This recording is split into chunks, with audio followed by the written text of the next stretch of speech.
Welcome everyone to the July 8th meeting of the Elliott State Research Forest Board of Directors. Hope everyone is doing well. Some clouds here in Portland, but cooler than it has been, so good as far as I'm concerned. We're going to start off with a roll call and confirm that we have a quorum, go on to some opening remarks, and then I have one slight change to the agenda. So when we get to that, I will make a suggestion for a slight change. So first, just to confirm a quorum, I'm going to ask the board members to introduce themselves briefly, and I will start off. So Jennifer Allen, board director on the board and currently board chair, and I'm based in Portland. Ken, I'm just going to call on folks as I see them. Sure. I'm Ken Carloni, also a board member, and I'm in the Roseburg area. Great. Now I'm trying to navigate through here. Haley. Hi, I'm Haley Lutz, and I'm vice chair for the board, and I am in Coos Bay. Peyton. Good morning, everyone. Peyton Smith, board member with Southport Lumber in Coos Bay. Mike Kennedy. Morning, Mike Kennedy. I'm a board member and I live in Siletz. Keith. Keith Timchak, board member. I'm north of Peyton and Haley and on the other side of the county of Ken. Great. And looking through my screen here, who have I missed?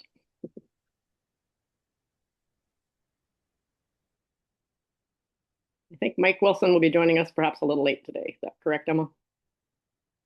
Okay, great. Well, if I missed you, call out. So I think we do have a quorum today, so we're going to move ahead and have some opening remarks from Darren.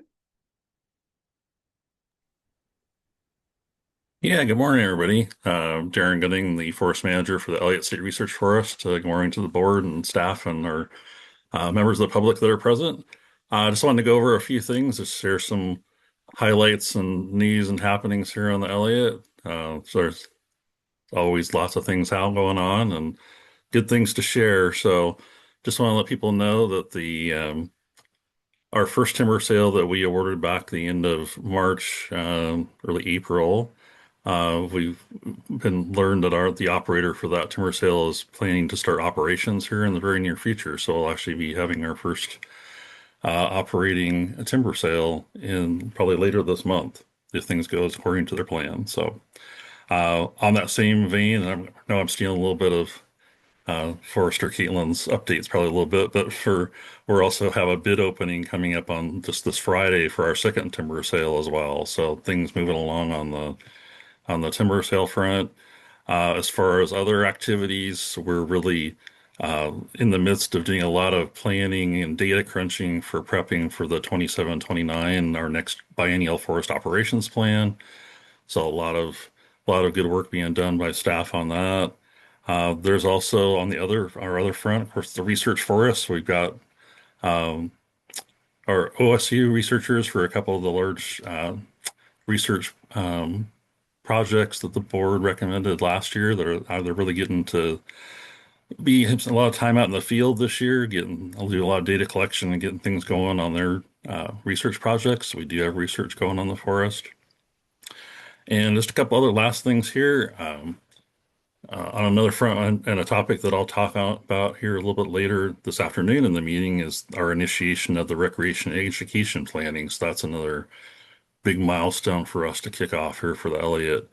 And I'll just end real quick with I really want to, I always like this opportunity to express my thanks to my staff. As we know, we have a small but mighty team, and I really appreciate all the work that I'm pile upon them to do, and they take it in stride and they're doing the best they can and putting out good work. So I just like to publicly recognize my staff. So with that, I'll turn it back over to you, Jennifer. Great. Thank you, Darren. And I'll echo your thanks to staff, including yourself, for all the great work that you guys are doing. So our next item is approval of the previous meeting minutes. So if folks had a chance to review them, I'm just going to pause for a minute and see if anyone had any corrections or any other comments, and then we would need a motion to approve those minutes.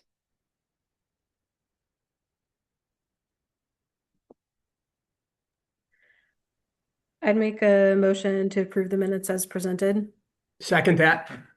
All right, we got a motion and a second. Any further discussion on those? All right, all those in favor say aye, or put your thumbs Aye. up. Aye. Aye. Very good. All right, sounds like we're in good shape there. So the next thing is to review the agenda. I do have one change that I'm going to suggest that we make. So we would be starting off with public comment next, and we will do that. I'll just quickly run through it. We'll then have updates and announcements, have a chance for a break, have a chance to talk about the research program, the carbon project, education and recreation, which Darren also mentioned, RDL management plan, and later in the day getting to financial planning, budget recommendation, and then just wrapping up and making sure we know what we're supposed to do next.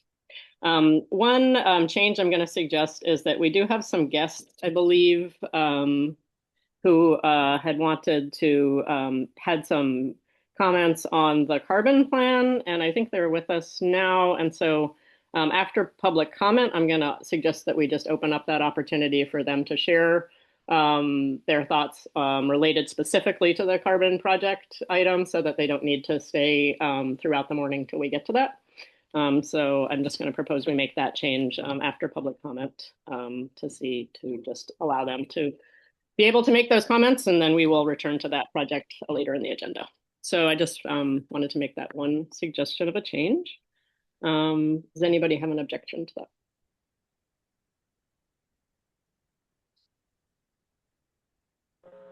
All right. In that case, we will see. Emma, do we have anyone signed up for public comment? I did not receive any notice of desired public comment ahead of time, no. This is Fergus McLean. I'd have a comment. Okay, Fergus, great. Take it away. Thanks. My comment regards the recreation education discussion, but before touching on that, I'd just like to commend Brian for an incredible, thoughtful structure that he is proposing for the creation of the research project. What it brings to mind is you hire this guy to get you across the river, and then he finds, first he has to build the boat. It seems like Ryan's done a good job getting that started. You get into a question of epistemology, of the nature of knowledge, and how the research force is going to acquire knowledge. The recreation function is quite different from the education function. So, particularly in view of the fact that the Oregon Grange, which I'm a member of, is proposing a forestry academy in the Elliott for Oregon school kids, I think separate committees for recreation and education would be more appropriate, because the guidelines for the education deal strictly with mostly with forestry. But that comes back to another question regarding the attempt to achieve perfection in research rather than being able to learn from ongoing experience. The overriding function of the Elliott Forest, from my point of view, and I think a lot of Oregonians, is to refine and understand the difference between ecological forestry and traditional industrial forestry. And that ties in very closely with the education function, because as we put these projects as Caitlin puts these projects on the ground, and we can look at them and see, well, what happens when you do an ecological treatment on this slope and this aspect and this kind of stand compared to when you do the similar, apply the industrial model to a similar stand, then you have a open learning experience which can benefit not only students but the legislators who fund you guys, getting something on the ground that they can see where you're going and what it looks like is going to make a big difference. That's the end of my comments. Good luck to you. Thank you. Thank you, Fergus. We really appreciate that. And I echo your thanks also to Ryan on his hard work there. I think in terms of public comment, Emma, did you have anyone else? And Andy, I see your hand. So we had some folks who had been invited, I think, to provide some input on the carbon side of things, which is one reason I wanted to distinguish their input to the normal public comment process. And then just wanted to shift, as we discussed, if we don't have any more public comment, to invite Andy. And then Brett, let me remind me if there was anyone else that you had specifically invited to provide some perspective on that carbon plan. So Andy, I'll invite you. Thank you. Thank you and the rest of the board for this opportunity. I've been asked today to give you the thoughts of card-carrying conservationists on carbon on the Elliott State Forest. I've long worked with a coalition of conservation organizations that have been actively involved in the Elliott at least since it was attempted to be privatized many, many years ago now. And so a lot of progress has been made. Carbon is the history of the carbon market is not a perfect one and pretty checkered, but that doesn't mean it can't be useful and good. And as I understand, the research forest is looking at the new carbon 2.1 registry, which is better than the previous ones, things like that. So the most important thing for conservationists is that the carbon sold into the market be additional, above and beyond business as usual. And I see on your agenda you have a longer discussion about what is additionality, but basically it's we need to make sure that the carbon that is sold into the carbon market represents trees that won't be logged. It's not business as usual. And business as usual includes complying with the Habitat Conservation Plan, which is a requirement of law that if you don't, somebody goes to jail. So, there's a serious law there. That's business as usual.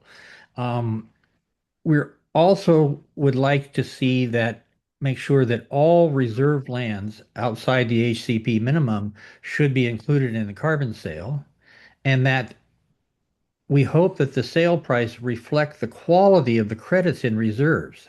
And I think on the Elliott, you have a better quality carbon credit, which I hope can be reflected in the market, in that not only is it intact older forest with a lot of carbon standing on it, it's in a very productive area, so it's sequestering a lot.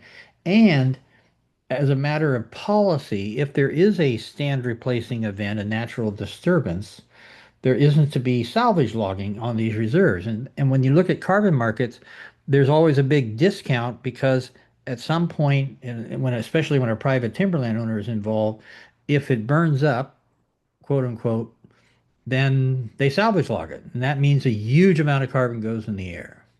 Now, everybody's seen those classic Smokey the Bear posters of that stark, totally burned forest with all those dead stems. Looks like, wow, that forest lost a lot of carbon.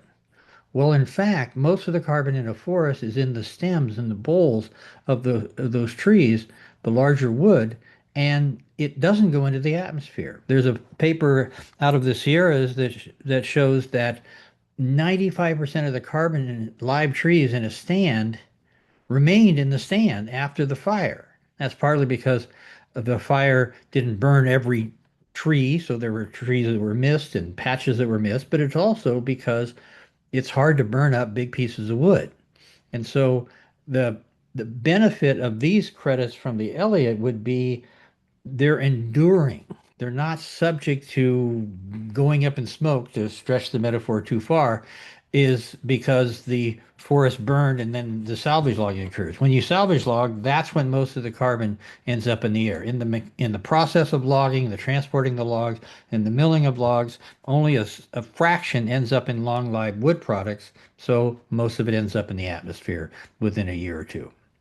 So important to, I think, capitalize on that credit. Also, the term is 40 years.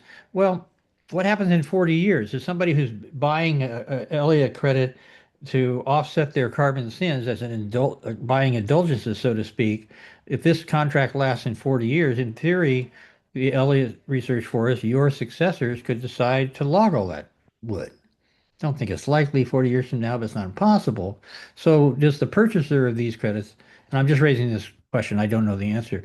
Does the purchaser of these credits, they've delayed their carbon sins, or they bought an indulgence that only lasts 40 years, even though the carbon that they bought the indulgence for lasts in the atmosphere a lot longer than 40 years. Something to consider. Um, I would also suggest that the carbon mechanism be flexible enough that you can put more in it later. And I'm anticipating this. On the lands that are allocated to intensive, they're basically plantations.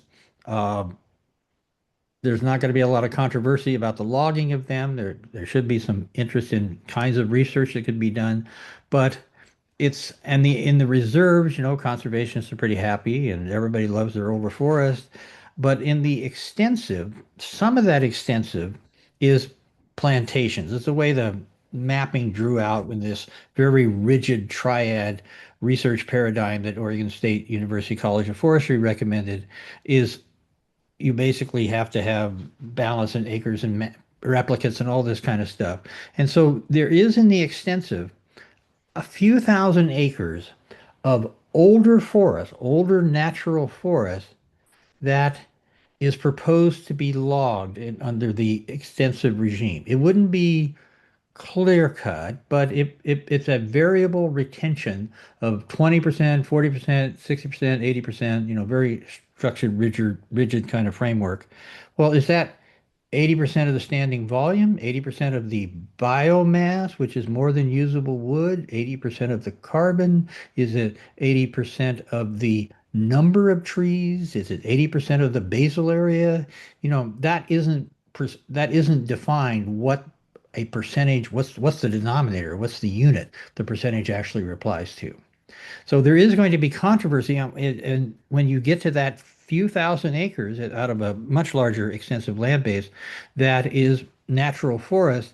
And so the carbon mechanism that you contract with hopefully will allow you to say, let's sell that into the carbon market and get the money that way rather than money from a controversial timber sale. Just an idea, optionality, maintaining options. And the carbon market is getting better. I mean, the voluntary market is a few dollars a ton. The regulatory market is much higher. There's pluses and minuses of which market you want to be in. And right now, I'm not going to tell you that the lines cross where the net present value of selling into the carbon market is better for a landowner than selling into the timber market. So, but over time, that's changing. So perhaps carbon prices can be changed, and maybe you need to look at a contract that somehow can anticipate larger carbon prices in the future during the term of that contract.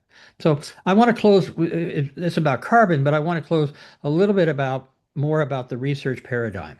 And so, there's three parts to it. There's the reserves, there's the intensive lands, and the extensive lands. And the intensive lands, well, first of all, the reserves, conservation, we love reserves. They're natural forests, and we love natural forests, and it's good for fish and wildlife and all that kind of stuff.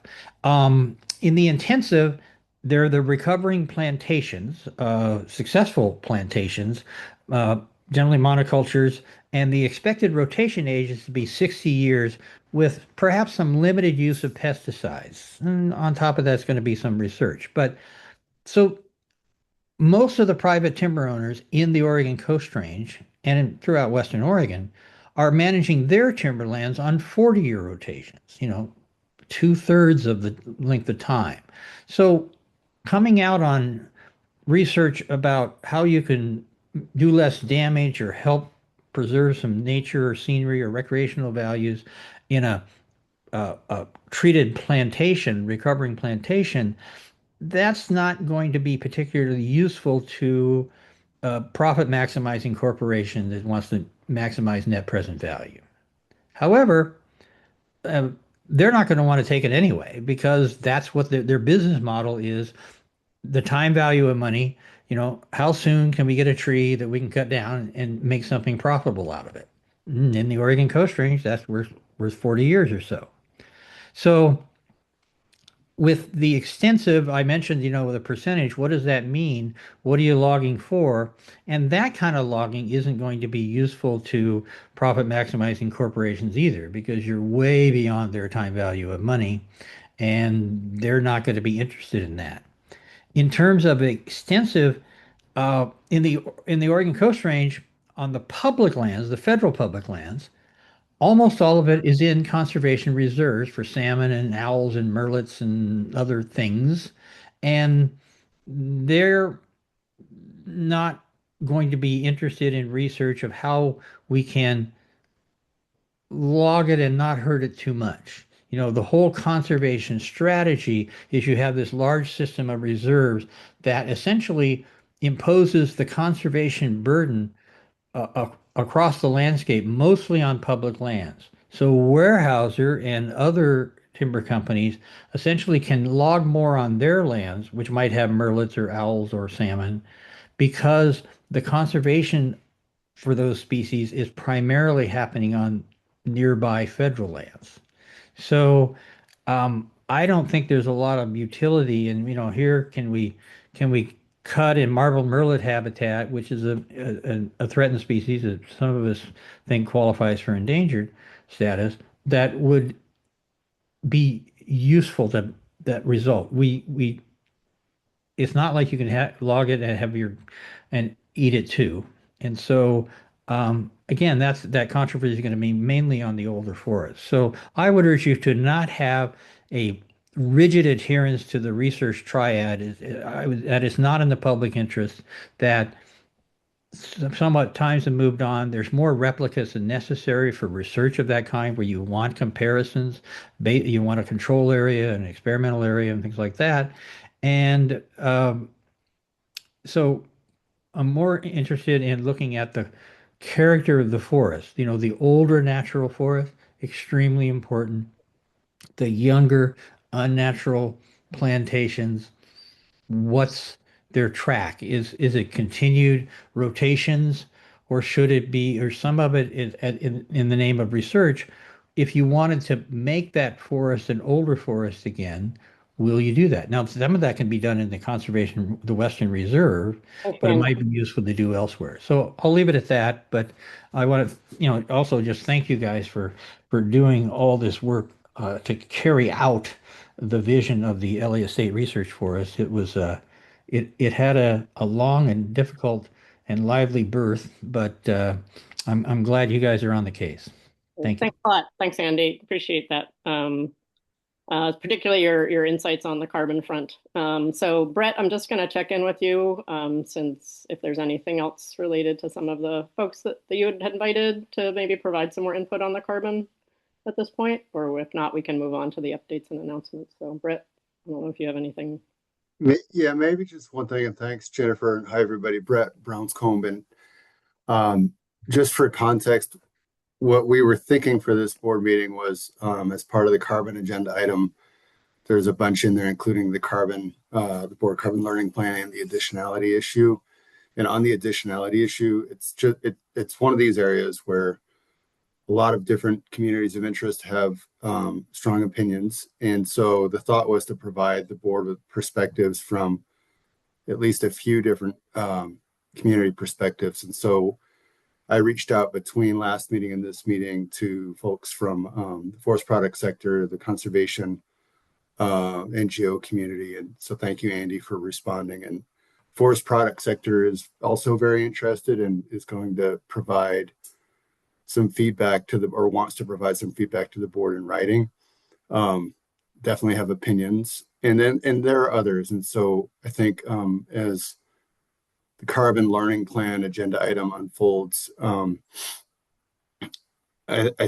think the posture here, and Darren, correct me if I'm wrong, but not to get ahead of you, is like the staff wants to hear from everybody and anybody who's interested. Fergus, we've heard a lot from you on carbon over time, still want to hear more. we reached out to the academic sector on research because Jennifer, it came up last board meeting that there's, what's the status of research on carbon projects. So we've had some feedback there, and we decided a much larger, more than 5 to 10 minute comment issue, and so to be discussed with the board about whether it wants to hear more there. Thanks, Brett. Yeah, so that's a little context. Yeah, I appreciate that. And I think we'll continue to think about how strategies to make sure that we can bring in these kinds of perspectives in a board context and a board meeting context, because I think it is super valuable. And I also want it to be really clear that we also don't want to, when you invite someone, it's a little different from just allowing, and we really invite anyone to come and provide the public comment. So I think we're just going to continue to think about how to make sure we do that. So we get the breadth of perspectives really well, and we also have a chance to really hear, in greater length from folks. So appreciate your taking the initiative on that, Brett, and we look forward to learning from other perspectives on this topic and others going forward. So I think in that case, I'm going to keep moving, and we will be coming back to this topic later in the day and have a chance for further discussion about that. So I'm going to move it on to updates and announcements. And Emma, I'm going to let you MC this part. Okay, just some updates on the 27-29 BOP, which you all heard about in depth in our May board meeting. I have some updates on our partnership strategy, and then Chair and I will go over our board recruitment process and a leadership update for you. So I'm just putting up our timeline here for the 27-29 BOP planning and development process, just as a reminder. And also as a reminder, the Elliott board, your role here is to advise us on the scope and strategy, to review multiple drafts of the BOP, to help us craft responses to public input, and then ultimately recommend the BOP for adoption to Darren, the Elliott Forest Manager. So as Darren mentioned at the top of the meeting, Forester Caitlin is deep in analysis, trying to get our first draft of the BOP prepared for you. And we're hoping to still follow this timeline here by getting you that first draft by mid-July for you to review for about a month through mid-August. We'll then take a month to revise with your comments, and then we'll move forward through the process. So, we asked you for quite a bit of input at our last meeting, and I presented on the outreach and engagement plan for the BOP, which includes a public comment period, 2 information sessions, and then a bit more tailored engagement. And what we heard from you is that you would like us to seek more input from more diverse actors, including hunters, anglers, recreationalists, fisheries sector educators, and the Bay Area Chamber of Commerce. So we are very much interested in doing that and plan to send out tailored emails to those interest groups, encouraging them to review the BOP and provide public comment as they'd like. I also heard from you that the board would like a greater role in outreach, and I think that would be incredibly helpful for you, encouraging your interest groups, your communities to engage in the BOP. And so I'm happy to provide draft email language for you to encourage those groups to engage in what would be the second draft of the BOP that would reach the public. Before I hand it off to Caitlin, I just wanted to talk a little bit about next steps. So like I said, we're hoping to get you draft 1 of the BOP by mid-July. And what we're hoping to get from you in that review is a reflection on whether we effectively integrated the input that you provided us in May and in previous conversations that we've had, and then whether our proposed actions are articulated clearly in this draft and where we can improve clarity. So with that, I'm going to hand it over to Forester Caitlin for her to kind of walk you through what she would like from you. Good morning. Nice to see you all again. Up to this point, we have presented the harvest strategy for the 2027-29 biennial operations plan. We are proposing a strategy that protects research design, maintains future flexibility, and prioritizes operational efficiency, while meeting our forest management plan and habitat conservation plan commitments, goals, and objectives. We're currently wrapping up the first draft of the 2027-2029 biennial operations plan. And at this time, I would like to pause and review board input so far. And then I would like to give you an opportunity to submit a status check to me through email on where you're feeling with how we are now and the clarity that you have or clarity that you're lacking in these topic areas that you have provided feedback on. So I reviewed the board feedback summary from the May board packet, the BOP after action review, and the meeting notes from our last meeting. And from that, I kind of filtered out what came to the top is what you have given feedback on, and what you seem most interested in. And so those topics are lessons learned, stand age considerations, road management, transparency, research design integration, climate considerations, intensive land use allocation management, tracking outcomes of biennial operations plans, balancing revenue and Oregon Forest Practices Act minimum requirements with biodiversity and ecological objectives, harvest levels and capacity, and financial considerations, carbon and harvest revenue. So if you can review those documents that I've pulled these from and think about where you're at with each of those topics. And if you feel like you want to take the opportunity, you can send me an email with your thoughts.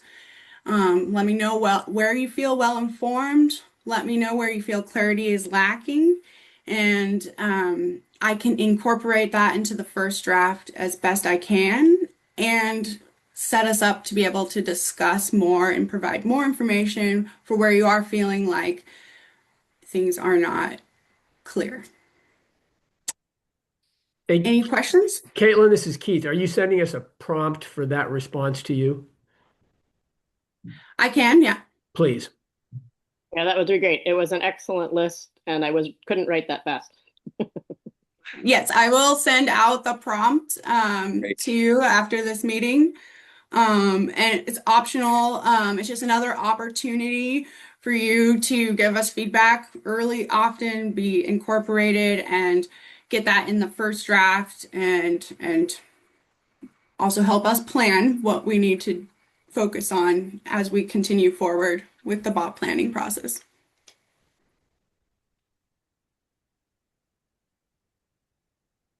Great, thank you for that.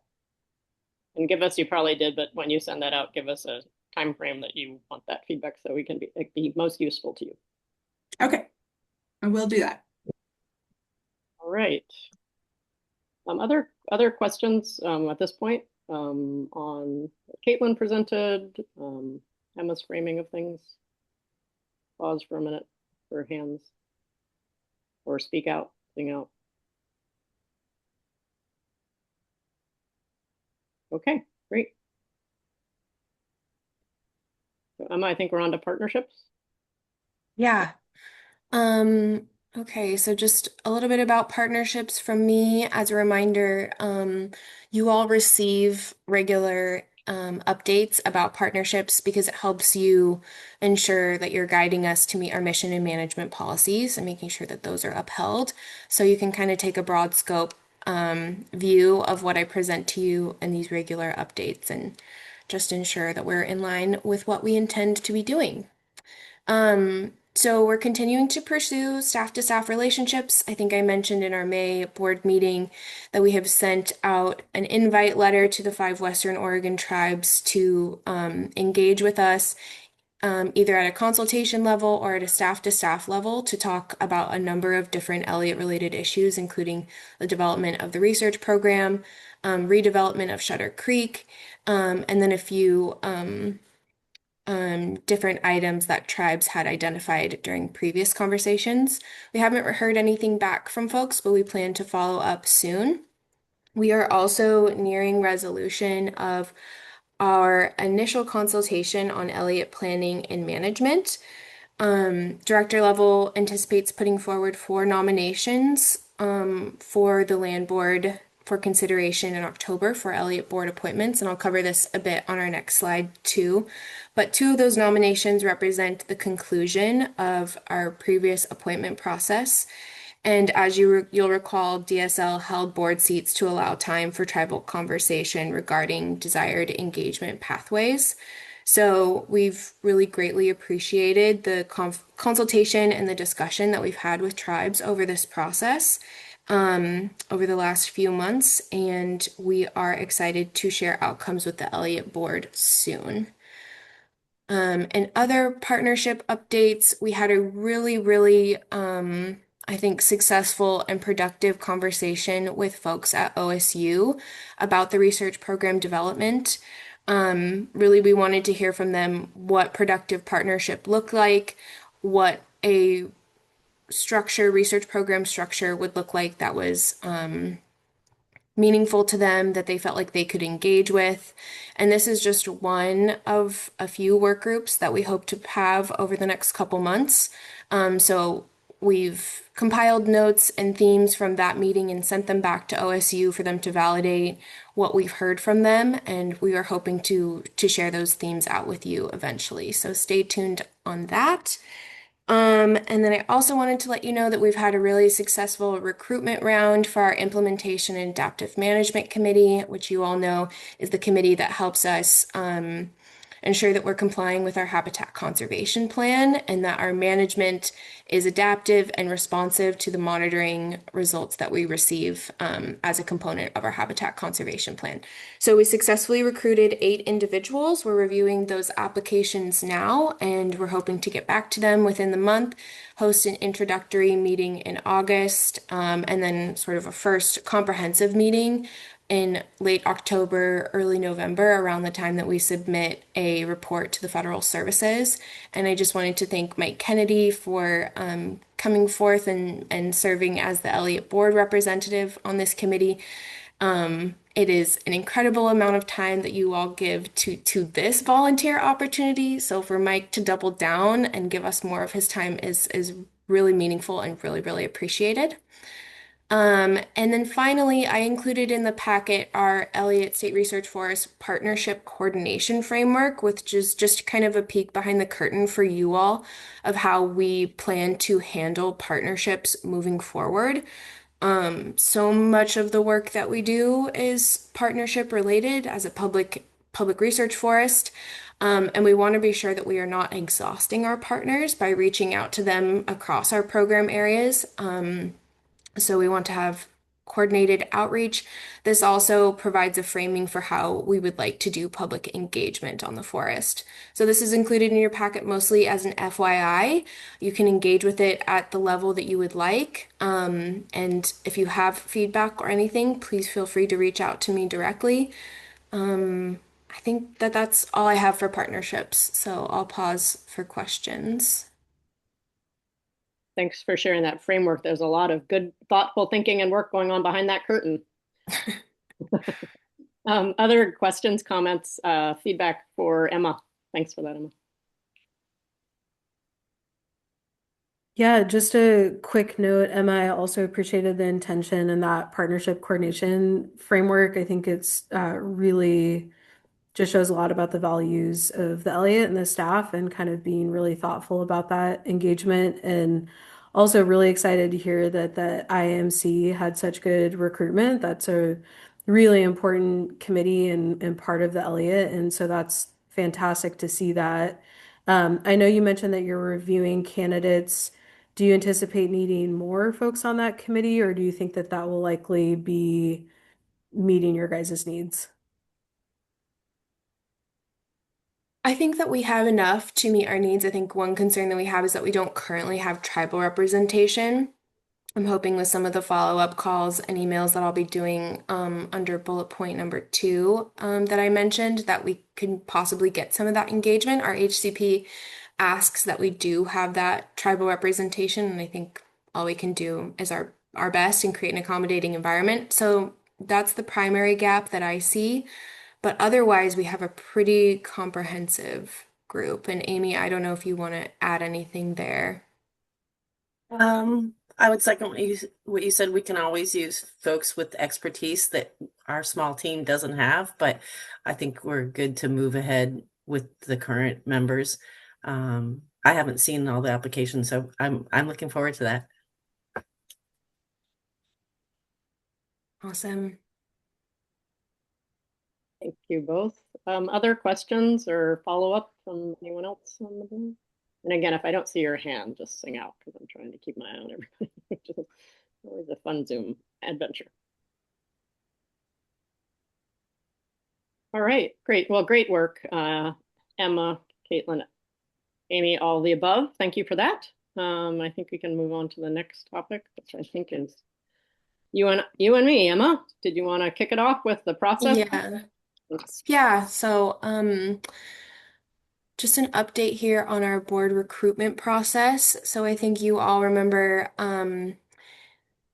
well, for those of you that were on the board at this time, we developed an appointment process last year. We did not have one previously. So thank you all for helping to inform that process.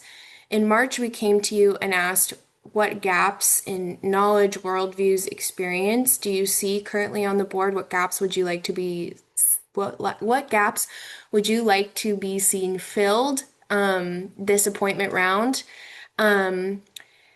And our recruitment process closed May 31st, and we received 16 applications. Those were reviewed by the recruitment committee on which Haley and Jennifer serve. And that committee met, reviewed applications, and delivered our input to director level in mid-June. And like I said on the previous slide, we're anticipating 4 appointments at the October land board meeting. And I think that's all I have on the recruitment and appointment process. Okay. So just to pick it up on the transition piece there, because my term actually ends, I believe, in October, around the same time that new board members would be appointed. One thing we wanted to address here was to make sure there was no gap in there being a chair on this. And so the recommendation action item, which I'll put forward, is that I recommend that the board decide to appoint Haley as the interim chair at the point when my term ends, so that she would step into the chair role then. And she would serve until, I believe it's January, when the board has decided who the chair, vice chair positions would be. And that decision usually takes place at the November meeting. So that would be an action item, which I'll circle back to in a minute. And then in terms of appointing and selecting new chair, vice chairs for starting next year, the process for that would be to have you guys submit nominations to Emma and Haley by October 13th, which gives us a chance to provide information to the board prior to the November meeting so that the board can make a decision at that time. So hopefully that was clear, and I'll circle back to the action item, or maybe I'll just pause to see if people had questions. And then we could take care of the action item piece here. But does anybody have any questions either for Emma or for me on the above process and next steps?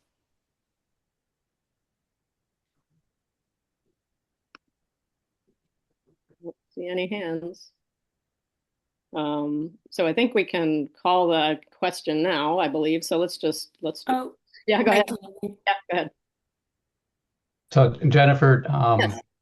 I'll put you on the spot here. Okay. Have you submitted? Oops, wait a minute. Yeah. Okay.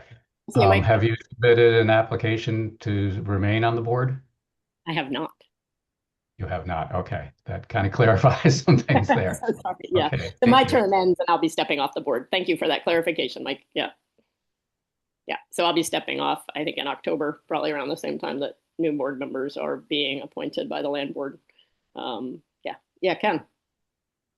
I know sort of this recruitment process. I'm not exactly sure of the timing of this, but I'm hoping that, we lost an important perspective at our last meeting when Peter Hayes resigned. And I'm hoping that among the new appointee or the new recommendations for appointees that somebody, with his perspective, I know the timing would have been, you would have been recruiting those folks while, before he had resigned, but I'm just hoping that there is somebody that will carry, his perspective forward onto the new board. That's my only comment. Yeah, thanks for that comment, Ken. And yeah, so again, the process as laid out here is that we have looked at applications and they're currently under consideration within DSL, but I think that's an excellent comment and remark, and certainly one that I think people had in their minds. So thanks for that. Any other issues or comments or questions or input on this? So I guess I'll just say, does anyone, let's do it by, is everybody okay with the, asking you guys to, at the point when I step off the board, have Haley step in as the appointment of interim chair until the next chair, vice chair have been duly elected by the board in November, that would start in January. Is that everybody okay with that? Thumbs up? Yeah. Any thumbs down? All right, great. Thank you for that. We wanted to make sure there was continuity and clarity there. So appreciate that. All righty. I think we can move on then to, it's actually, I guess a break is on our schedule yet. Emma, does that make sense? It says maybe till 9:55, we can take a short break and have a chance for people to stretch their legs and then come back with the research program. Is that okay with folks? Refill your coffee, take a short break, and we will reconvene at 9:55. So in about 7 minutes. See you then.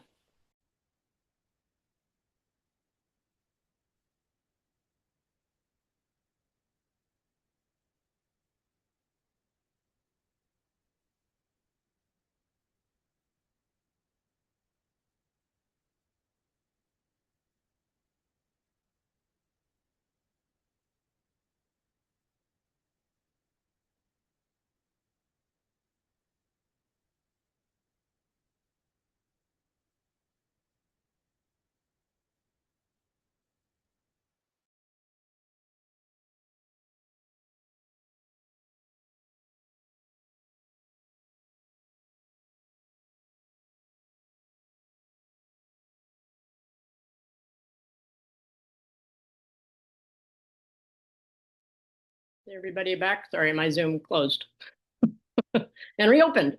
So I'm back. I think we have, Emma, do we have all the board members back? Remarkable that my Zoom's restarted again as quickly as it did. All right, I think we are on to research program development plan. And Ryan, thanks in advance for all the work you did to put this together. So looking forward to this discussion.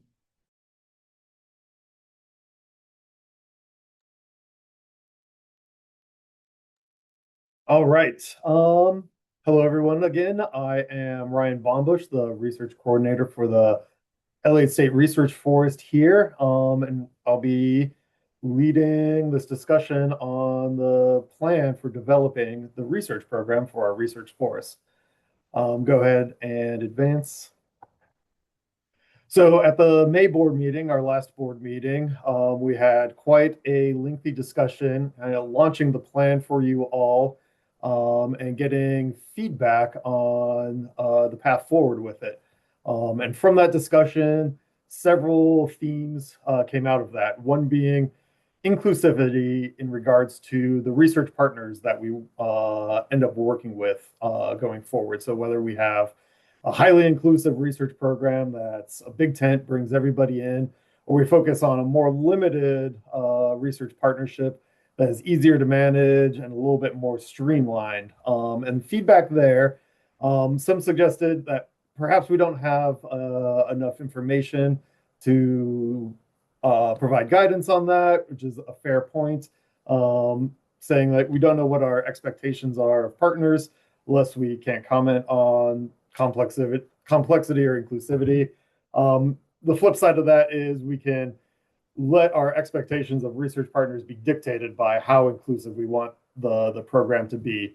By and large, most board members responded with wanting a very inclusive program, whether or not that's if we had a single research partner, tasking them with the inclusivity, or just ensuring that we bring in lots of partners into what we're doing here. Also suggested question whether we need a specific research partner at all, in that we here as staff and the board know the forest the best, and could direct the research program, rather than exporting that out to a research partner, which I think is an interesting idea that deserves more consideration going forward. Also questions about capacity of staff to manage a complex program, or if we just everything was run through staff.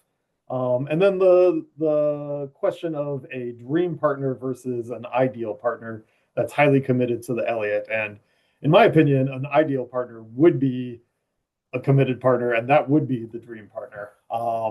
There's also suggestions of adaptability, that our capacity, risks, and priorities may change over time, and that anyone we do partner with in the research program needs to acknowledge this and also be adaptable.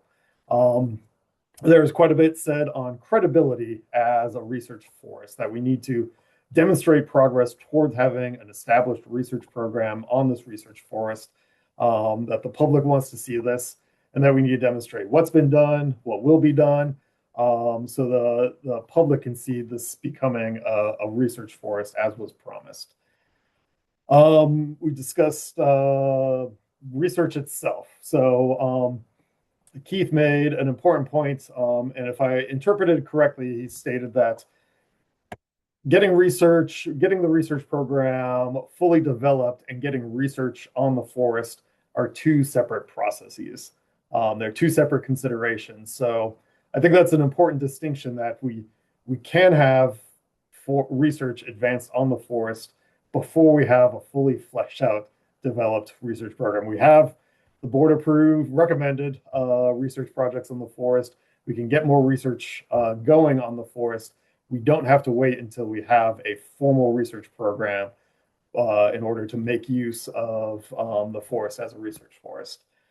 There's also a question that different aspects of the Elliott are moving forward at different paces, which is happening, and whether or not research will be able to catch up with harvests. And we will have a research program. We will have a lot more research happening on the forest, and getting that to dovetail with the harvests we have planned is fully my intention.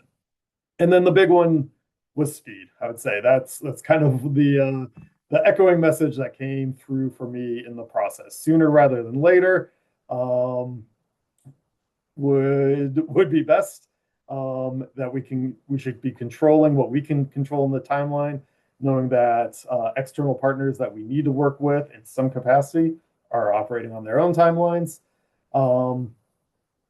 and then developing timelines for this process, so that the board sees and the public sees how long this will take. And one comment on speed is, I absolutely want this process to go as fast as possible. I want the research program to be developed as fast as possible, so that we can focus on research and doing the things that this research force can do, and making the impact through research. One thing I want to be cautious of is developing the research program faster than is possible. And I believe there are a lot of risks entailed in trying to do this faster than is possible. So on that note, let's move forward.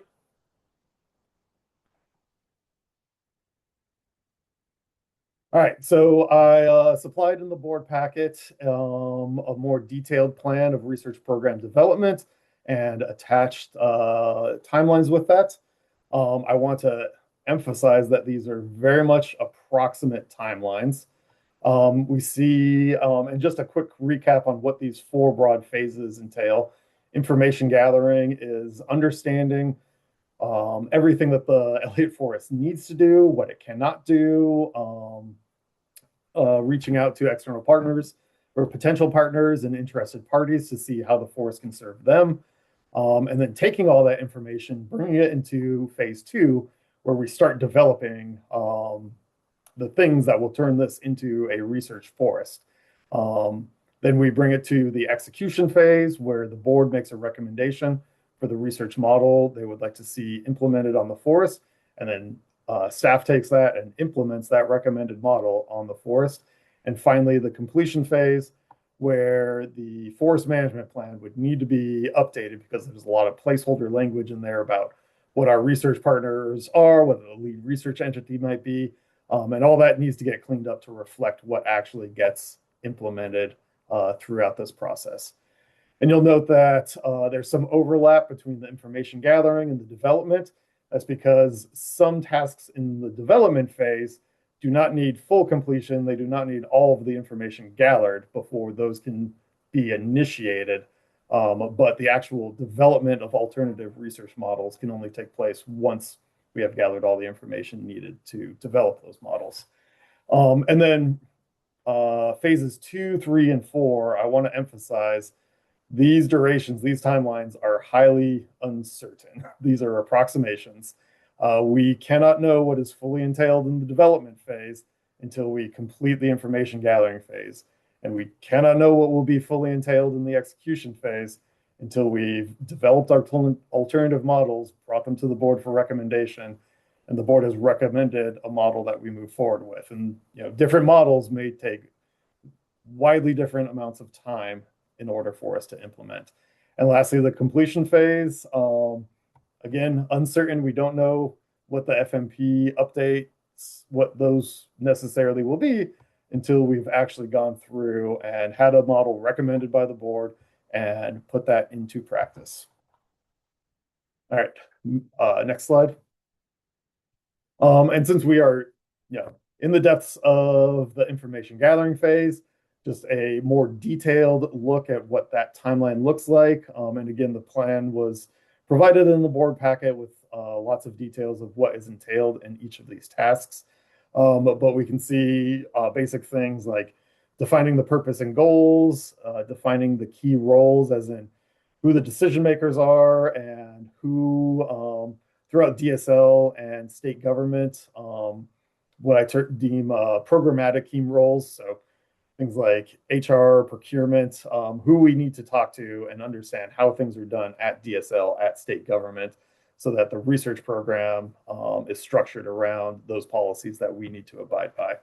And then importantly, the defining constraints and expectations. So again, the constraints are just the needs of the research program. What does the research program need to do? What are the current policies that we need to conform to in building this research program?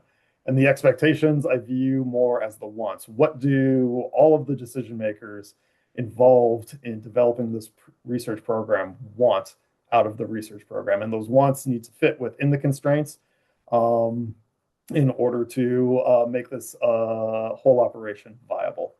And then lastly, looking to other research forests and other similar entities to see how have they solved issues we may be facing as we go forward, and then reaching out to other interested parties and potential partners in the research enterprise here at the Elliott to see how we can structure our research program to serve those communities. All right, next slide. So some of the rationale behind how this research or the plan to develop the research program was brought about, some of the underlying parameters that I was working with. So one fact is that the staff at the Elliott, we're all new. We're all new to DSL. We're all largely new to state government. And it takes time to learn the administrative processes and policies that this program needs to work with and work within. And we have a very small staff. Like Darren mentioned in his opening remarks, we're small but mighty, but there are only so many hours in the day to get this work done.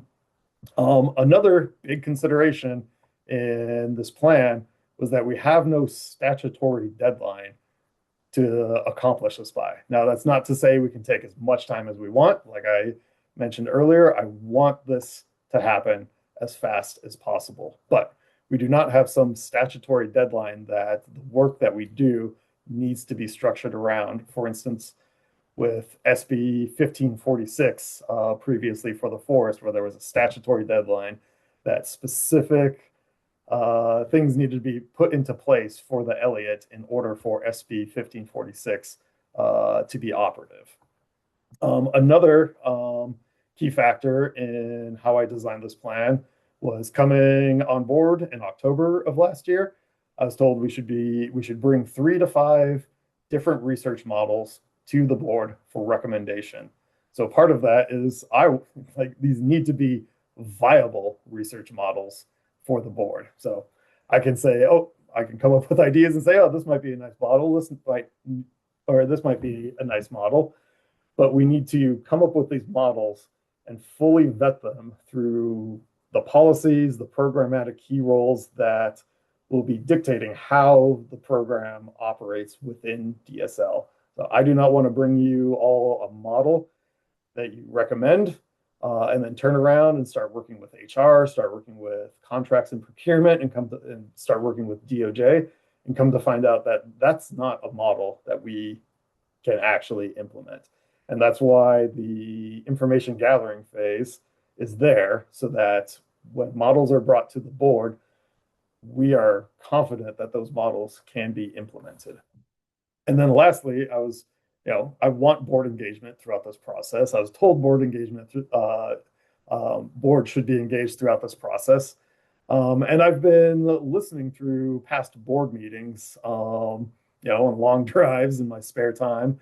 And a common theme has been that, some really big decisions have been made out there in a rather quick manner. I want the board to be engaged throughout this process of developing what I regard as the most important facet of this research forest.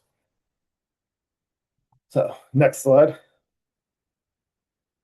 Board engagement. The role of the board is specified within the Elliott State Research Forest oversight structure, and the role of the board is largely to advise DSL staff, which I see as input on how the research program will eventually be formed, what it will look like. Oversight, so that's us bringing to you the work that has been done on developing the research forest, so that it's being done the way it should be done, the way we said it would be done. And I see the board as our first line of public accountability and transparency. And ultimately, the board's decision-making role in this process is to give a recommendation on the research model they want to see implemented on the research forest. But in board engagement between staff and yourselves, there is a constraint in public meetings law. So while I view you all as our first line of public accountability, the board is also held accountable to the public itself, which places constraints on the nature of the relationship between staff and the board. So we have these public board meetings every 2 months. It's your only opportunity for any communication between board members on the task at hand here. But some other options are forming a research subcommittee, which we've looked into, and given the very limited capacity that staff has right now, it doesn't seem like a great way forward for us, but it's still an option if we want to look into it in the future. There are work sessions where we can bring small numbers of board members together, and that allows direct questions and input from board members. I like to think of that as, being able to ask dumb questions. I ask dumb questions. I almost lead everything I ask these days with, this might be a dumb question. But it allows you to ask questions, and then I can look into those, and then everything that happens in those work sessions, we essentially bring back to a public board meeting. I can have one-on-one meetings with staff or with board members. And again, we can take deep dives into some of the detailed topics and considerations entailed with developing the research program. But those, again, will get summarized and brought back to public board meetings to surface those. And we also have the option for written correspondence, one-on-one, between board members and myself or staff. So these are all options, avenues to allow board input throughout this process. Each of these, we should acknowledge, come with trade-offs as well. So they take substantial amounts of time to do these. Preparing for a board meeting, preparing for a 1 hour discussion item takes a tremendous amount of staff time to do that. That's time not spent on moving the other aspects of the research program development forward. Work sessions also take time. One-on-one meetings also take time. Written correspondence takes time, but it's actually a relatively streamlined process. And there are other considerations in here, allowing dialogue between board members at the public board meeting, or allowing for conversations, questions to be answered in real time, say in a one-on-one setting. So just as we look forward towards board engagement in the process of research program development, I am constantly thinking of trade-offs in everything that we do with this, including how the board engages in the development process. So next slide. So to prompt discussion now for the board members, I have 5 questions outlined here. We will go through them one at a time to try and make sure each of these questions gets time afforded to it. A quick time check, we have 40 minutes left. So mental math, what's that, 8 minutes per question.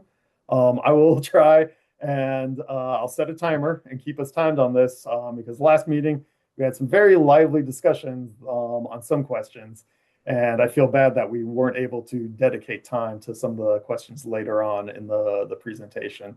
So with that, just so you know that we have multiple questions, so if you've got something pertinent to one of the later questions that comes up earlier, we'll have an opportunity to discuss that. But key questions I pose to the board now are: is the timeline realistic and feasible?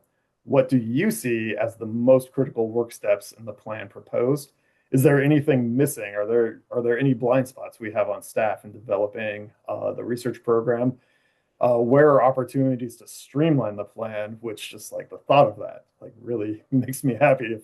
If you all can figure out ways to make this go faster, I would love to hear it. And where would the board like to engage in the process, and how would you like to engage? So with that, I'll start the timer, and if you could advance the slide so we can just focus on the first question there, please. So Ryan, first, thank you. And thank you also for structuring this in such a way to provide actually so much time for the board to have a chance to engage with you on this. So I just want to start off with that. Thanks. And then I'll turn my mic off and turn it over to whoever might have a comment on your first question. All right, thanks.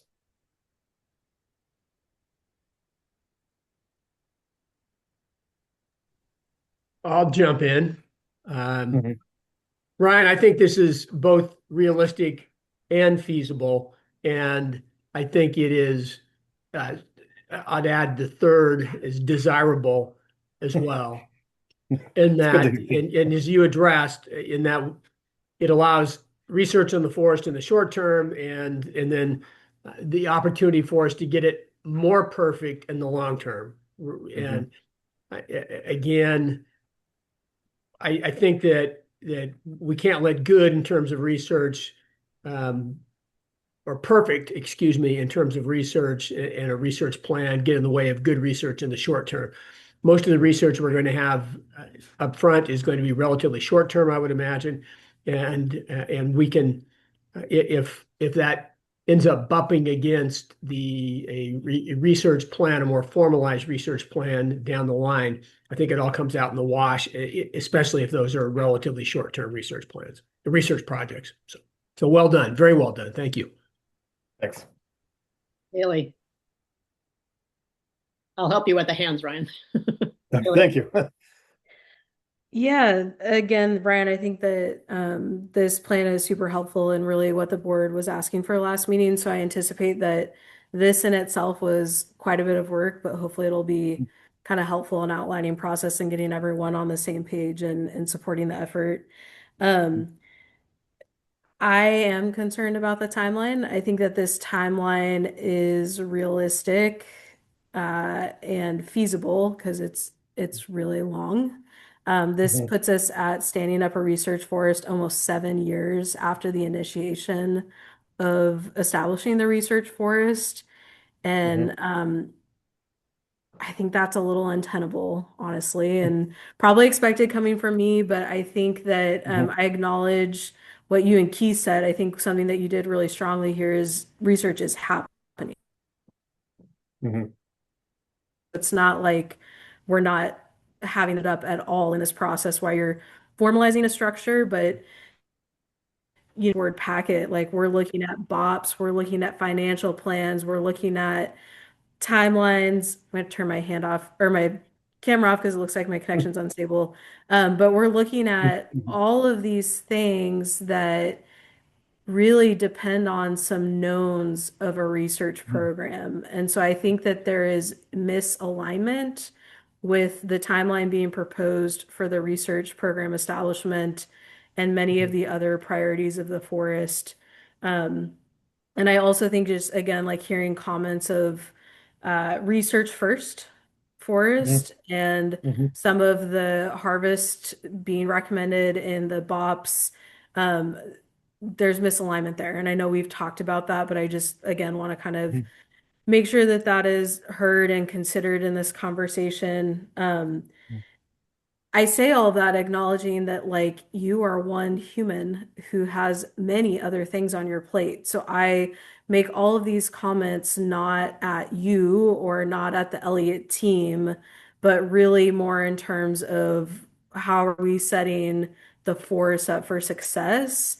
And I don't know if this is a time and maybe we can just put a pin in it and we can pull it out when it is appropriate.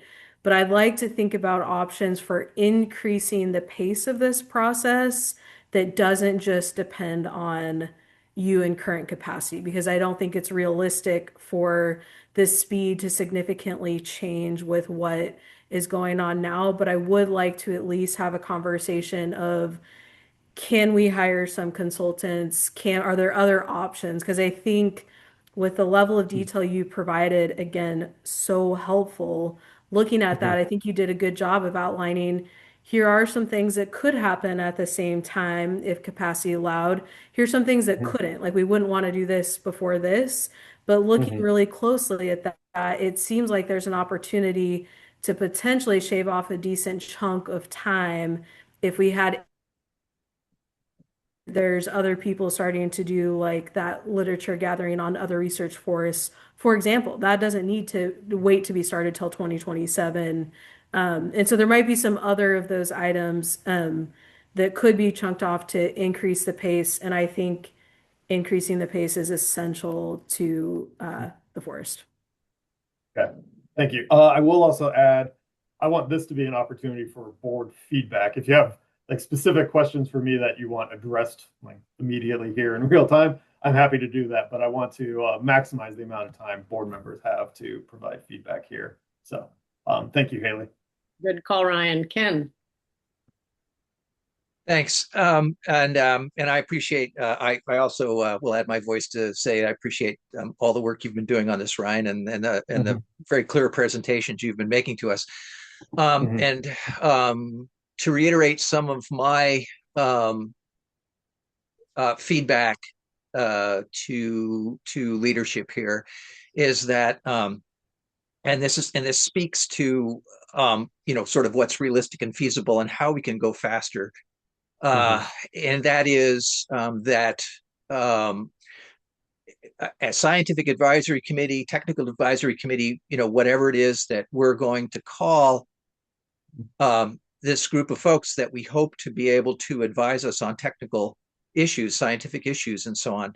I think the sooner we stand that up, the better, because those are the folks that can help you do all this other stuff. And so I think we can really speed things up, and also we can make sure that we don't put carts in front of horses while we're standing up all the other, the education and recreation and and the timber program and so on, that the sooner we are able to stand up a committee of experts ourselves, and whether they're sort of a transitional committee to an actual committee, I think you can I think the more heads we can pull into this early on, the better we're going to be in terms of the program we create, and the quicker we'll be able to move, because you'll have more more brains in the storm, so to speak.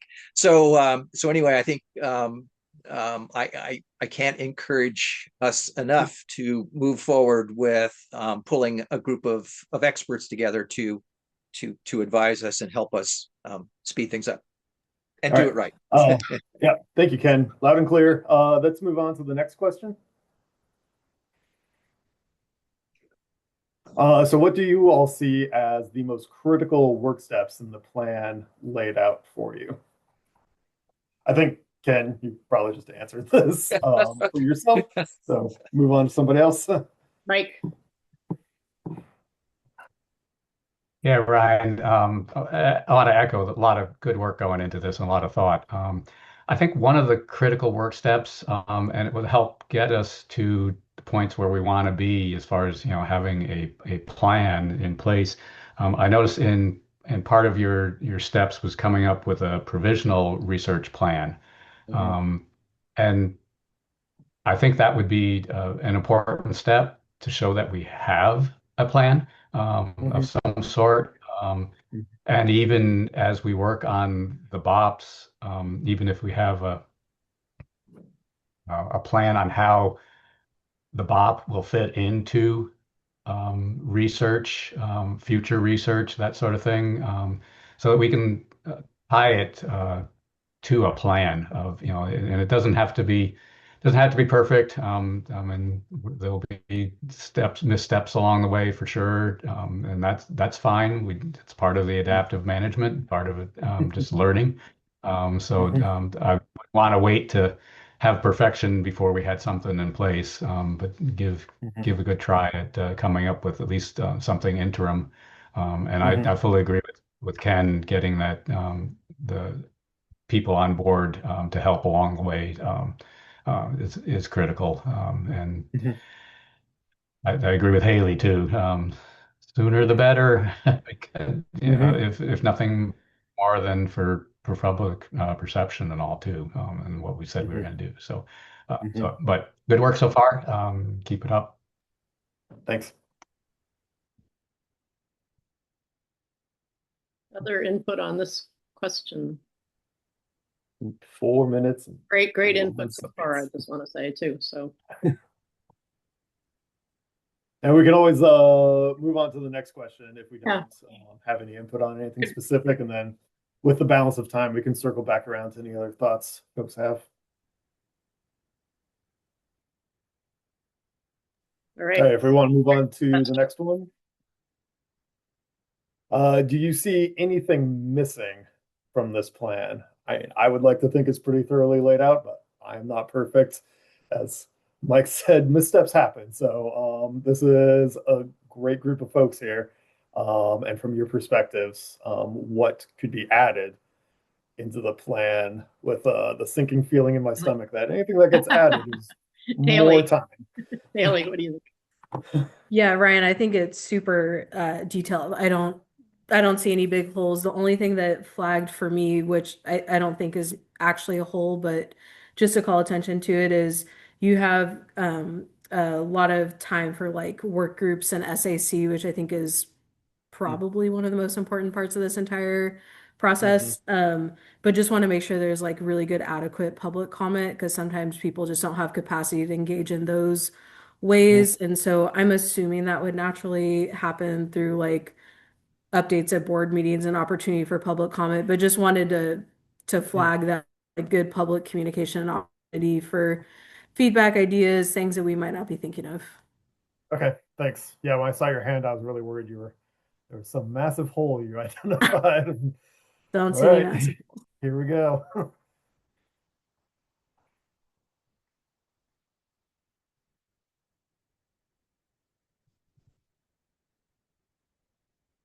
All right. Assuming there nothing missing that folks want to contribute. Next question. So oh, please, I hope there's a lively discussion here. Where are there opportunities to streamline this plan?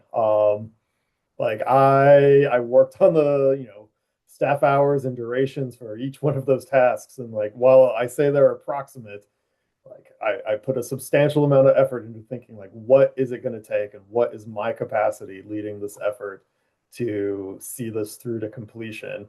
And I added all those up and thought, oh man, we're in for a ride.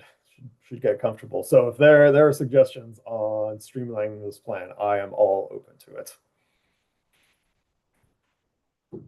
Well, this isn't streamlining. I will tie it back a little bit to Haley's earlier comment about the opportunity for this board, working with you guys to consider, are there ways to bring supplementary, complementary resources to support the efforts? So it's not so much streamlining it as saying, and maybe it even ties into the later discussion on some of the financial plan opportunities for other sources of support that could specifically be targeted at building out a research infrastructure, because I agree that there's a lot of work here.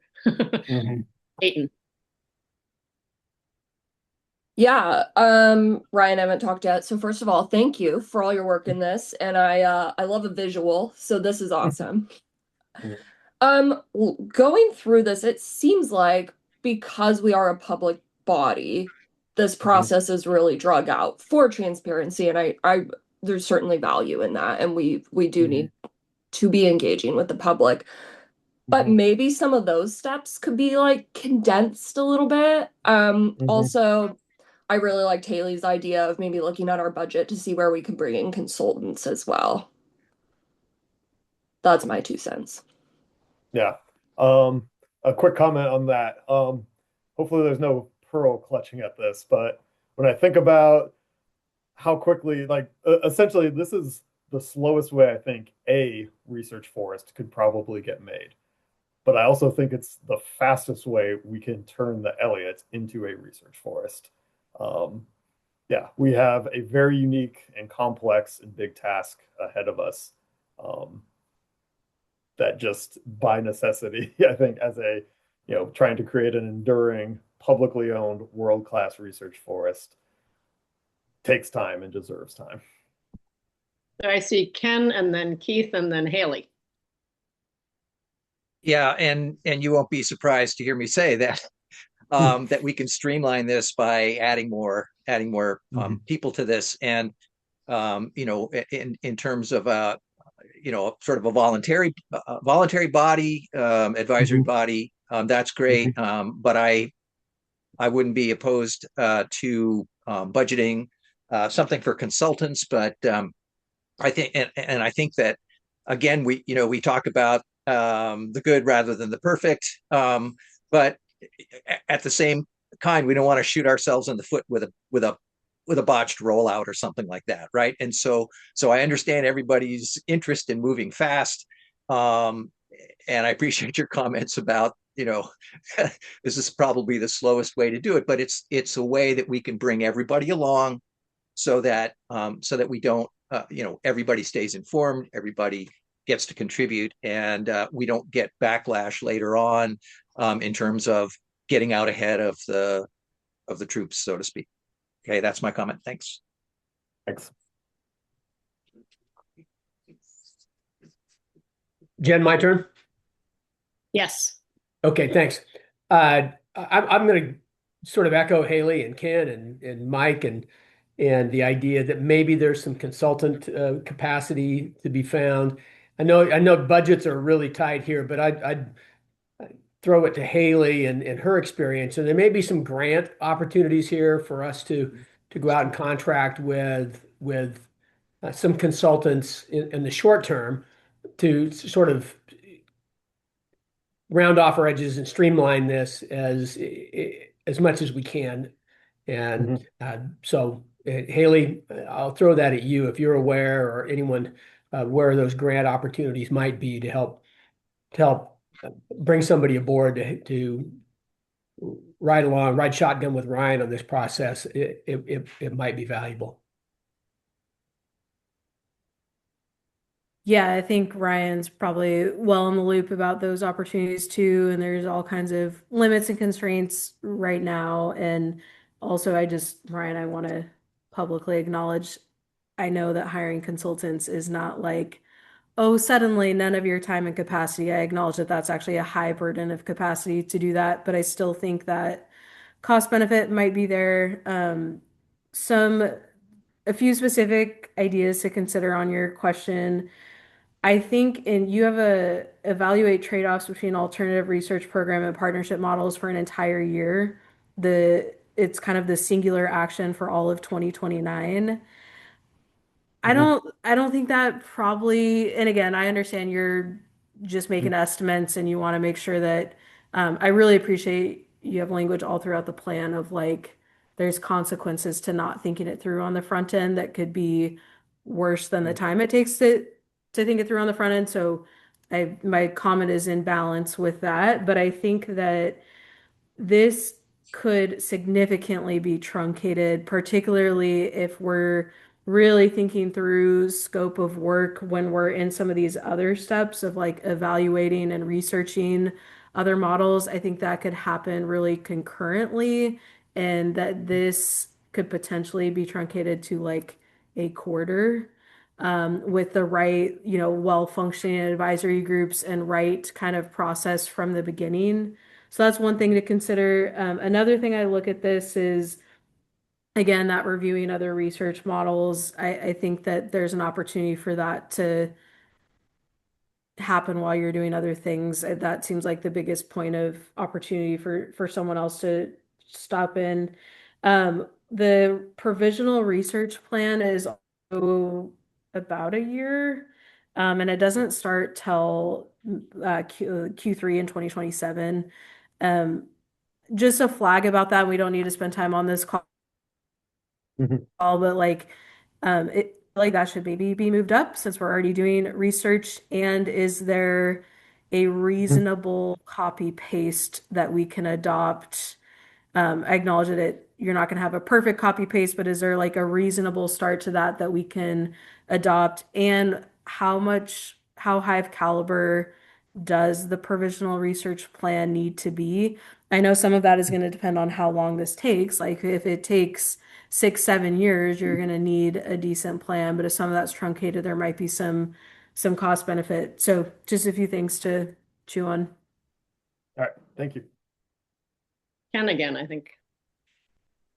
Yeah, I just quickly here, I want to mention that the AmeriCorps program got doged, but then lawsuits brought it back.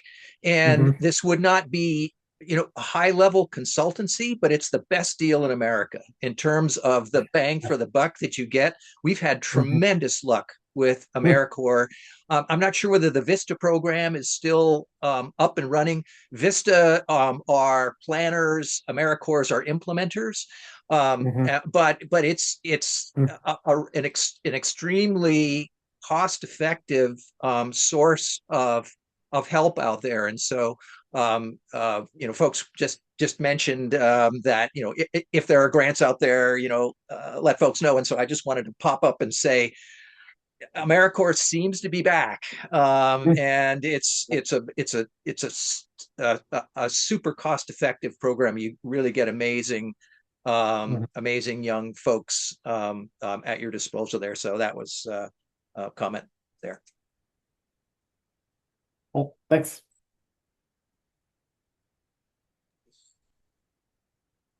All right, we're doing pretty good on time right now. There are no other comments or questions on this point. We can move to the last one. Where would the board like to engage in this process, and how would you like to be engaged through this process?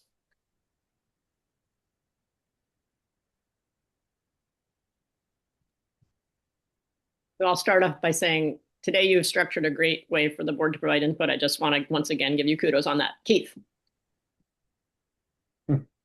Thanks. I'd say just like this, Ryan, you know, Okay. at various steps in the process to Mhm. less seek input, but more to report back, especially on process and progress, and allow time for input, or allow time for us to say, hey, how about this? Just as we've done today. Ken's comment about AmeriCorps, totally a great one, man. I'd have never thought about that, and that came up simply because we batted things back and forth in a discussion, and that we might have missed altogether.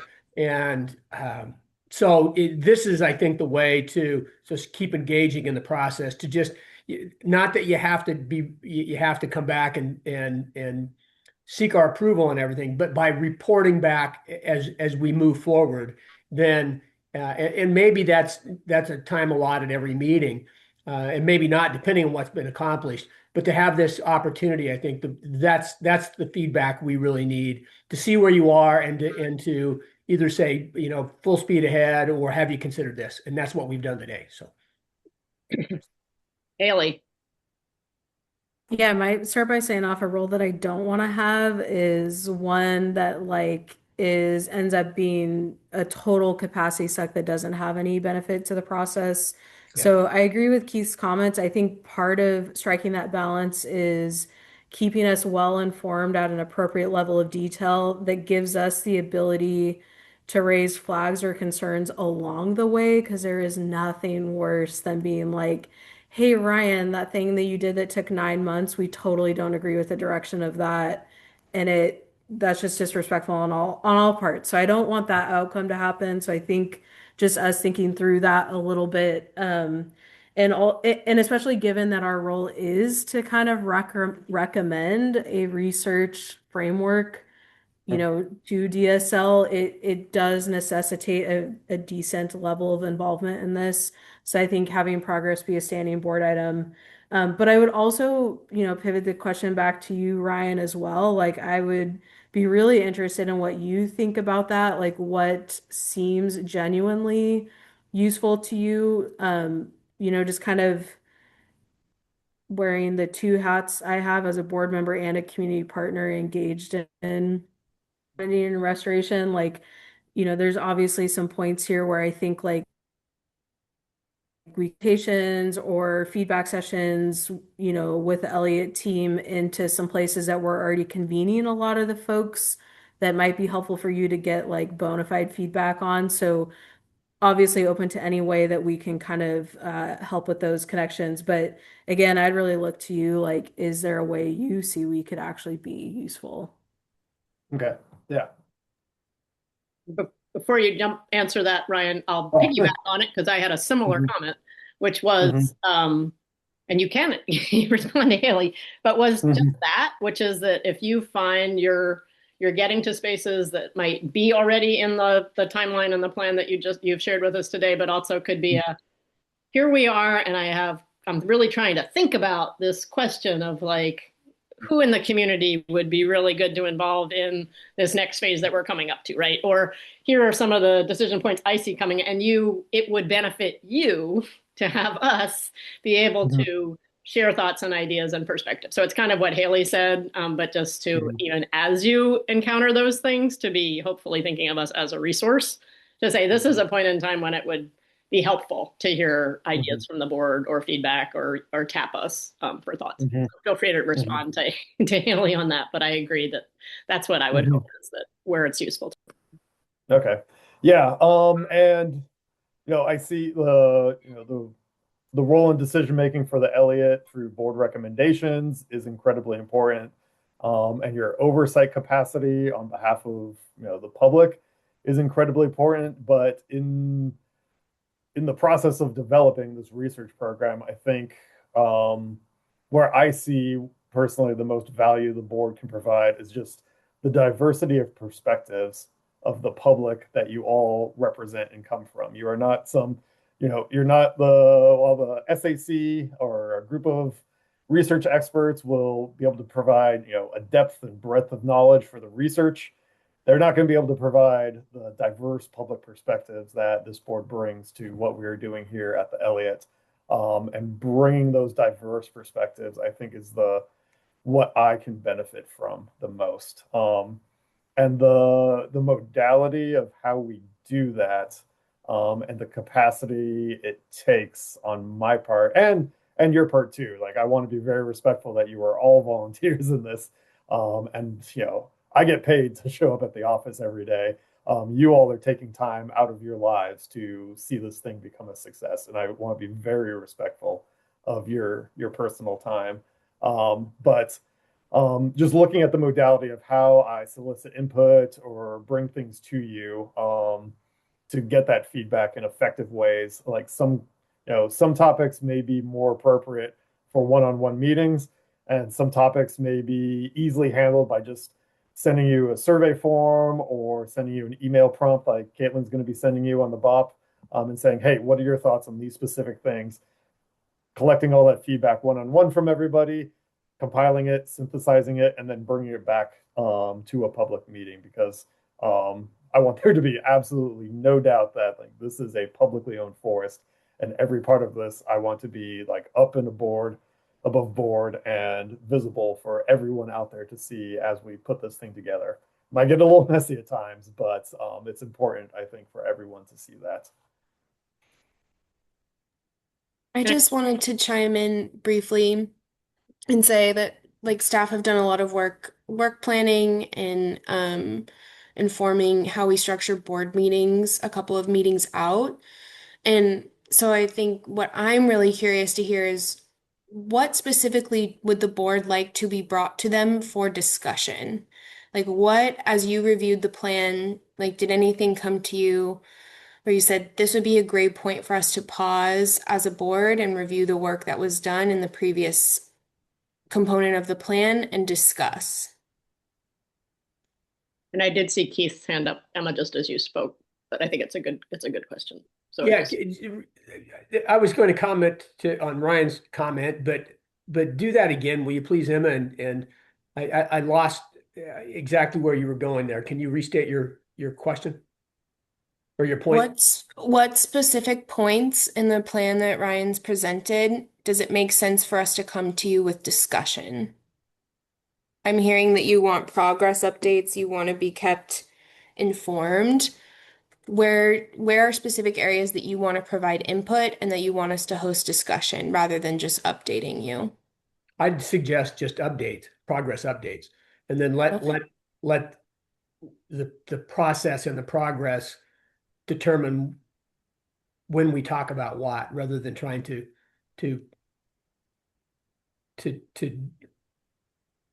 to deal with this with specific issues at a specific timeline. I think that for me, to answer that your question, thank you again for restating that. I think that makes better sense. Just time for update. But let me back up a little bit and I'll get out of the way here. Ryan, you made a comment about this whole process might be a little messy at times. The last 9 years have been a little messy at times. So for us not to be dealing with that would be completely outside the norm, and I think we're going to continue this for the next 40 years. It's going to be a little messy at times because there's no template here really for any of us, right? And so no worries about being a little messy at times. It's going to be we'll be comfortable. Thanks. Haley. Yeah, I think it's a good question of like kind of what is update, discussion, action, and making sure we're all aligned on that up front is important. I'm just going to make a plug that like while I really value the written communications to keep us all updated, I want to keep the public really updated, and the board meeting is the best way to do that. So even if that means that there's a few page update in the board packet and only 5 minutes on the agenda for questions, I think that's fine, but I really want to make sure we're keeping the public apprised and giving them opportunity for public comment. I'm happy to answer this question more fully in email, but maybe just to say a few things to see how other board members feel is like you have this understand operational administrative constraints and expectations on research program. I actually think that's a critical point where we do need to make sure there's alignment. I can see that as being an update, but as folks who are also poised to recommend budgets, et cetera, and have some purview over that and allocations. I think just a general understanding and alignment is important there because as you say in the plan, like this is going to be the foundation for what you can and can't do. So I think that is worthy of board pause. I think your review of other research models is worthy of discussion. I think making that a discussion item because there might be really good ideas and flags that could further guide and hone the process moving forward. And again, being really cognizant of capacity. I think your work groups and interested parties, like again, we're all here to make sure the Oregonians' interests are represented. I think report outs are really helpful there. There probably doesn't need to be discussion or decision. One question I did have, this provisional research plan, I'm assuming we would have a recommendation role on that, but I am testing that. And if so, like I would recommend we follow what we've all decided is best process where we have discussion and review at one meeting before you need that recommendation. So again, happy to detail this more in email, but I think that I appreciate the question. I think it's worth all of us thinking through.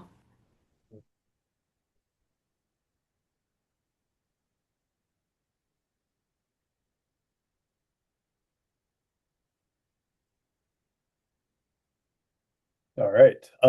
We've got about 5 minutes left on this agenda item.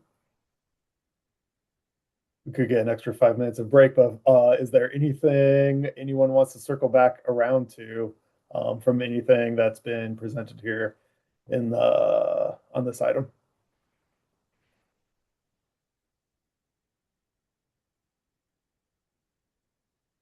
I feel like I'm taking a lot of airtime, but I did have a question actually of Darren. Darren, as the forest manager who's charged with making sure this aligns with everything else on the forest, I was just, yeah, hoping for some feedback from you on how this timeline aligns more broadly across the forest and with DSL leadership.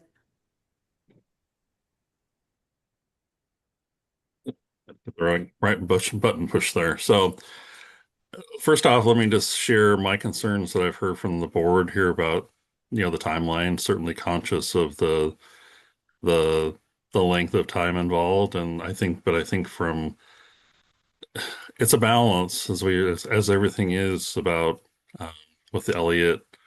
I think from leadership standpoint, I can't speak for all of leadership but from where I sit, it's important that um, as we've already been mentioned by other people, we got to take some time with this and make sure that we want to do it right in the long term, but we also want to make sure that we're looking at opportunities to do some research along the way, and balance that against all the other processes. We know that we're still in the startup phase. We have expectations to be um, moving through our startup phase for also become self-sufficient. And so it is all a balancing act of, I know that creates discomfort with, where we have to have some timber operations going when we don't have, we have some research going on the forest, but we still want to make sure that our research program is keeping step with that. And we're looking for opportunities and that's come up already in this discussion too, about where we can take opportunities to create some opportunities to do research on operations that are happening now, so that we are not losing those opportunities and making steps towards having research be part of everything we do. So, not sure if that gets to where you're going. Your question, Haley, if you want to redirect it, you can. But I'm it's a fine balance between um, and recognize that, yeah, I'd like this to get done sooner than later too, and I'm glad that there's some other feedback from the board as well that recognizes that I think we're all in the same spot of that we'd like to have this happen sooner rather than later, but also recognize that there's some parts that they just may take a little bit. But I did appreciate the opportunity about the comments about looking for a consultant and some other opportunities, and maybe we can talk about that a bit when we talk about budget later on. So I'll stop there. I don't know, Haley, if you wanted to follow up, if I didn't catch what all you were asking me or not. And I see Ken has a hand up too. Yeah. I would just hearing this and thinking about this, I think in the next BOP, if as part of that plan, there are a range of prescriptions, that would create an opportunity to do research on those prescriptions later on. That is, rather than holding up that process by trying to create a research question, if there is a diversity of prescriptions, well, that gives us an opportunity to come back and look at those operations with, whatever other kinds of questions we might need to ask. So again, the larger the range of prescriptions out there for the next BOP, the more opportunities we would have to do post hoc experiments out there. Thanks, Ken. Anyone else at this stage? So again, Ryan, thank you so much. And thank you again for the work structuring this. I think it was really well done to engage us effectively. And so thank you for that. All right. I'm happy to hear that. Yep. 100%. And, you didn't come away with lots of answers, but you asked some great questions and hopefully you got some useful input. All right, great. Good. So I think we're scheduled for a 5-minute break. So let's do that now. And we'll be coming back at 11 to talk about the carbon project additionality. And thanks again, everybody, for the work structuring that. See you in a minute. We can Great. So welcome, Brett. I think we're moving into carbon project additionality. And I also just want to say thank you guys for the 5-minute breaks that you have built into this, because I think personally, it just makes it work a lot better to know that you get up, stretch a little bit every hour. So just want to pass along that thanks. Take it away, Brett. Okay. Thank you, Chair Allen. And hi, everybody. Brett Brownscombe for the record, and I've been working with DSL and most recently moving out of on-staff role, but helping on the carbon project end as well as the financial planning end. And so I wanted to kick this off. I'll share my screen here. That's what I should do, right, Emma? Yeah, you share your slides. There we go. So this agenda item is intended to get into a few things, eventually additionality, an overview, high-level overview of additionality, but there are a couple updates and stop points, including on the carbon learning plan. So the first update is, let's see here, here we go. Everybody see the screen? Or can anybody not see the screen? We can see. Thanks. Awesome. Thanks. Close up the chat. So the first bit of information is related to just overall carbon project update. And I think last board meeting, the status update was the plot inventory establishment on the Elliott was kind of, I think, almost wrapped up then. It has been completed now. And so the long and short of this initial slide is there are about 200 plus carbon project inventory plots that have been established on the Elliott. And these plots are done based on the carbon project requirement to, first establish what are your base level carbon stocking volumes on the forest. And so it has that value, and those plots are also going to be used later in the verification process. And so the carbon project has a 20-year crediting period, but the monitoring commitment is a 40-year monitoring commitment. And so every 5 years, those carbon inventory plots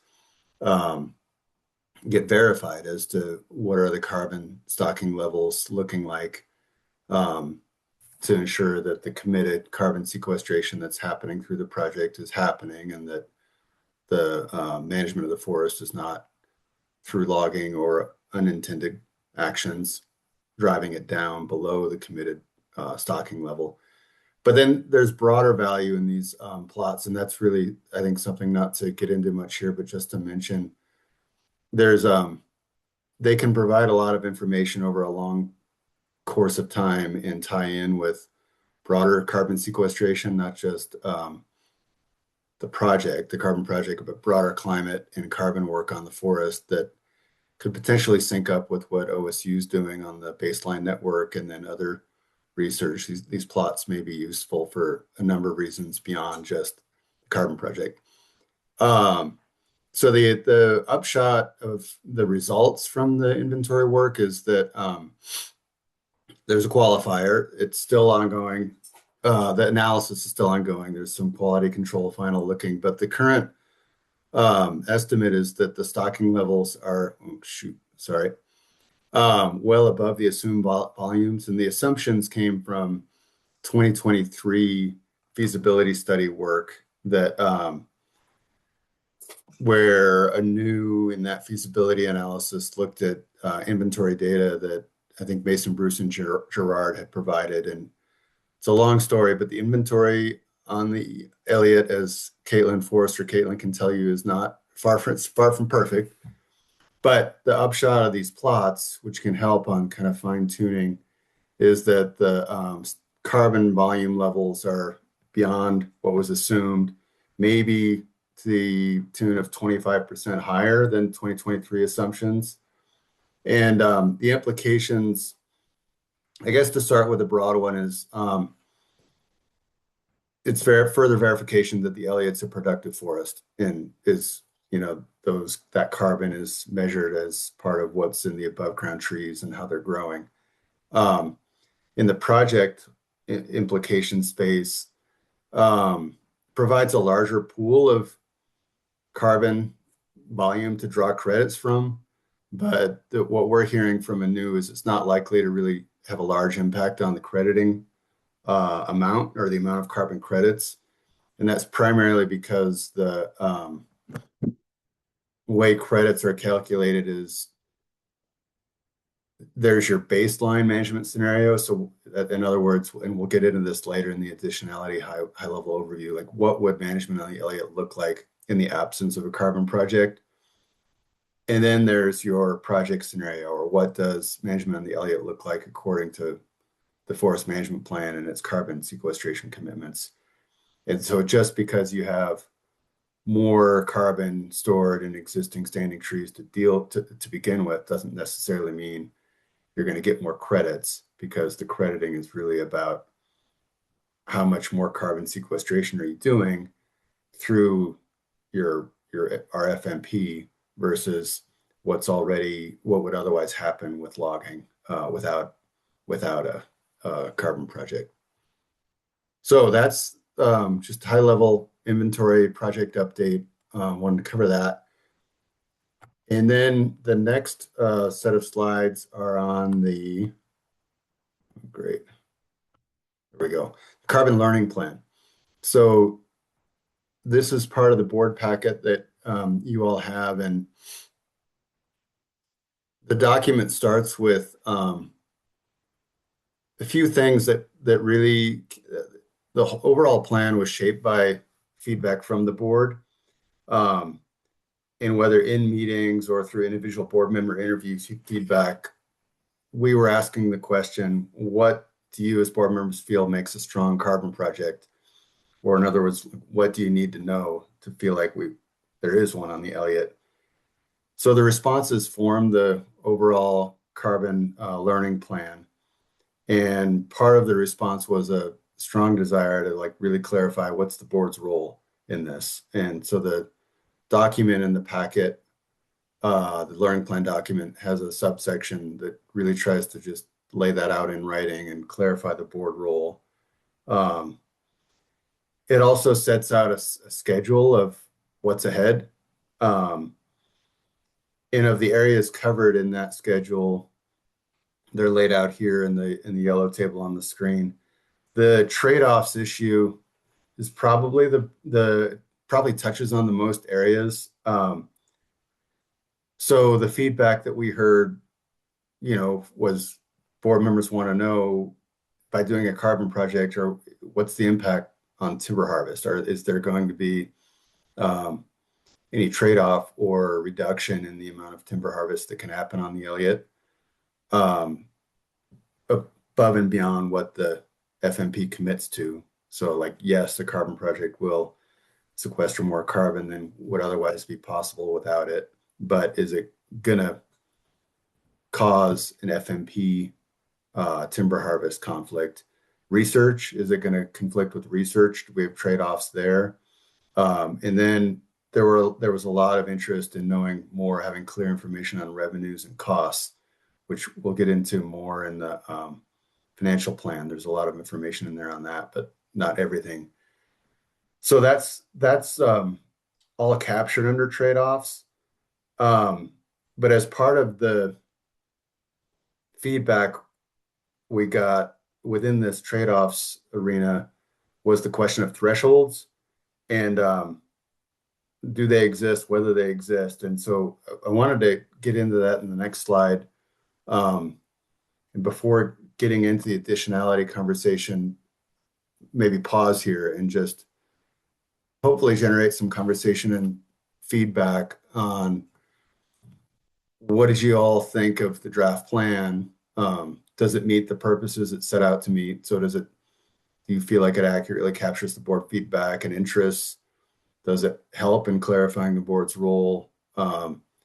And is there a clear plan for the months ahead, but not just a clear plan? Is it what the board wants to do still? So question prompts here are overall feedback on that. And then I think I'll pause there. The next is this question of thresholds and trying to clarify who's on first, really. Like, does staff need to be hearing from the board on this more, or is it something where the board wants to hear something more from staff? So I think what I'd like to do is just pause and cover the initial question prompts first. Sorry, let me get back to it. Around how do you feel about the document, the plan, and overall, does it meet the purposes? And then after hopefully some dialogue, feedback, getting into the thresholds question.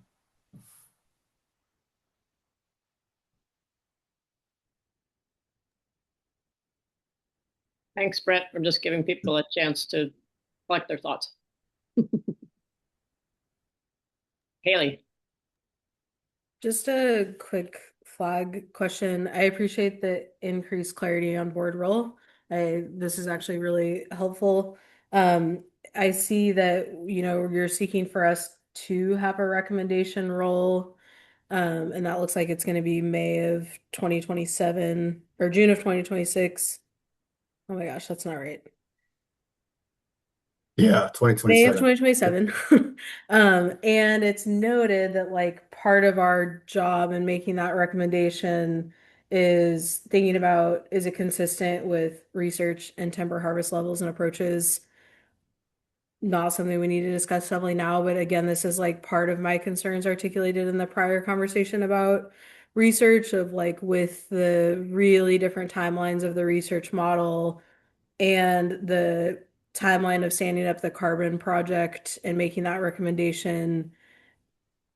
How are we going to have the information that we need to make that assessment? Maybe there's a lot of flexibility within this, and there's very few concerns about it actually, interfering, but just to flag that of like, how would we move through that recommendation?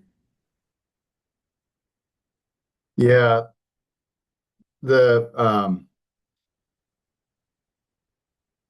next steps around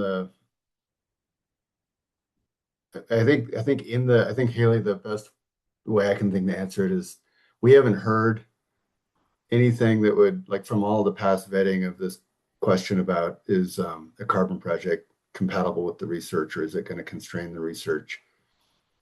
that was one that came up pretty heavily in past years when OSU was raising that question in the potential management role. And what we heard then and continue to hear now is no, it won't.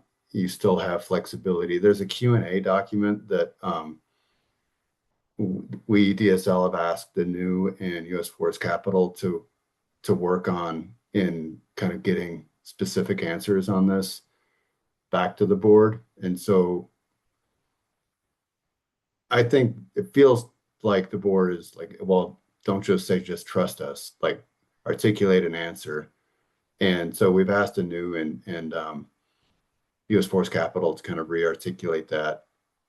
I think in the context of, I mean, the basic thing we've heard is Carbon Project commits you to a certain level of maintaining a certain level of sequestered carbon, which is the level that is in our forest management plan. And so where logging happens or what research happens, it's really the discretion of the agency in working with the board to figure out like what that research and with Ryan in his presentation on what the research framework is going to be. If the framework comes back and says we're going to log more than what's in the FMP, then that would be a conflict with the not just the carbon sequestration level, but the whole FMP. So it doesn't feel realistic, but it does feel like the way you would know is through the learning plan process, where in a Q&A document and then the set of meetings that play out over the months ahead, the board would have clarity on getting that question tied off to its satisfaction.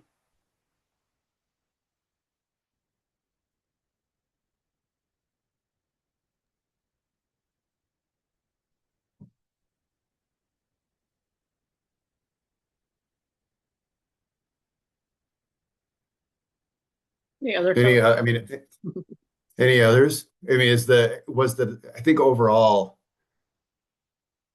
it would take a good bit of work to implement the carbon learning plan. And I think the fundamental question that staff are looking for input on is like, is it aligned on what you all said you wanted to know about and learn about so that you could feel comfortable getting to the question of like, do we have a strong project or not on the Elliott?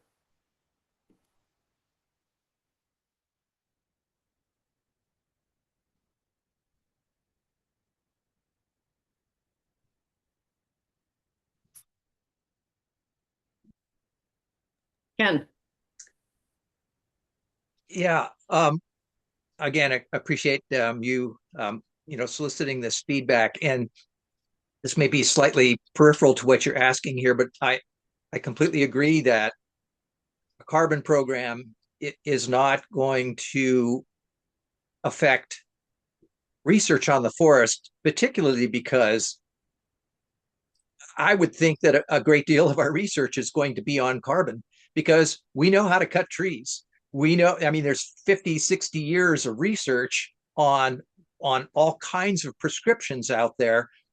And certainly, where soil carbon and things like that are concerned, maybe there's less.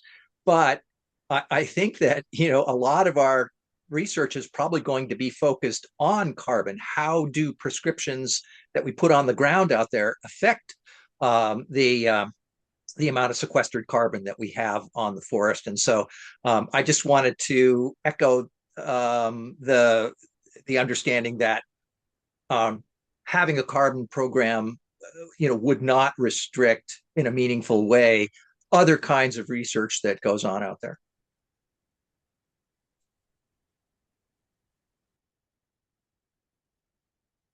Thanks, Ken.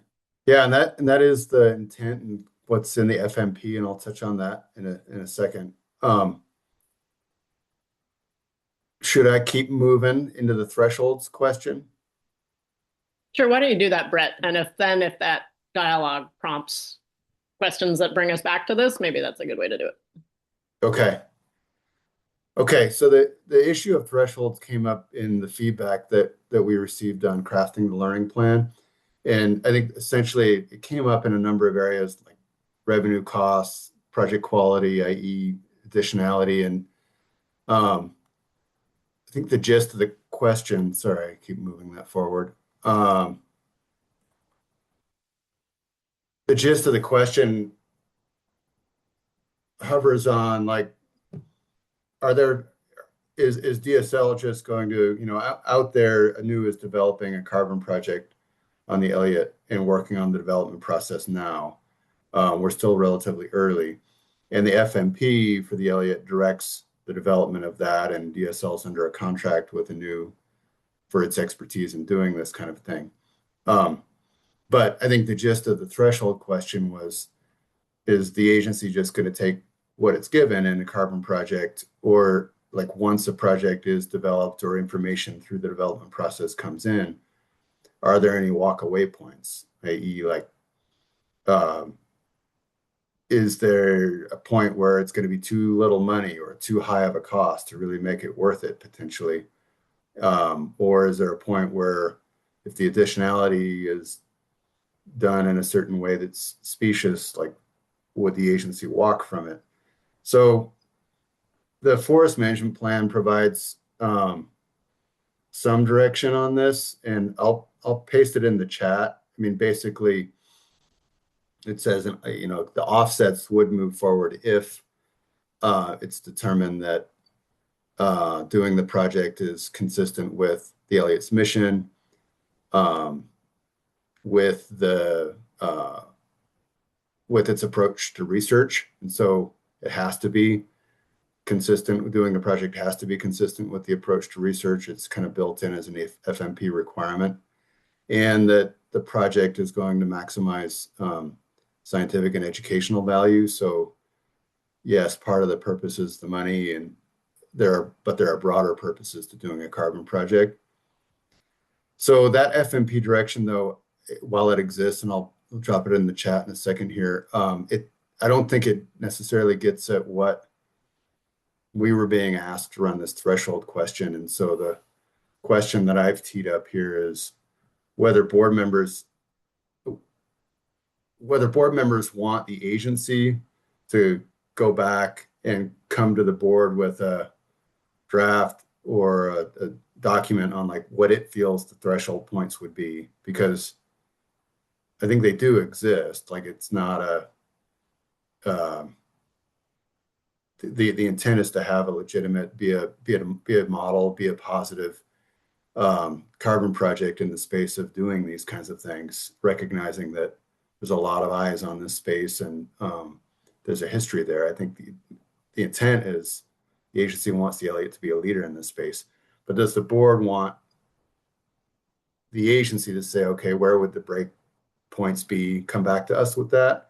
Or do board members have their own thoughts on like where the thresholds would be?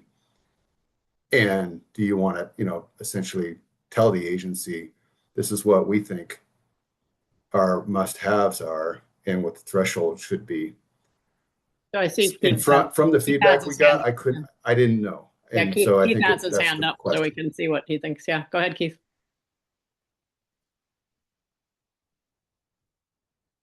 You're on mute. Stupid me. Thank you. Brett, thank you. I think there are real thresholds about how many carbon dollars are coming into the forest, that if it fell below that or substantially below that, then we should be questioning why we're doing a carbon project. It was always, from the first time we discussed this 9 years ago, it was always included as a revenue enhancer, along with the other benefits. But I'm not, nor do I suspect any one of us individually are expert enough to know right now where that threshold is. Does that make sense? I'm not trying to dodge the bullet here, but if we're going to get $100,000 of carbon revenue every year, that's probably not enough to make it a worthwhile project. But there is a threshold there. So I guess that's your question. But it's not answering where the threshold is. But I think that that there has to be. I think most of us would say there has to be some revenue enhancement or revenue generation that is quote significant, whatever that looks like, to the health of the forest to make sense. So that's my point.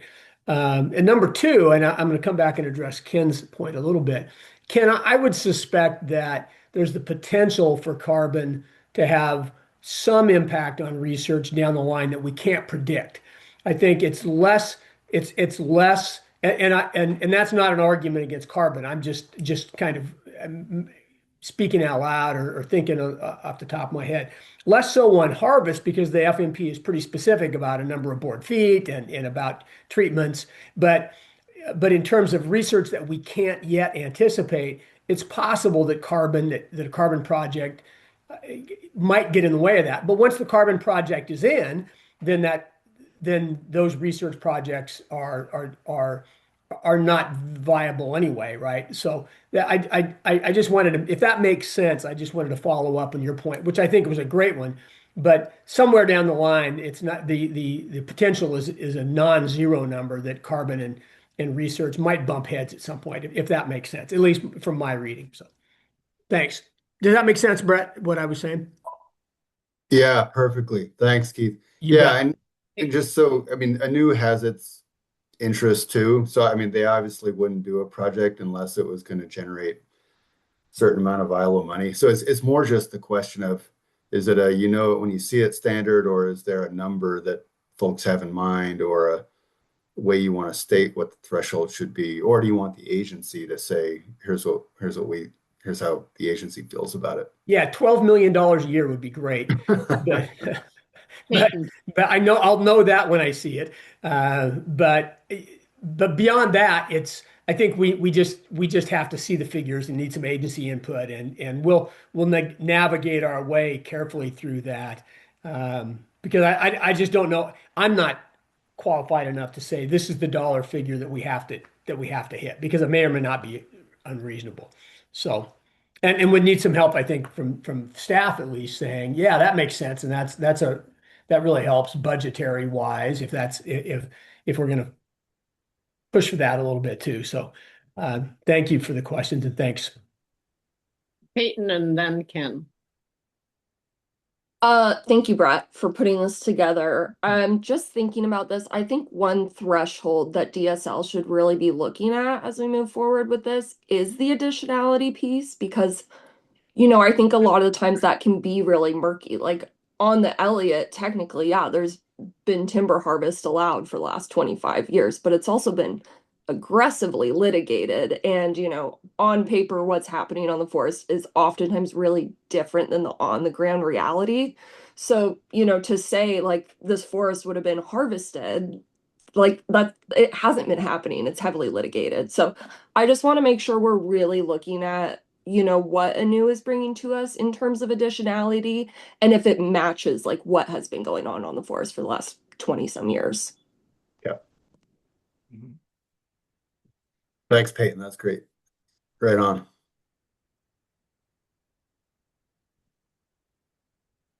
And I guess my question is, suppose it does come up that after we do our due diligence and Nunu does theirs, and we decide that, as Keith says, it's $100,000 a year. What's the I mean, we've got a 40-year contract with Anu. What's the mechanism? I mean, is it one of those things where both parties agree to dissolve the contract or something like that? I mean, how would we get out of this if we indeed both determine that carbon project isn't worth doing? Thanks, Ken. I'll hit that. Yeah, and there are provisions in the contract related to this, and so if the state walks away from the project for whatever reason, there are stranded costs and liabilities there contractually that the state would be obligated to pay back. But if there are also provisions in the contract for, if it's no fault of the state's that the contract doesn't have or the project doesn't have viable revenue, or that there is not a buyer, that's not something that's necessarily on the state. So we could, I mean, this is the kind of feedback that I think can help like get at what do board members want to know, and what does the agency need to put together versus what do you need to tell us to give Darren and the agency direction on like what you think thresholds should be.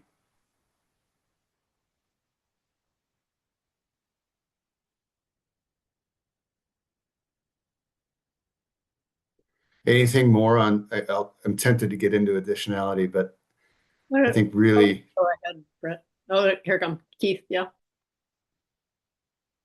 Yeah, it just dawned on me that Peyton's point was terrific, and that in that additionality figure, is it possible that at some point down the line that the history of litigation on the forest would simply arrive that you would arrive at a point where there was no additionality because nothing's happening there on the forest anyway.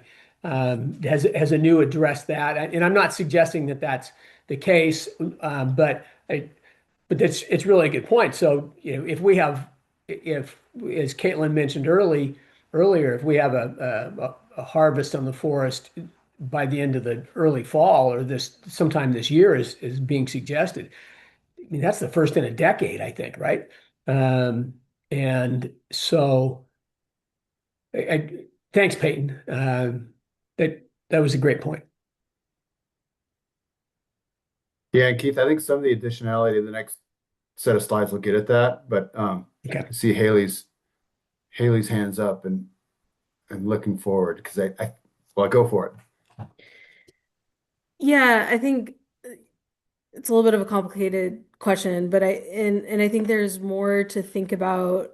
This money piece is important, but also when we think about the board's role is to think about, all of the value and management principles that we're trying to see on the forest, and also acknowledging that, this wasn't stood up to the best of my knowledge. And Keith, I appreciate you bringing some of that historical context.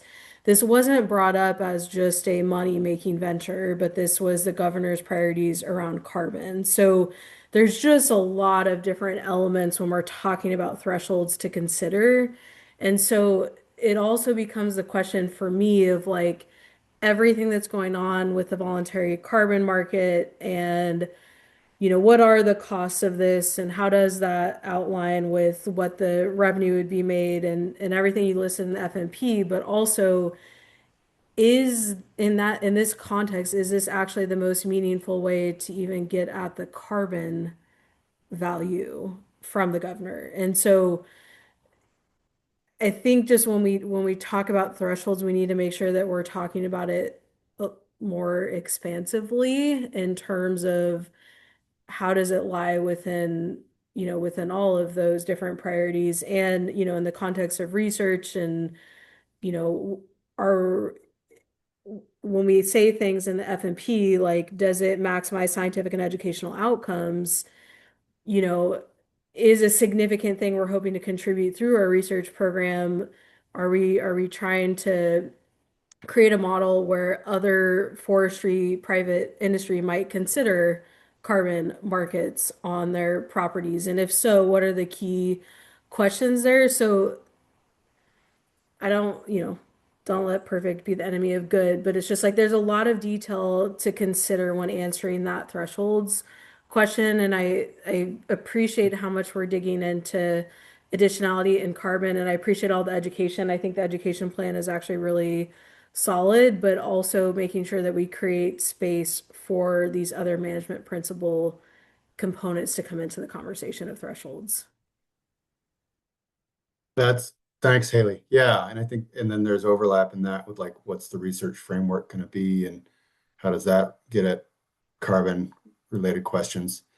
Yeah, and I think I think the overall feedback that I was trying to generate in this part of the carbon project presentation before we get into additionality is like what you touched on, where the going on this carbon journey is new for everyone. How DSL is working with the board and doing that is also new. And so what we're trying to do is make sure that there's a plan that rolls out. Here's what's ahead in a learning plan, so that information that the board members want to know, need to know, as you are serving as representatives of the Elliott in your communities.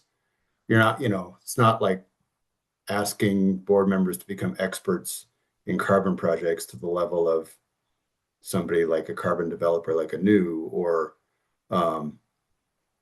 others who are working on it at the staff level. But it is like to be comfortable with this and how it attaches to the broader objectives of the Elliott's mission and carbon. Is this learning plan going to get you the information that you want, that you need? And I think that's what staff want to. That's what we're looking for. I'm like, did the draft plan hit the mark? Should we move forward with it, or is there more we should tweak? Keith. Yeah, thanks all, man. My brain is run amok as it is wont to do. This is a great conversation. Haley, you mentioned something that really got me to thinking, and I want to make it clear that none of this is I'm not saying any of this that I disagree with the Carbon Project. I've been clear with that with Brett. It has always been something that I was comfortable with, as long as it helped the forest, because it helped the forest achieve a greater purpose, which was to create a resource forest that was self-sustaining. But if that the voluntary market isn't there, and if the revenue generated is insignificant, and knowing that we have a governor's intent that a carbon project is being done, I don't think that means we're not carbon sequestering on the forest. We're just not monetizing it. And I'll point out, and I think Ken has brought this up, a third of the forest is basically in the CRW, we've set aside for other purposes anyway, which as a byproduct of those other purposes, it happens to include carbon storage and sequestration. So, to get back to your question, and I always think better when I have other people bouncing ideas around, and I don't know, maybe I'm thinking worse here, but I guess I get to get back to the point from my perspective. If a carbon project isn't significant in terms of the revenue generated, then I would urge we revisit that altogether. But I don't know what that dollar figure is. If it is whatever significant is, I've been comfortable with it from the first day, and I would remain so, because it helps us achieve the greater intent of the forest, which wasn't simply to create a carbon project, but which was to create a research forest that saw to meet harvest, to meet all of the Oregon, the milieu of Oregon ideas, and prop it up as well with as little support as we needed. So okay, I'm out on this one, but again, I'm thinking out loud. Haley, thanks for what you had to say, because that created some thoughts in my head too. So thanks.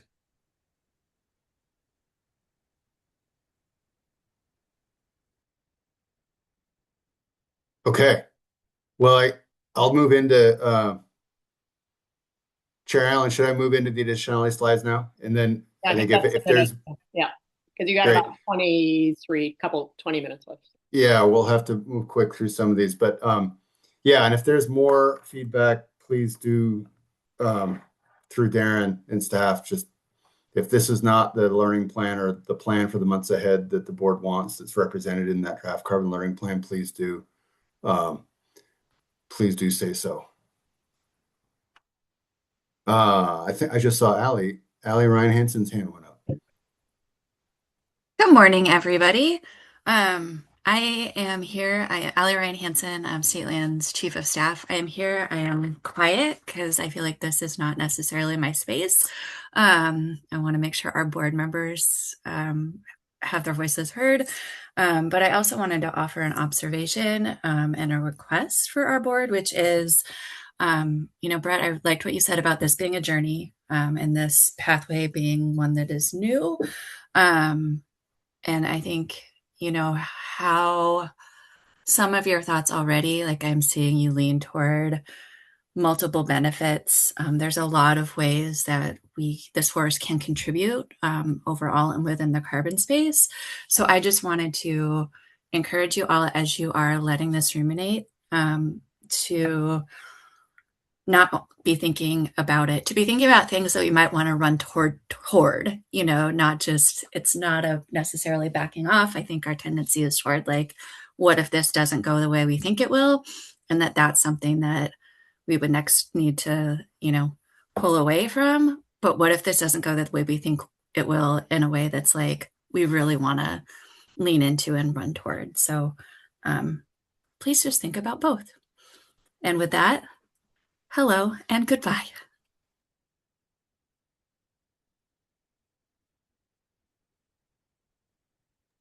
Thanks, Allie. Brett, did you want to carry on? And Keith, you still have your Yeah. hand. Yeah.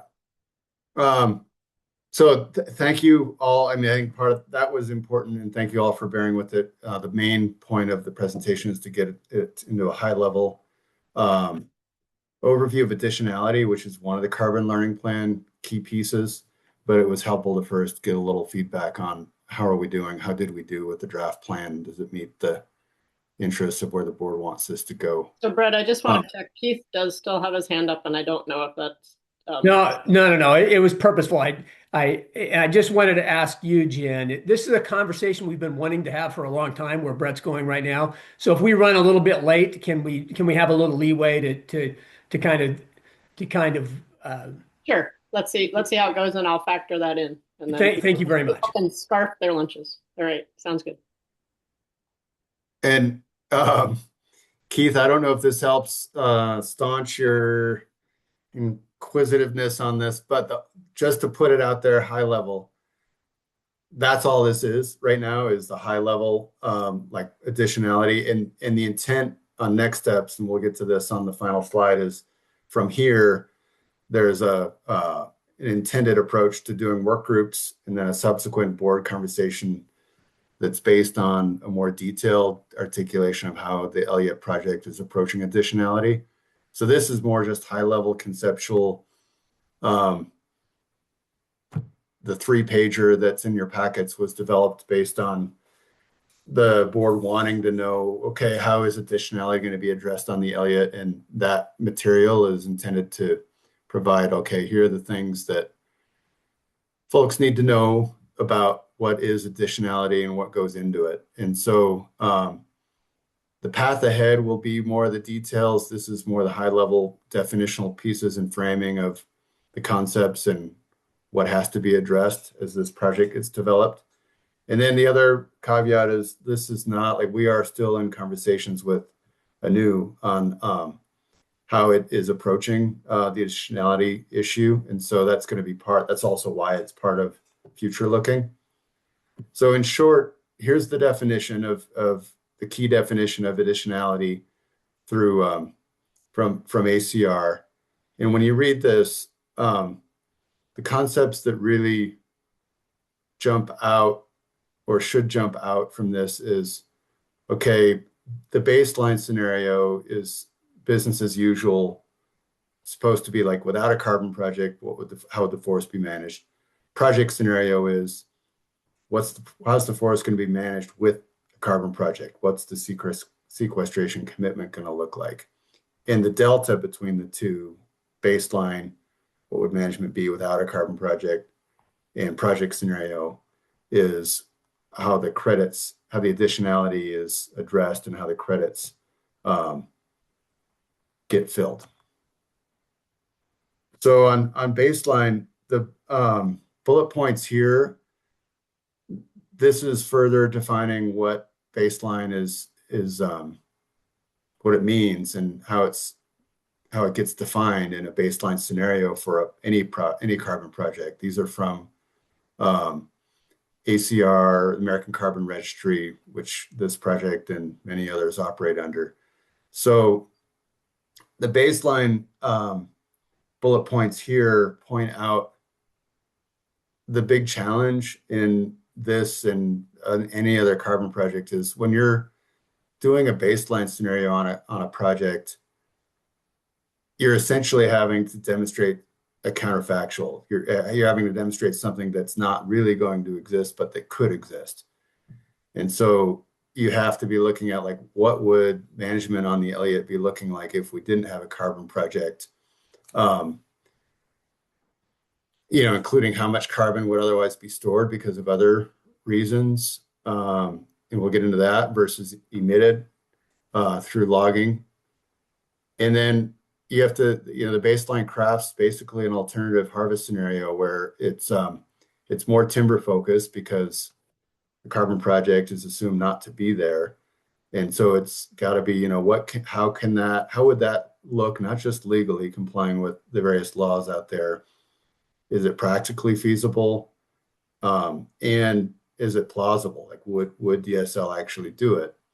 So that defines the baseline scenario, and the analysis is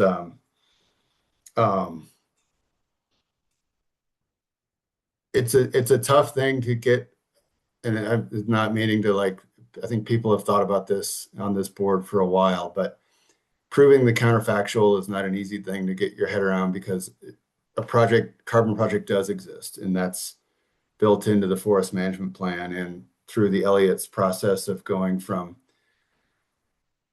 the protocol process privatized potentially into, is it going to be a research forest? Yes. And how? There was a lot of thought put into where would carbon be sequestered and how on the forest. So the project scenario, I think to touch on that definitionally, is essentially our forest management plan. It's a regulatory document that builds in a carbon sequestration commitment that's above and beyond what would otherwise likely happen on the Elliott if a carbon project hadn't been an intended piece of this design. I'm going to roll through these, and then there's a few more, 3 or 4 more slides, and then stop. So this is going to be a bit of info, but on this baseline component slide, when thinking about how a project baseline is crafted, it's subject to the following. So the baseline has to comply with constraints, and some are obviously legal, like Endangered Species Act or Oregon Forest Practices Act. If those laws require certain areas to not be harvested, you can't count those as part of the baseline. Otherwise, you would be double counting and not complying with the law if you assume you can log in ways the Endangered Species Act wouldn't allow. But it's not just legal, it's also about constraints that are practical. And so if certain ground due to steepness or stability would not otherwise be logged, you can't include that in your baseline. If the mill capacity is not there, so if there's no demand for the logs, or if capacity in an area is not viable, you can't create a hypothetical scenario where just because you could cut a tree, you're going to get credit for it, even though there may not be a mill existing to buy the log. In this area, in the Elliott's area, I think it's a fortunate thing. Like in certain states, Colorado, others, the mill capacity, and even in parts of Oregon, it's diminished enough that this issue is real. In the area and the Elliott's geography, there is still a lot of mill capacity, and so it's less of an issue. But point is, baseline has to be constrained by compliance with laws, but also practical considerations.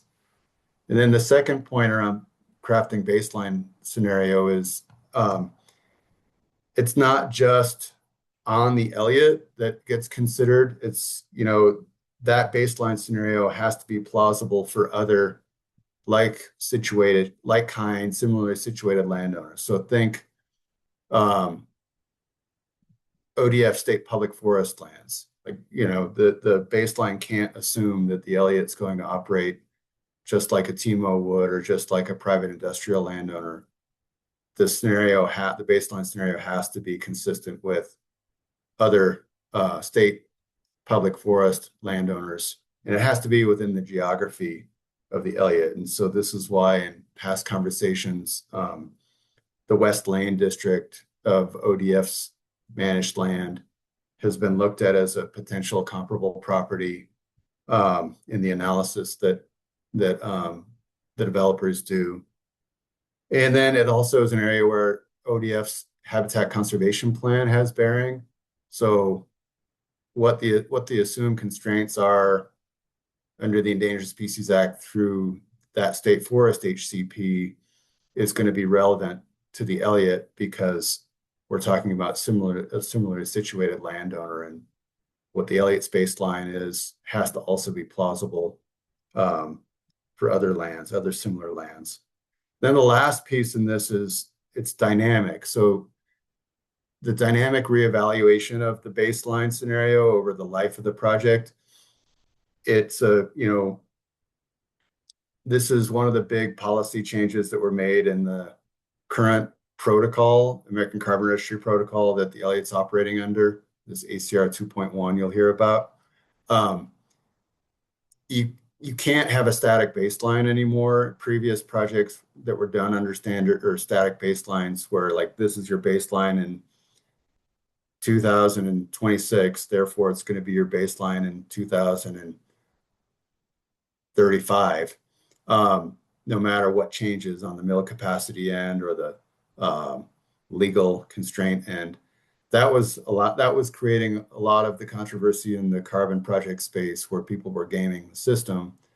So the response in the new protocol was to reevaluate baseline dynamically over the life of the project every 5 years. And so that'll be an evaluation of, is the mill capacity still there to take the logs? Have the constraints changed? Legally, we have an HCP that's committed for 80 years. So we think we have a pretty good eye on the future. But that kind of stuff will be part of the dynamic look at baseline over time.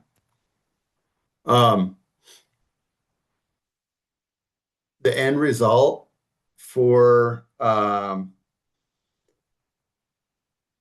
additionality is it has to pass this American Carbon Registry three-pronged additionality test, which is relevant to all improved forest management projects, of which the Elliott's one in the American Carbon Registry.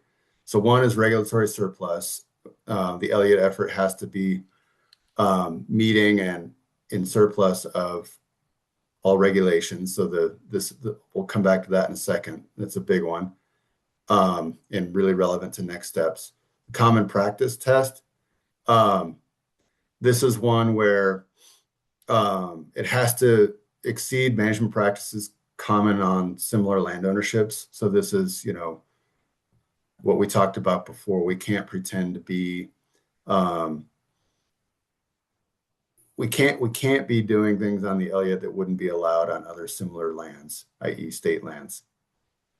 The implementation barrier test is that the project has to face at least one of 3 implementation barriers. So in other words, like the whole Elliott effort would cost more money than it makes. Therefore, you got to have a carbon project. It's facing a barrier. The Elliott effort's facing a barrier in implementation without a carbon project.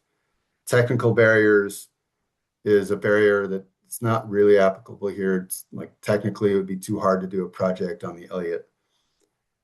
Institutional barriers cover social or management issues that make a project or make doing a project too hard on its own. And this is things like lack of trust or difficulty in changing how a business operates. In our context, it's the ability to get to a diversified business model, like on its own. If the Elliott is only reliant on timber, that's not changing the business model. So that gets at some of this implementation barrier test. The next steps for the additionality conversation that are on the horizon really focus on number 1, so this regulatory surplus test.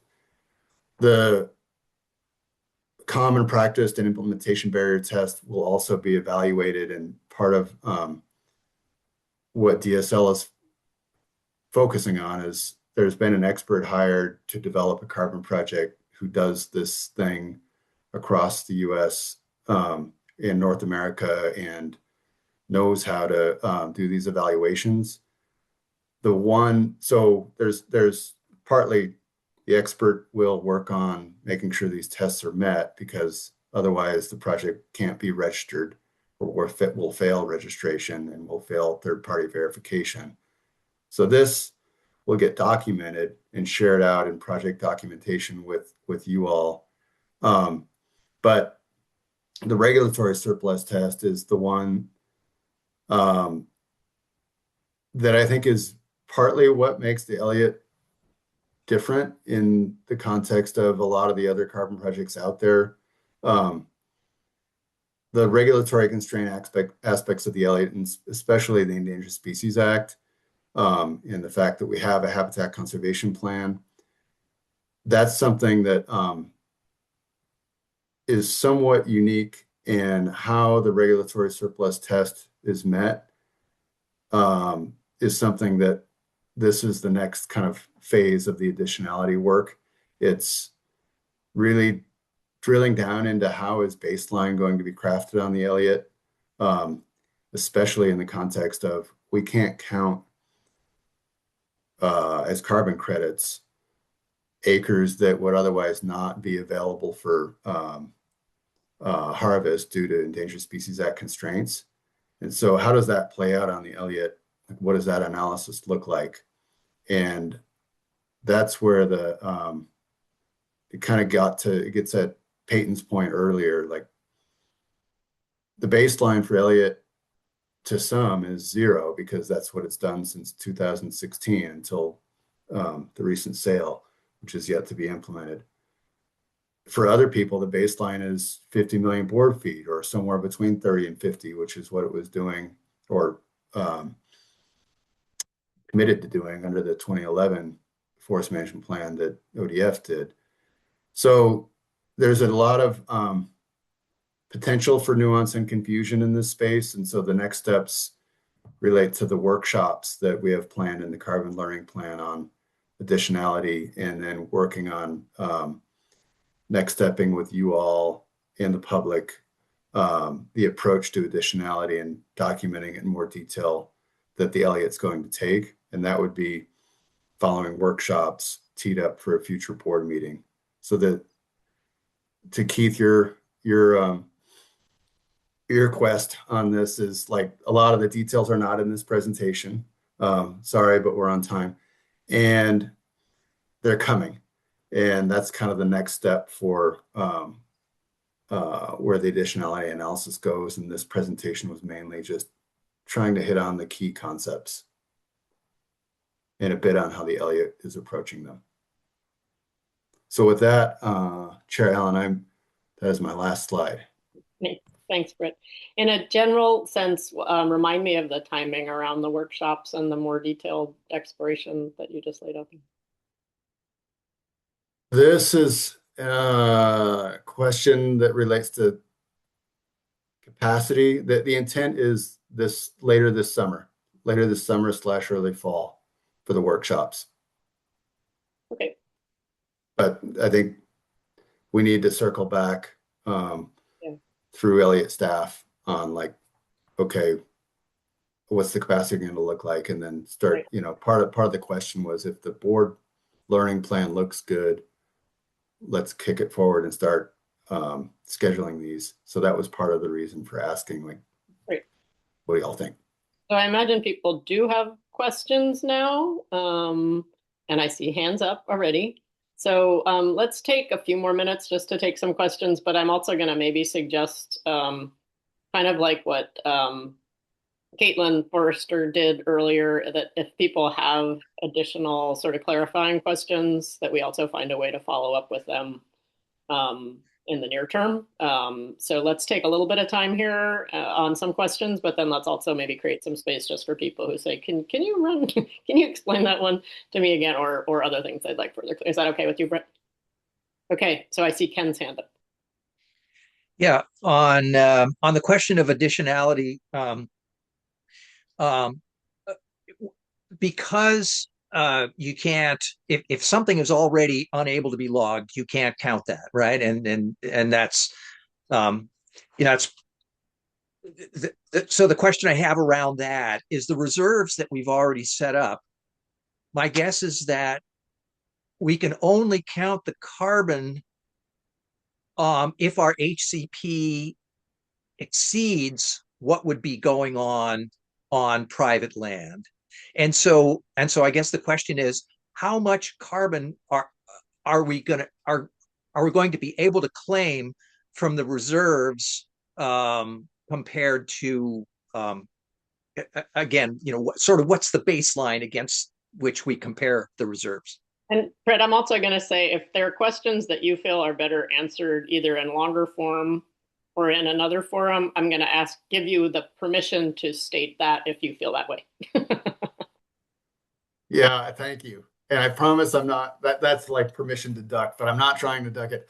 That is the, Ken, this is the subject of the next. So those reserves, I mean, basically, this is risking getting into too long of an answer.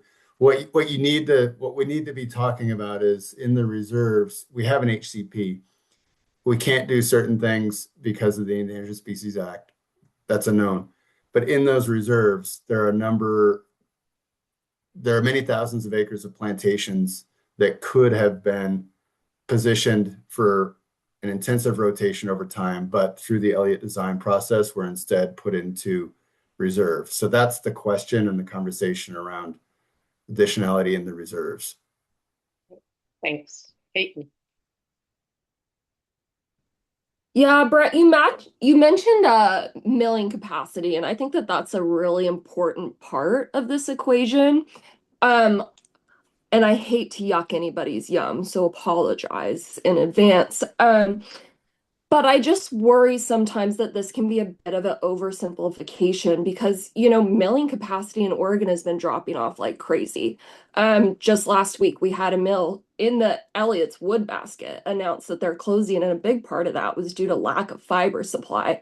And, when these mills go away in our area, our demand for wood and paper products does not go away. And so I get a little concerned that we're taking kind of a micro approach to what is a really big macro issue, right? Does that track? Yeah. Yeah. And so I just think that should be part of the learning plan as we dive into this, because, like when US mills go away, and specifically mills in Oregon, we're operating under some of the strictest regulations for harvest in the entire world. When Oregon mills go away, we're sourcing wood from other places. So we're not only contributing, carbon emissions for the transportation, but the logging is not as clean. Yeah.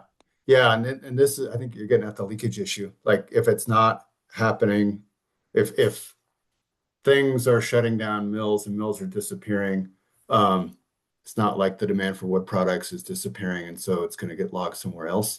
So I think, yeah, looking at what I'm hearing is you want the carbon learning plan to get at this, like, is how does the Elliott sit in the bigger context of doing these policy things like carbon projects, put downward pressure on mills and promote more closure of mills?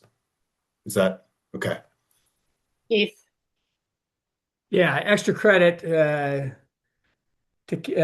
for not yucking our yum. Peyton, that's the greatest phrase I've heard today. Thank you very much. I have no clue how it applies here, but I'm going to use that time and again. So thank you. All right.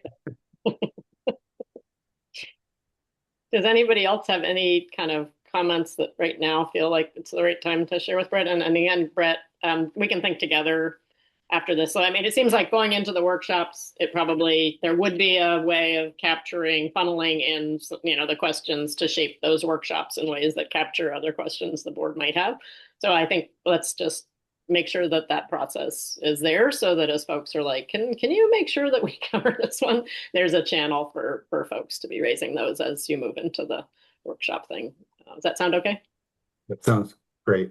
And I very much appreciate your time putting this together and also your work to ensure that we're getting perspectives from a number of different folks in terms of the thinking about this dynamic process right now. So Sure thing. Happy good. to do more, hear more. Yeah, sounds good. So I think that we are on schedule now to break until 12:30 when we will be returning for the education and recreation plan and the bird owl management plan. So I'm going to encourage people to take a break, stretch your legs, and see you back at 12:30. So that's about 26 minutes. So, and thanks for everybody for the morning preparation and engagement. So we'll see you in a bit. Here.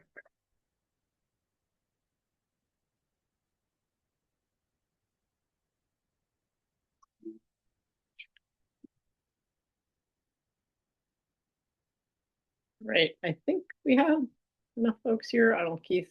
Keith, are you there? 1, 2, 3, 4, 5. I think that would make us a quorum. I'm in. All right, sweet. All right. Thank you all again for the good work pulling today's meeting together. And we're going to turn it over now to Darren to provide an overview of the recreation and education planning process. So Darren. Hey, Jim, before we go, I've got to step out for another meeting at 2, and then I'll be back. I'll be back after that Zoom. So I just want to Okay. Okay, thank Great. you. Thanks for the heads up. All right. Yep.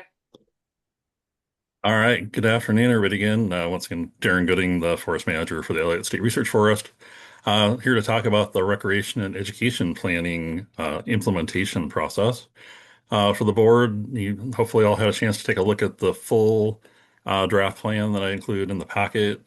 Also wanted to just thank 3 of the board members who joined me a couple weeks ago for a little work group session on this topic. So thanks to Ken, Peyton, and Keith on that. And I'll talk on that a little bit.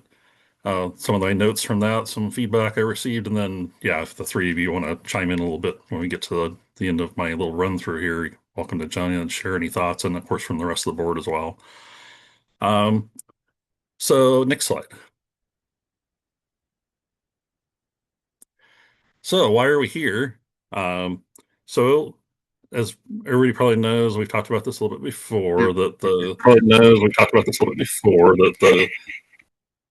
the recreation and education plans were placeholders in the forest management plan that were recognized that we would come back and work on later. And so now is the time we want to start thinking about initiating that process to do that. And so here's just the mandate from the forest management plan from section 3.2.5, saying that DSL will advance the planning process for completing the education plan and recreation plan after the initial approval of the FMP, and once we have funding and contracting with an entity to develop the plans. And so that was part of the process that it was already envisioned that it wouldn't necessarily be done by staff alone. Of course, there'd be staff involvement, but we would rely on a contractor to do a lot of the work for this plan. And then here just a refresher on the role of the board in the recreation and education planning. That's spelled out for receiving public input, advise DSL with recommendations on recreation education plans so that they're consistent with the mission and management policies of the forest. Next slide, please. So the FMP, the Forest Management Plan, calls for 2 distinct plans, and we intend at this point to run them as one coordinated effort. The recreation plan manages public access and the visitor experience. It would cover the activities people already associate with Elliott, so hunting, fishing, camping, etc. We'll use a tool called the Recreation Opportunity Spectrum, or ROS, to map different settings across the forest, and it will address visitor carrying capacity, desired conditions, and how we make decisions about access across time and place. The education plan will guide educational programming and partnerships. Would serve the full range, so looking at K through 12, community college, university, and general public, and anything else that we may come up with through the process. There is a central commitment to integrating Indigenous knowledge into programming, developed in genuine partnership with the tribes. And it builds upon other education efforts that had already been going on before the Elliott before the research forest was formed. There's programs at Southwest Oregon Community College, things that OSU has done before, and other efforts. So I think I'll look to what's already been done, what information is available, so that we're not starting completely from scratch. So there's a question here about which I'll bring this up again at the end, is one of the structural choices that we have about this process, and we talked about this in our little work group meeting a little bit. Was one of the ways to structure this would be to, if we have, because there is a call for having a committee formed to assist this process.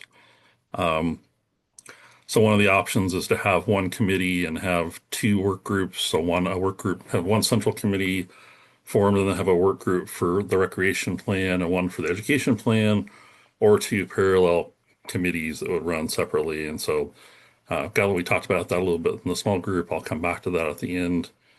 So just kind of think about that in your mind as we go through here, as I run through a few other the high points here.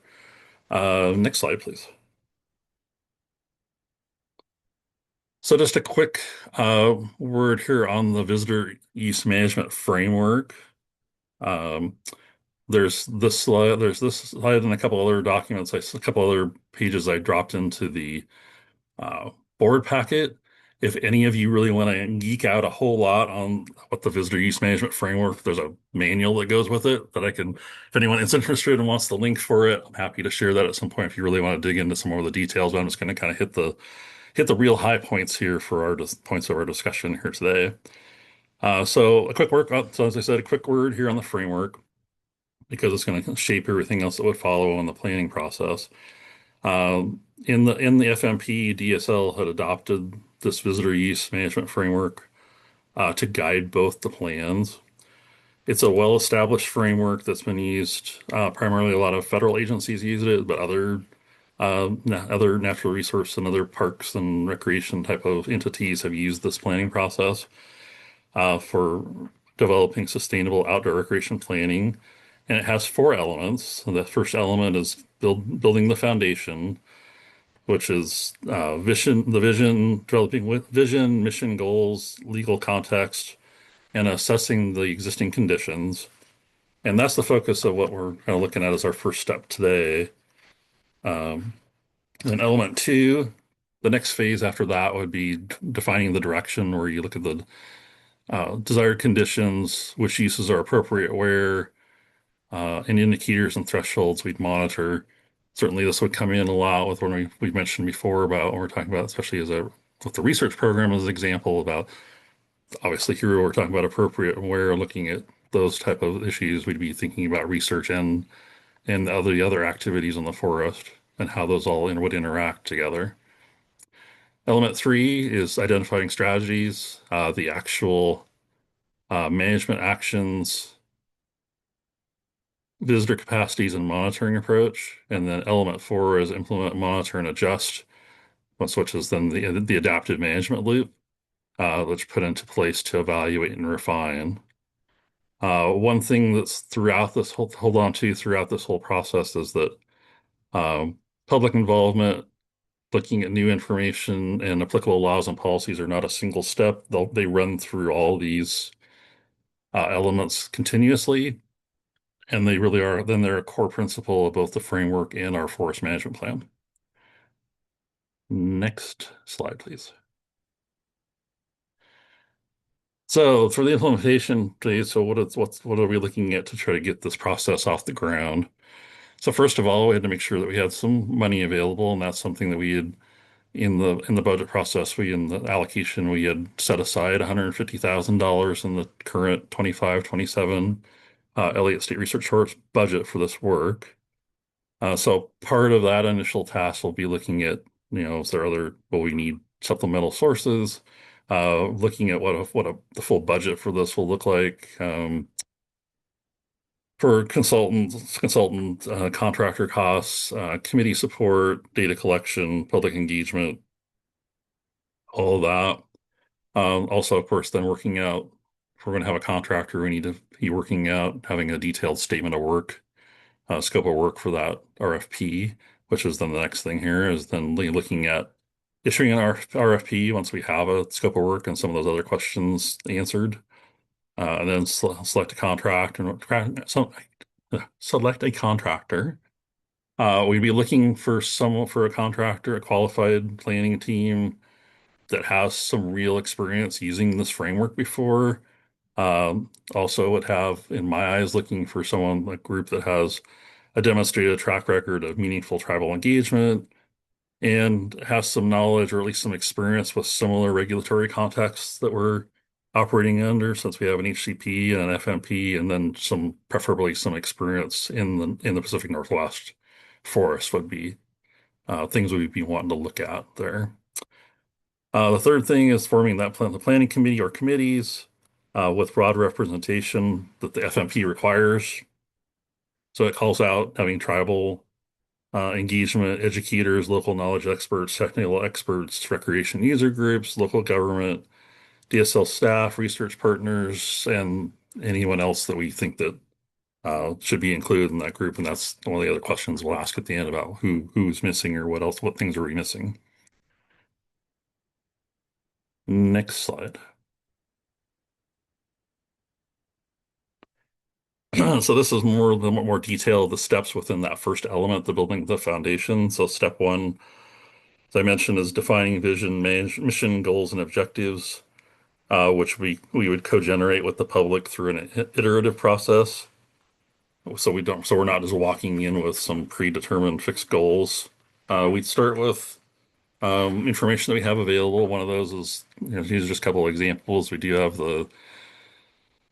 going back to the 2011 ODF Forest Management Plan baseline information. There is some information there about talks to recreation back from when ODF managed the forest. So we'd go back and look at that. We look at all the other information that we have available to kind of start as a starting point baseline. And then in that second step, we'd review the purpose, authorities, and regulations. So it's the legal context, the container of which we operate in. So as we all know, HCP, the FMP itself, what the research design will look like. And of course we have if there's applicable Oregon administrative rules. Also looking at the state's overall planning. There is a Oregon planning goal around scenic resources, the statewide planning goal number 5. So we make sure we incorporate that.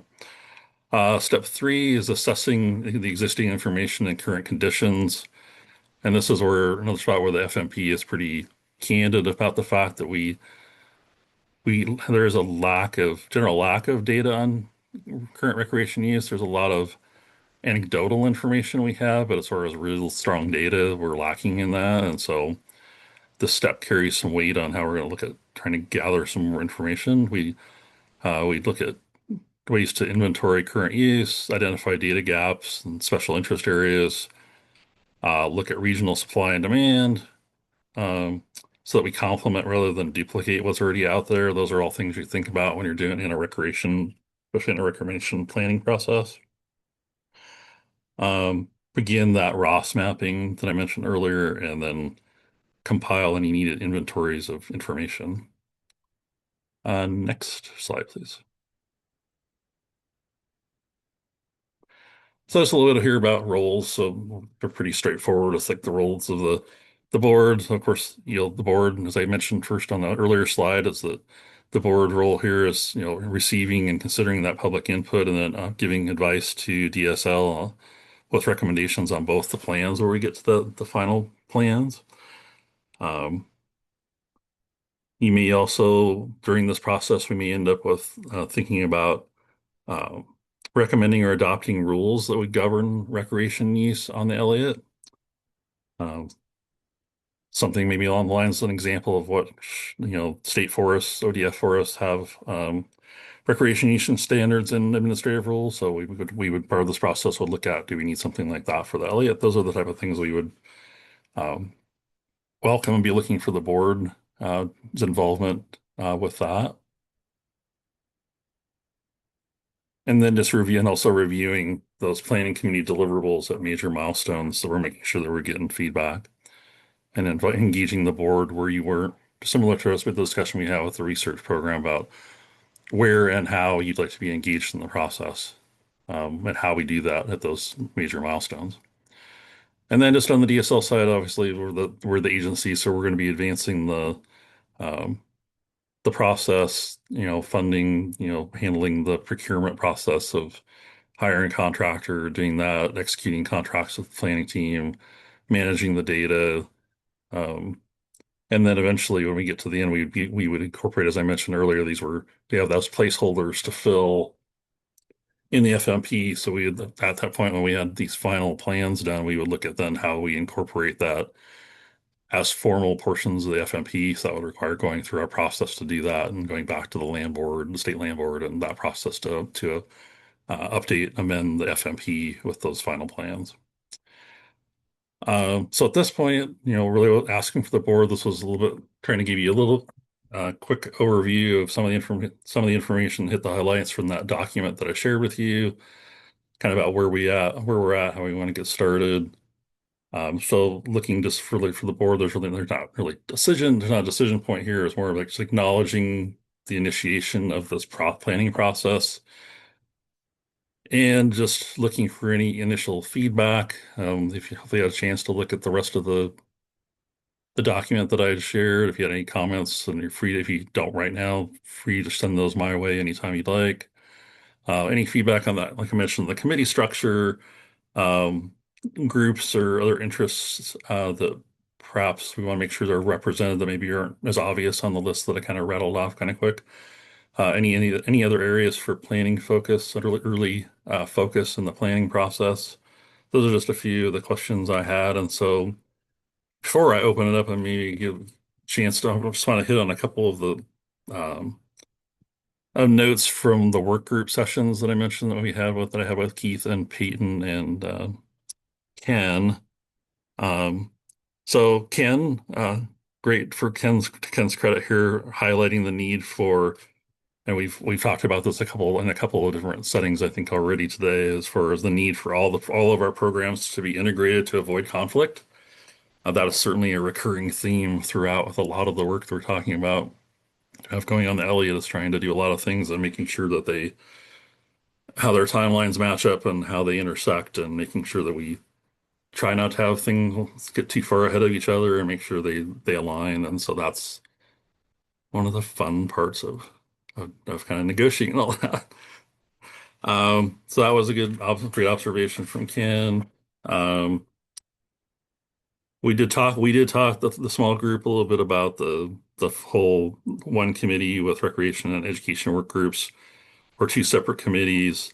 There seemed to be a little bit of the leaning towards that. Oh well, seeming like maybe having a single committee with the two work groups might be the better way to go. Just thinking about it, maybe helps to ensure some better coordination, less of an administrative burden from having to run two separate committees, that type of thing. And there were some other things too, but I just wanted to hit on a couple of things that came up just from our work group session. And so I don't know if the three of you want to throw out anything else from that before we open it to, or I can just open it for any board members to respond, ask questions, or provide any feedback.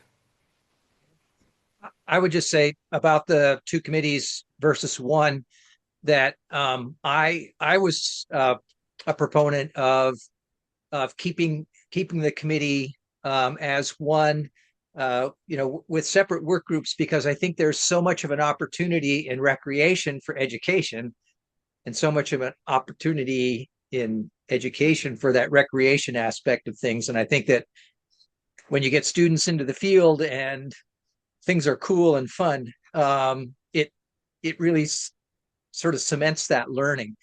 So I'm a big proponent of sort of the overlap between education and recreation.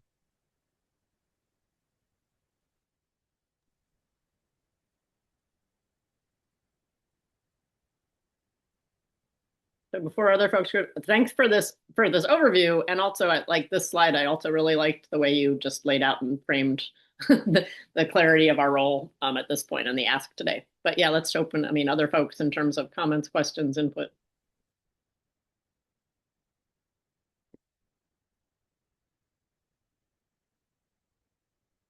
Haley.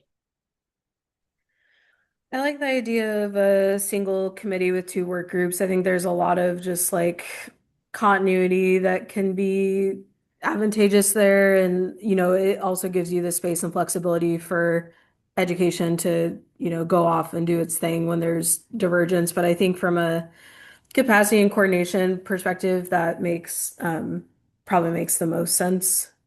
Um, One question I had, Darren, is I appreciated the like kind of the timeline that you provided about how long each step would take ish. Do you have a sense of like time, like actual like kind of dates, kind of similar to the research plan of like roughly when throughout the years this stuff will outline? I didn't get quite that far because there's a little bit, I think part of the driver of that to know my starting point is going to be um, dependent on, because one of the big things, like the steps I was walking through there of getting I think it kind of depends on how quickly I can work on getting a statement of work um, and get a contractor on board. And that's going to be a little bit of that we do have a little bit of constraint with, I know I'm kind of starting to overwhelm our procurement a little bit with all the things with Elliott. And so um, I want to kind of see how long that was going to go, and then I can probably map out and get a little better feel for how long I thought that process before I kind of refine that a little bit. That's why that timeline is a little bit loose right now, but I can certainly once I do a little bit more of that, getting that scope of work together and looking at getting the procurement for a contractor go, be able to firm that up a bit more. I can put a little bit more of a finer pen on that. Yeah, that makes sense. I think whenever you have a firmer idea, it'd just be helpful to see how it outlines with some of the other work and projects. Yep. And then I might have missed it, but I think adding tourism to the committee representation for this would be helpful. We have pretty active tourism organizations here. Just obviously, it's very connected to the work of both of these or this committee, one or two.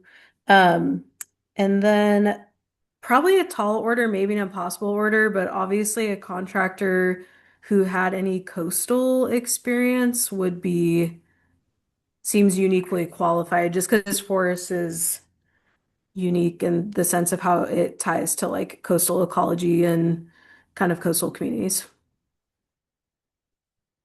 Thanks, Haley. Yeah, good. Mike Kennedy. Yeah, I'm interested in the one committee versus two. The biggest thing that I could see possibly being a problem if you did just one committee would be how big a committee are you going to need to bring in all the different people that you might want, especially on the recreation side and then also on the education side. I've been in committees before where it was supposed to be covering all aspects of natural resources. And the hunting and fishing folks were very adamant and had lots of them show up, but not so many of some of the other things. And so kind of dominated. I mean, not that that was bad, but you just want to make sure that everybody has a good equal voice. And you get a committee too big, you may lose some of that. So just something to consider. Yeah, great point, Mike. Thank you.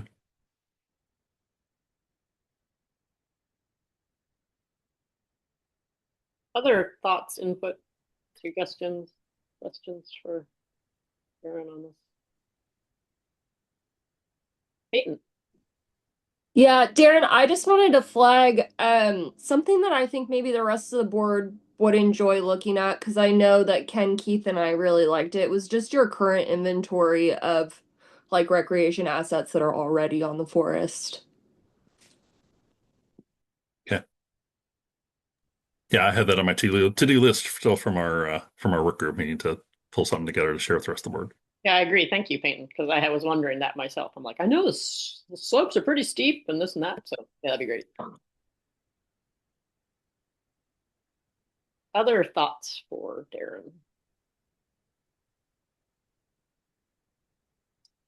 Well, again, Darren, appreciate you bringing it to us at this point too, as you're beginning to launch this moving forward. And I think having a small group get involved was a seemed like a really good strategy as well. So thanks to those board members who participated in that.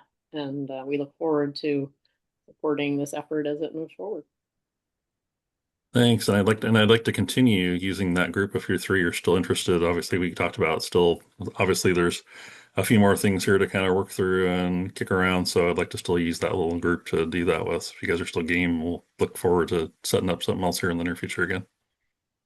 But thanks to the board for thanks for your input today. Great.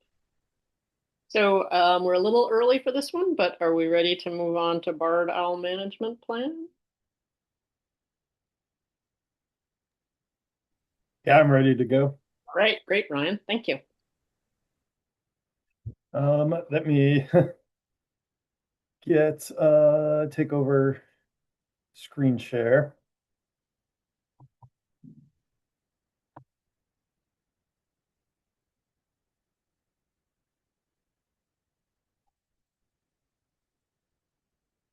All right, so does that look good to everyone? It does. We can see it. Thanks. Okay, great. Let's see if I can advance. Not always the best of technology. There we go. Okay. So first off, I want to acknowledge that Amy Price, our forest biologist, is heading up this effort. Heading up this effort as compliance with our habitat conservation plan issued by U.S. Fish and Wildlife Service and National Marine Fisheries Service is what mandates us to move forward with barred owl management. I'll get to that a little bit later in this. This talk is, this discussion item is primarily focused around the background of the issue of, why we're here today, going to be doing this on the Elliott here pretty soon. Myself, I've been involved with barred owls and spotted owls for 15 years now. It was my first paid job working on the initial pilot experiment. And, pilot experiments, usually we think something small. This was a huge, like 500,000 acre endeavor on some timberlands in Northern California. That was my first paid wildlife experience. I went on to do my master's research on this issue of barred owls in the Pacific Northwest. And from there, I went on to do my PhD dissertation research on barred owl removal and management. So I've been involved in this for a long time. I'll say I saw the job advertisement come up for this research coordinator position at the Elliott State Research Forest. I saw it. I thought, oh man, I've been hearing about the Elliott State Forest in the news for like 10 years. It would be great to work on something less controversial than lethal removal of barred owls. And then I get into it and see it's one of the first things we have to take on here at the Elliott State Research Forest. But I'm happy to bring all of this experience that I have on this specific topic to the forest to help us implement this requirement of our HCP. So first off, the main player here, what we're ultimately concerned about is the northern spotted owl. Just quick review of its biology, old growth forest obligate in the Pacific Northwest, relative diet specialist. It relies on flying squirrels, tree voles, and wood rats for the most part. Being an old growth forest obligate in the Pacific Northwest, the mid to late 20th century was not a great time for this owl. Timber harvests were ramping up, and we saw declines in northern spotted owl populations that were tied with habitat degradation and loss with timber practices of the time.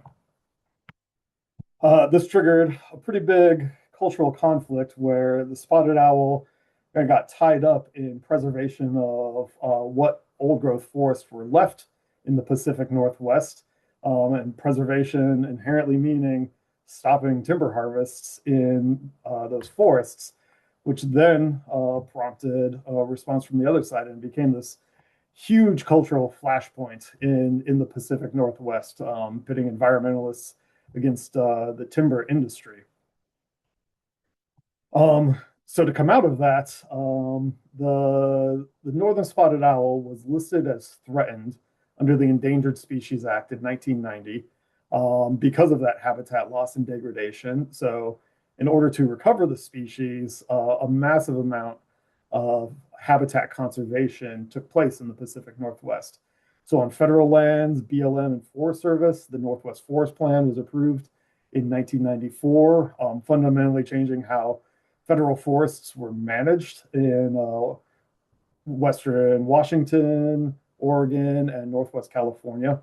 And a number of habitat conservation plans aimed at conserving habitat for the northern spotted owl were put into place, approved on non-federal lands, so state lands and private forest lands. And then just a huge amount of work, research was invested in understanding northern spotted owl ecology in the hopes of, better informing forest management to support the species. So there are lots of studies on habitat associations and quality, what their survival rates and reproductive rates are like in different aged forests and different types of forests. A ton of work looking at northern spotted owl diets. Again, like I said, they're a relative specialist, almost exclusively focusing on mammals, small mammals, and like the three species I mentioned, flying squirrels, tree voles, and wood rats make up the vast majority of what they're eating out there in these Pacific Northwest forests. And a just monumental effort went into monitoring northern spotted owl population. So looking at population change, looking at survival rates of northern spotted owls, and looking at reproductive rates of northern spotted owls. So that effort centered on 11 demographic study areas distributed throughout the northern spotted owl range, from the Olympic Peninsula, Mount Rainier, Cle Elum on the east side of the Cascades, Coast Ranges in Oregon, H.J. Andrews, Klamath, Southern Cascades, South Cascades, and then Northwest California, the Hoopa Indian Reservation. If you're looking down at the bottom, it's a square box. And then Green Diamond Resource Company down there in red is the one private landowner who was doing demographic modeling. So with all that conservation effort and research and the Northwest Forest Plan and habitat conservation plans, what did we see happen with northern spotted owl populations? So I have this graph up here. There's going to be several others, but I just wanted to explain one before hitting you all with a wall of data. This is a graph of the population change from when monitoring started across all of these demographic study areas in 1995. So the dotted line at 1 just means that's what a stable population would look like. Anything above that dotted line indicates a growing population, and anything below that line indicates a shrinking population. So we see here on the Hoopa Indian Reservation in Northern California that they were, the population was growing for quite a bit, for a little over a decade, about a decade, above a stable population. And then we see a decrease in the mid-aughts of spotted owl populations. And then if we look across the other two study areas in California, we see sort of similar, that we see a relatively stable, slightly growing population initially, and then spotted owl populations just start to drop off. And if we look at Oregon, we see sort of a similar pattern. Some of them start dropping off pretty much right from the get-go. H.J. Andrews, we see right from when monitoring started in 1995, populations started declining. Tyee, we saw quite a growing population for a while, but again, we see the similar trend over the years. And then if we look up at Washington, those populations essentially from 1995 onward were just in steady decline with all these demographic monitoring rates. So all these northern spotted owl declines are happening in the context of like massive amounts of habitat conservation efforts happening across the northern spotted owl range in the US. So what do we think? What are we pretty sure is causing that decline? Well, it's the range expansion of a very similar species, the barred owl. So barred owls are historically restricted to eastern North America. The western extent of their range was the forested regions of the Mississippi River Valley. Once they hit the plains, like their historic distribution stopped. There were no trees to provide habitat for them. But then we can see, if you're looking at the dates on this, that in the late 19th century, we start seeing a lot of westward progression in detections of barred owls. That's what's being shown on this map is the earliest records kind of moving across the continent. Until we get to the second half of the 20th century, barred owls start showing up on the west coast and start showing up in the northern spotted owl range. And we see barred owls move north into southeast Alaska, but they're moving southward throughout the range of the northern spotted owl. Just a quick aside here. A lot of people wonder if the plains have just been completely filled in with barred owls after this range expansion. There's really not a lot of barred owls out there in eastern Montana, eastern Wyoming, and the western Dakotas.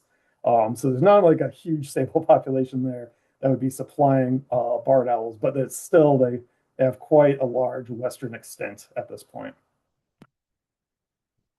So, what do we start to see in the spotted owl numbers as barred owls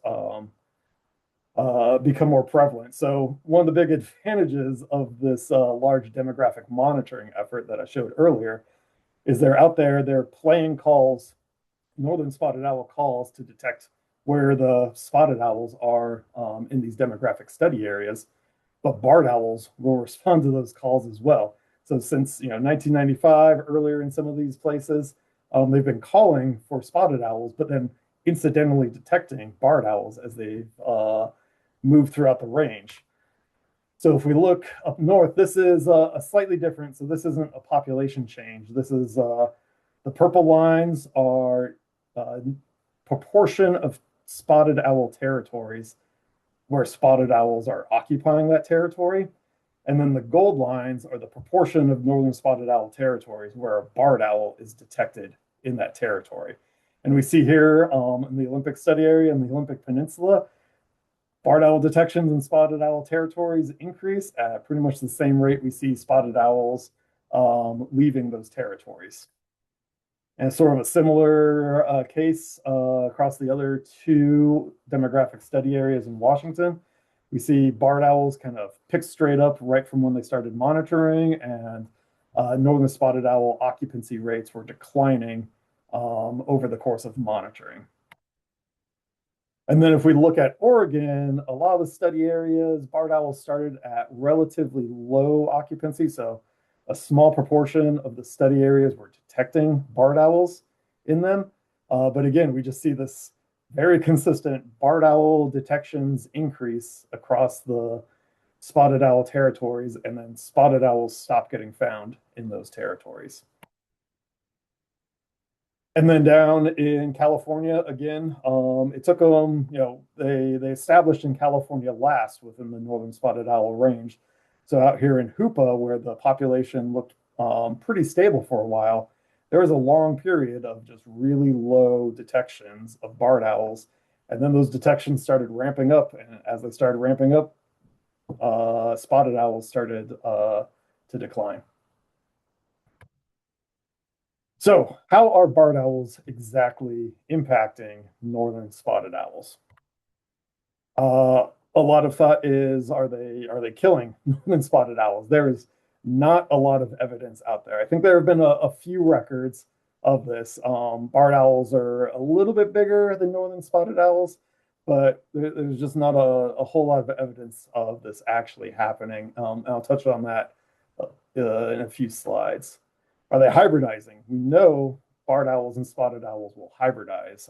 And this is a really interesting subject. And I have a colleague who did some just phenomenal genetics work on this. And we just had like questions as to, is hybridization kind of eroding out the northern spotted owl population. And Zach Hanna down at the California Academy of Sciences did some phenomenal genetics work showing that, like, while we know hybridization takes place, spotted owl genes aren't ending up in the barred owl population, and similarly, barred owl genes aren't really ending up in the spotted owl population. So hybrids seem like sort of a dead end. And if you've ever heard one call, they're very weird, and I doubt it's attractive to either of the species. So that really just leaves competition. So ecologically, there are two ways this competition could be playing out. Interference competition, where a barred owl moves into a spotted owl territory and pretty much just busts that spotted owl out of the territory. So barred owls are larger, they're more aggressive. Some really cool research done down in Northwest California using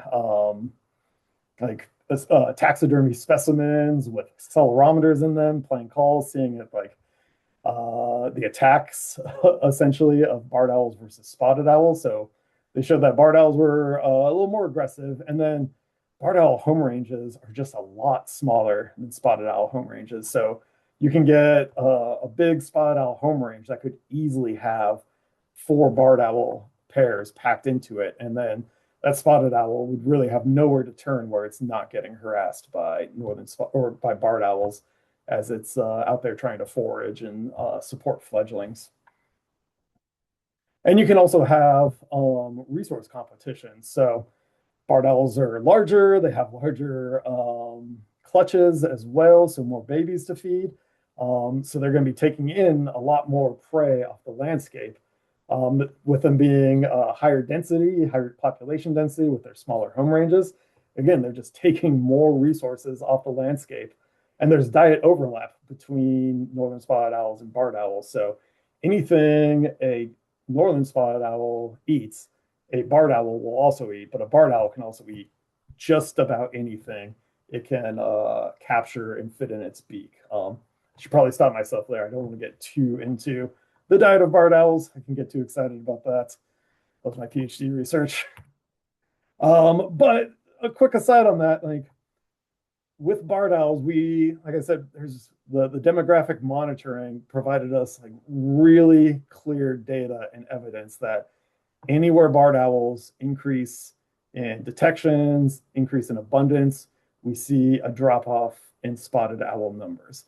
So we have a very clear link. We have decades worth of data showing that. We have a time series as barred owls increase in abundance in Washington, increase in abundance in Oregon, increase in abundance in Northern California. We just see it over and over and over. So there's really strong evidence there of that impact of barred owls on northern spotted owls. We don't have anything as well studied as northern spotted owls in the Pacific Northwest that we don't eat. So, I mean, we study salmon, we study deer, we study elk really well. But there are just a host of other species out there. Like I said, barred owls will eat just about anything that they can kill and fit in their beak. I have spent many years of my life sifting through like beetle parts and salamander bones, just like these minuscule things that I find in barred owl diets, all the way up to things like red-tailed hawks. I found a red-tailed hawk face inside of a barred owl stomach one time. And presumably barred owls are having impacts on all these other things out there that are just not being as well studied as northern spotted owl populations are. And then all those things that barred owls eat, other things in the food webs of our Pacific Northwest forests rely on the ecological interactions of those prey that are getting consumed by barred owls. And we just do not have a sense of the broader ecological impacts of barred owls moving into Pacific Northwest forest and taking out for northern spotted owls. And all that is to also say that, you look at a barred owl and a spotted owl, they look very similar. They're similarly sized. I've been working with these, like I said, for 15 years. You need a very clear frontal view of a barred owl, or you need to hear it call in order to differentiate it from a spotted owl. If I see them from the back, I am not going to make that determination that it's a spotted owl or a barred owl. They're very similar outwardly, but the way they're interacting with the food webs in the Pacific Northwest are very, very, very different. It's not just that we've swapped out one owl for another owl, and everything's great. Now we have owls in our forests of the Pacific Northwest. If you're a small salamander, it, I imagine, does not feel that way having this entirely new predator flying over you at nights. So, with these impacts of barred owls, what do we do about the issue? Conserve habitat. That's what a lot of people say. Conserve habitat for northern spotted owls. Yes, we need to conserve habitat for northern spotted owls. That is absolutely imperative for sustaining their populations into the future. But we can't simply just conserve habitat. You saw the Olympic National Park and the Mount Rainier National Park study areas. You can set habitat aside and not harvest it, and we will still lose spotted owls in those landscapes if we don't do anything about barred owls. So we remove barred owls, and there are different ways we could go about doing this. Capturing barred owls is an option. It's incredibly difficult to do that. And then once you have captured a barred owl, there's really nowhere you can send it. Their populations are doing fine in their historic range in eastern North America. There are only so many barred owls that can end up at zoos. It is not a viable solution to the issue northern spotted owls face. We can deal with eggs. That's kind of attractive. Like if you know where they're nesting, you can get their eggs and kind of control the population that way.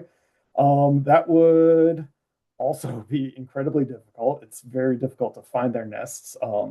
Surprisingly, northern spotted owl nests are relatively easy to find, but finding barred owl nests is very difficult. And then there's the issue of accessing the nests, getting the eggs out, and that only controls the population to extent. That does not resolve the pressure that barred owls would be exerting on northern spotted owls. You would have to, barred owls are relatively long-lived. You'd probably have to wait 10, 15 years for a territorial pair of barred owls to die on that territory. So that leaves lethal removal, which is something a lot of people really don't want to move forward with.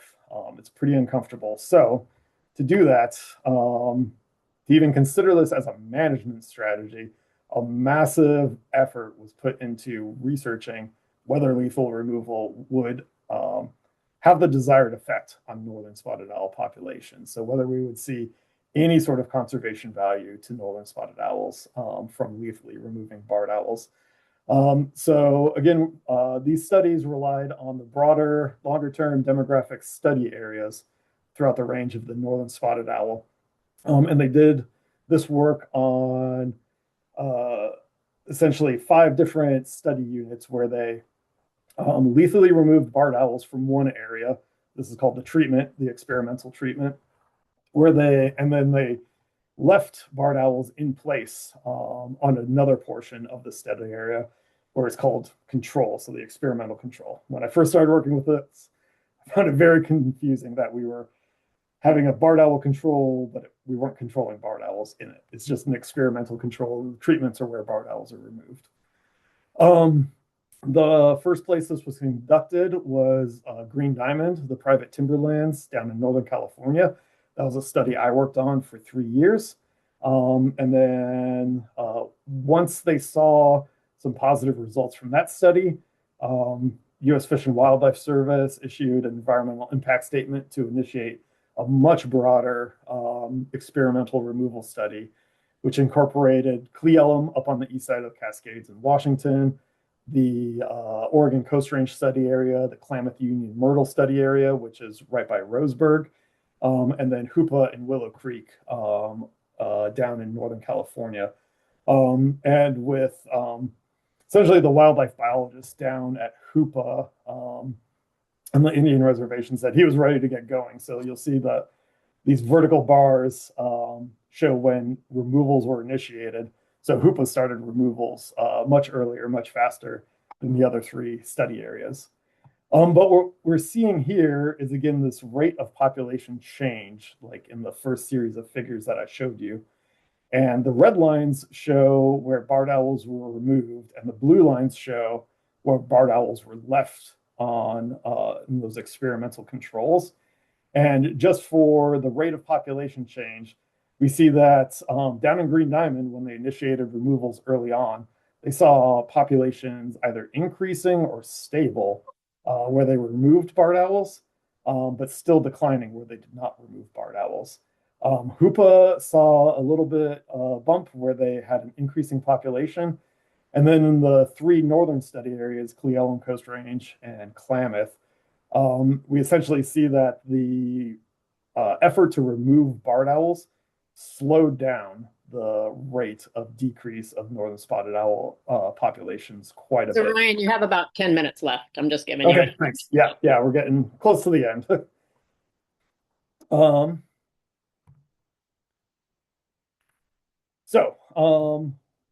And then a quick aside, barred owls have been continuing to move southward.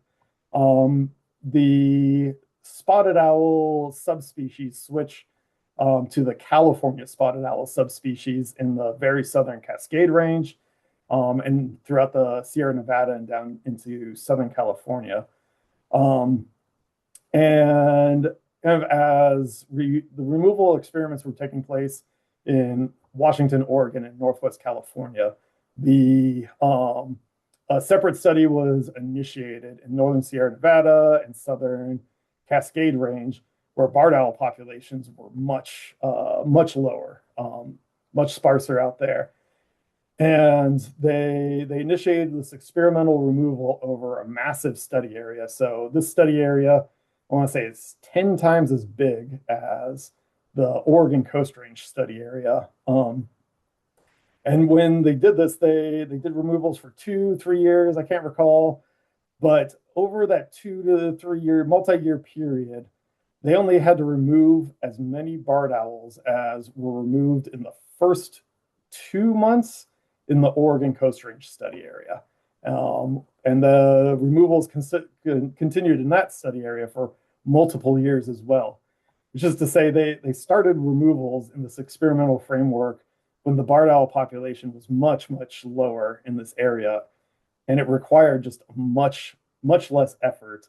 And whereas in the other study areas, we're looking at like kind of arresting the decline or stabilizing the population, they started removing barred owls in the California spotted owl range before there was any real noticeable impact on spotted owl populations from barred owls there.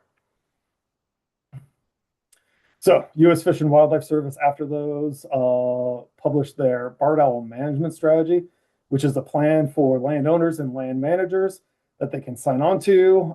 It covers them under permits that they've applied to for the strategy, and pretty much eases the administrative burden if a landowner or manager wants to start barred owl removals on their lands. So where do we come in? Our habitat conservation plan approved last year committed us to removing barred owls for 15 years for northern spotted owl conservation. This requires us to have a plan written, funded, and permitted or permits applied for within 16 months of the HCP approval, which that timer comes up in September. And Amy and I are working on that. We are looking to amend our spotted owl survey contract to include barred owl removal work, which that contractor is based in Lakeside. They're here local, and they already have experience and knowledge of the forest, and being able to have barred owl surveys and management managed by the same entity as doing our northern spotted owl surveys. It's just it's going to make things much smoother. There's a lot less coordination that will be needed for both of those projects. And then we're partnering with U.S. Geological Survey scientists, Dr. Dave Weens and Dr. Katie Dover, who were all over the research that I presented to you throughout this presentation. So they're providing technical assistance with the design implementation of our barred owl removal plan and the effectiveness monitoring analysis to ensure that we're managing the barred owl populations. This also affords us a big opportunity for research, given that we are a research forest.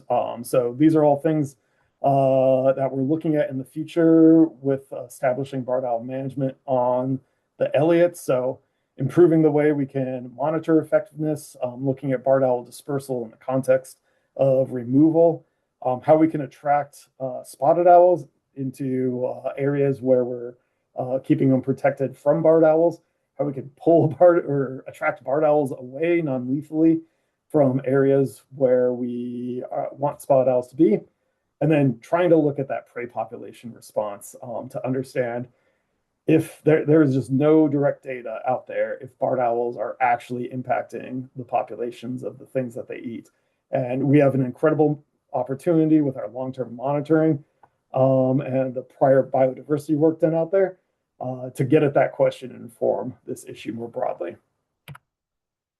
So before wrapping up for some questions, I want to acknowledge that this is a really difficult and complex situation to be in.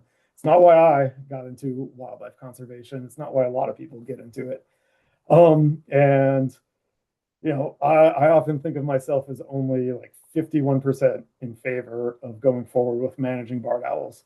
Like if you're out there thinking you have a reason for not wanting barred owls to be removed, like I probably agree with it. There are very valid reasons not to do that, but that has to be done in the context of, well, what's the trade-off and what happens to the northern spotted owl if we don't do anything about barred owls? And I think this is the position, this is something that Elliott is intended to confront with research. So that's why, you know, I am happy to be here and do this. And with the few minutes that we have left, if there are any questions, probably can't dig into it too deep, but anyone, whether it's a board member or a member of the public watching right now, I'm open to email.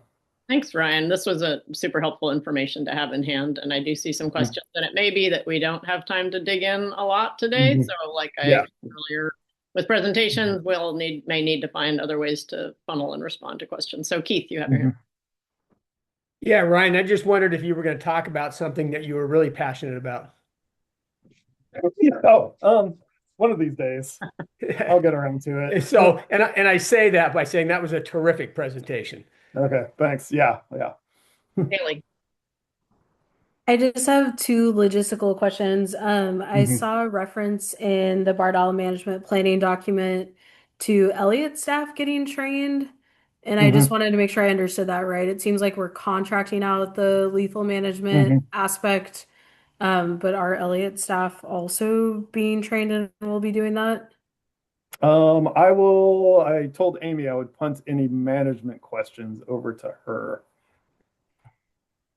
Yeah, I'm happy to answer that. It kind of depends on our capacity. I really feel that I can't ask our contractors to do something that I'm not willing to do myself. So not planning on being part of the workforce that actually accomplishes those targets. But like I said, if we have the ability to be trained as well, I would feel more comfortable. All of the work that our contractors do currently, surveying and like deploying acoustic recording units and things, are things that I would do myself. So if we're going to embrace barred owl removal, I want to be able to be knowledgeable and assist the contractors if they need it. Makes sense. I was kind of asking from a capacity perspective, as in it doesn't seem like we have capacity to do it. So it sounds like it's kind of a backup education thing. Thanks. Yeah, and you know, it's a contingency if our contractors are great, but things happen. So if Amy and I are trained up, then we have the capacity to fill a gap if we need to pivot and do something, figure something else out. Ken, and then Mike Kennedy. Yeah, I agree that I agree with Ryan that it sucks to shoot one charismatic species to save another, but that's kind of where we're at, and the data are really solid that it works. Actually, we have direct experience on our forest here in southern Douglas County that when we took the bards out, spotties moved back in and actually fledged a youngster. So I can attest to the fact that it really works. My question, and I apologize if I missed this. My assumption is that this is no longer an experiment on the Elliott, right? We're not going to have a control area and an experimental removal area, that we're going to just remove all bards as we can. Am I correct? Do you want to field that, Amy, or do you want me to field it? It's kind of like bridging the gap between management and research there. Um, I could try. So we're getting incidental responses for our spotted owl surveys. So we already have a lot of barred owl detection locations, but the effectiveness monitoring and the analysis of that. So there aren't going to be like what you would say a control for barred owl. Like you said, we know it works on spotted owls. There may be areas that we want to hold off on removal so that other studies can get going, but like the conservation research watersheds, where that's what we want removal of barred owls. We want to draw spotted owls into that west side of the forest. But some of these things, like with everything, there could be some contingencies if we have research, like Ryan suggested, like prey population, if we want to get a baseline prey population before we start removal. But yeah, the HCP doesn't say like you will remove over the entire forest. We will eventually. And that 15 years is only for the first 15 years, and then we'll assess the effectiveness. If it doesn't, if the results aren't showing a slowing or a stopping of the decline of spotted owls, like if we don't see repopulation, then we'll go back to the Fish and Wildlife Service and we can negotiate that. But it's a minimum of 15 years. It doesn't say, our HCP doesn't say if it's effective, what we do then, which you kind of fill in the blanks. If it's effective, we will continue it, I'm assuming, after that period. I know that was more than probably what you asked for, Ken. Thanks, Amy. So we're a little over time, but let's go with Mike Kennedy's, and then we'll adjust as we go forward if we need to cut into the next thing a little bit. So Mike, go ahead. Okay, well, Amy, your explanation actually helped with the question that I have, so it wasn't wasted. So with the permit that you have to get for removal, are you including a research component in with that? Yes. Or is it just kind of the monitoring will become that research essentially? The effectiveness monitoring is the initial research. I think you folks were informed that we did apply for grants. While we had a really short window to apply for additional research, we'll find out the grantees who are awarded funds for those studies in late August, that there's additional research work that we could do. But right now, what we would say research is the effectiveness monitoring analysis. Did I answer that for you well enough, Mike? Yes. Okay. Brian, did I cover everything you think that needed there? Yeah, for in terms of permits, we're signing on to the barred owl management strategy, which covers our permits, but we've been in close coordination with U.S. Fish and Wildlife Service. And whether we do a phased implementation across the forest or integrate other research projects into it, they're in support of that. Great. Thank you, you guys. I imagine we'll may have more questions, in which case, please feel free to reach out to Ryan. Yep, absolutely. About this. I imagine also, and you don't need to answer this, but I'll just sort of flag the communications aspect of this, because as you've said, it's not a topic without different views and perspectives. So I'm also imagining that we're thinking clearly about how we, communicate around it. So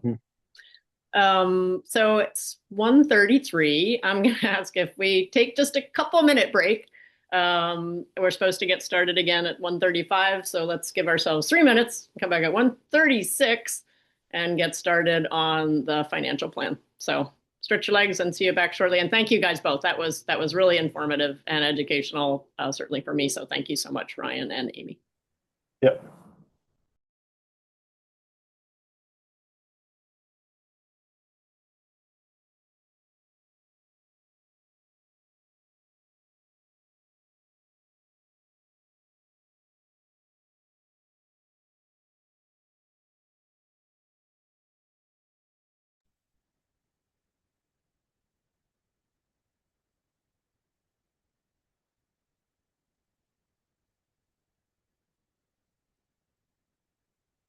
All right, and I know Keith's going to need to duck out fairly soon, but I think we can probably get rolling with this next topic, which is the financial planning. And I believe, Emma, correct me, is that Brett leading that one, or is it Darren? Yeah, that's Brett. That's what I thought.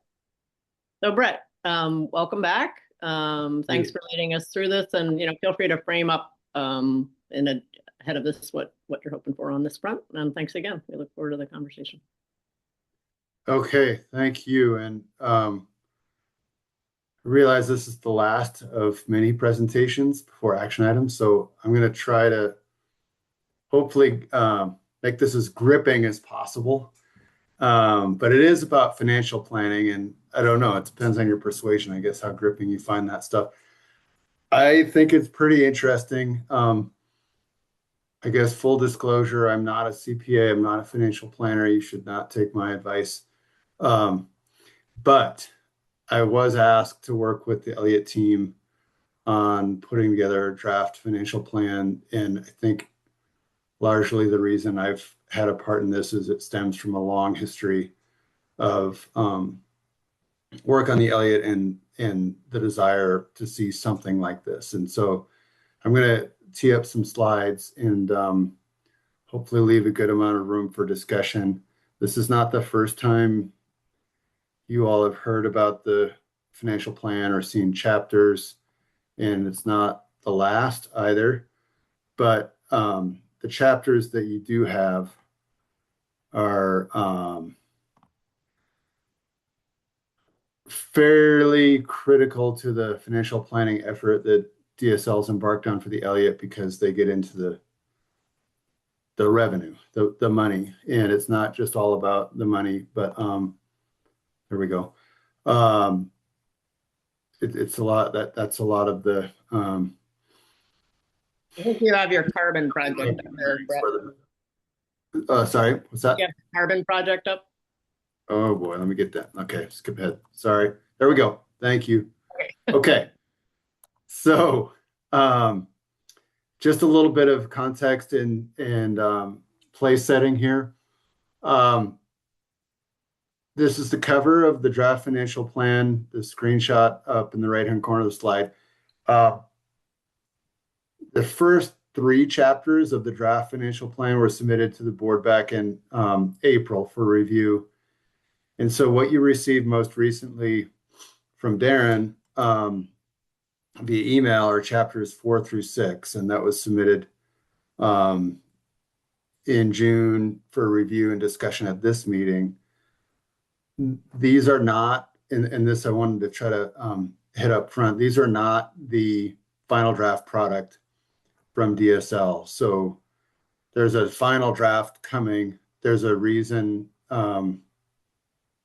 things have been sent to the board by email this time around, just like it was for chapters 1 through 3. The desire was to get you all draft product because the content of it is relevant for ongoing board conversations, and the board feedback is needed, helpful, and relevant for finalizing a draft product. So technically what you have is a public document, but it's still under deliberation. The agency is still reviewing the draft 4 through 6 chapters internally, but wanted to get it out for board review. And so while DSL is doing further internal work, the board's beginning its review. The final draft document will also be submitted back to the board, and you should be able to see how feedback was incorporated there, whether on chapters 1 through 3 or the more recent chapters 4 through 6 that we're talking about today, largely. And then that final draft document will also be going out as part of meeting materials for the public, also released to other audiences who are interested in this financial planning effort for sure, including folks in the legislature and on that side of government in Oregon, as well as the land board and land board assistants. So that's a little bit of context setting. I'll pause just in case there's anything really quick. Otherwise, I'll just keep moving. Okay. These are the three key objectives, some that are in the draft plan. These objectives come out of the, sorry, I pulled them into this slide because they weren't in chapters 4 through 6. This is part of the initial chapter 1 framing of the document that you received back in April. But these are the objectives of doing this financial plan. There's a larger history around it that I wanted to touch on real quick, and it's part of the Elliott's original creation days, and especially when the shifts happened back in 2023, where Oregon State did not take the vote to manage the Elliott. The land board and DSL decided to, based on that, direct DSL to manage the Elliott. Management shifted to DSL as the approach. There were 6 key items that DSL needed to do at that time to move the research forest forward under DSL management. And it was called something different back then. I think it was called a business plan in shorthand. But this is the outcome of that last of the 6 steps that were tied to that Elliott creation history and the shift into DSL management. 2023 is also a financial or a key date because that was when the last financial analysis work was done, and Oregon State had done a lot of that financial analysis work, put together a lot of documentation back in that time period, 2021 through 2023. DSL also did work on this, and including a contract with Dan Newton, some of you may know him. Dan reviewed Oregon State's work, had his own analysis and recommendations back in 2023. Eric Farm with Farm Unlimited was also working with Oregon State back then on a simplified financial model run. So the last information that was really done was back in those days. And as you all know, a lot shifted since then. The FMP that DSL did is different, certainly, than the management design or the Elliott design and management plan that was being analyzed back in 2023. So there was a need to update. There's also a history around this on the legislative and land board end where the self-sufficiency principle that is core to the Elliott's mission, the Research Forest mission, is something that the legislature is very interested in, that the land board is very interested in, that DSL is an agency, everybody's interested in it. But when it comes to the Legislative Fiscal Office and the agency's work with LFO moving into a new session and the land board's interest in the broader Elliott success, this financial plan has interest there. So the board role, this is not listed in the oversight structure as a recommendation document or a decision document per se. So it's not an item where the board's being asked for its formal recommendation, but it is intended to inform important next steps on other Elliott plans and decisions that DSL and the board have to make together, and where recommendations are relevant. So we'll get into some of those, but listed here, there's ongoing conversations about future budget planning and recommendations on that. And so this document, the financial plan draft, is relevant to that, especially as it relates to the current revenue sources that DSL has for the Elliott. Planning the new potential revenue sources and planning around them would be relevant to further board engagement and future recommendations. And then there's a need to address questions and the approach relevant to self-sufficiency. And that's a core Elliott principle, and it's connected to the FMP as well as the oversight structure. So financial planning has its hooks in a lot of different areas relevant to the board's role, and we'll get into a few more in slides ahead. This is the general document structure. The chapters 4 through 6 that you've seen don't start with the table of contents. That's in the initial slug of chapters that you received in April. But just to revisit this, chapters 1 through 3 cover these general areas. The current CSL base budget, the approach to self-sufficiency, including the principles that were discussed last board meeting. Moving into chapters 4 through 6, which you just received, this is really the, I think Darren's email referred to it as the backbone of the financial plan, which I think is accurate. It gets into the revenue, both existing and new potential sources, and does some scenario planning, low, medium, high, on certain revenue sources.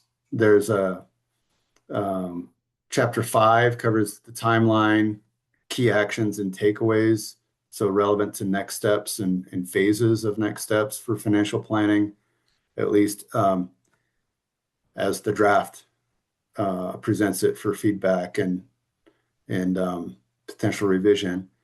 And then the contingencies and key actors is the final chapter, and we'll get into this a bit more.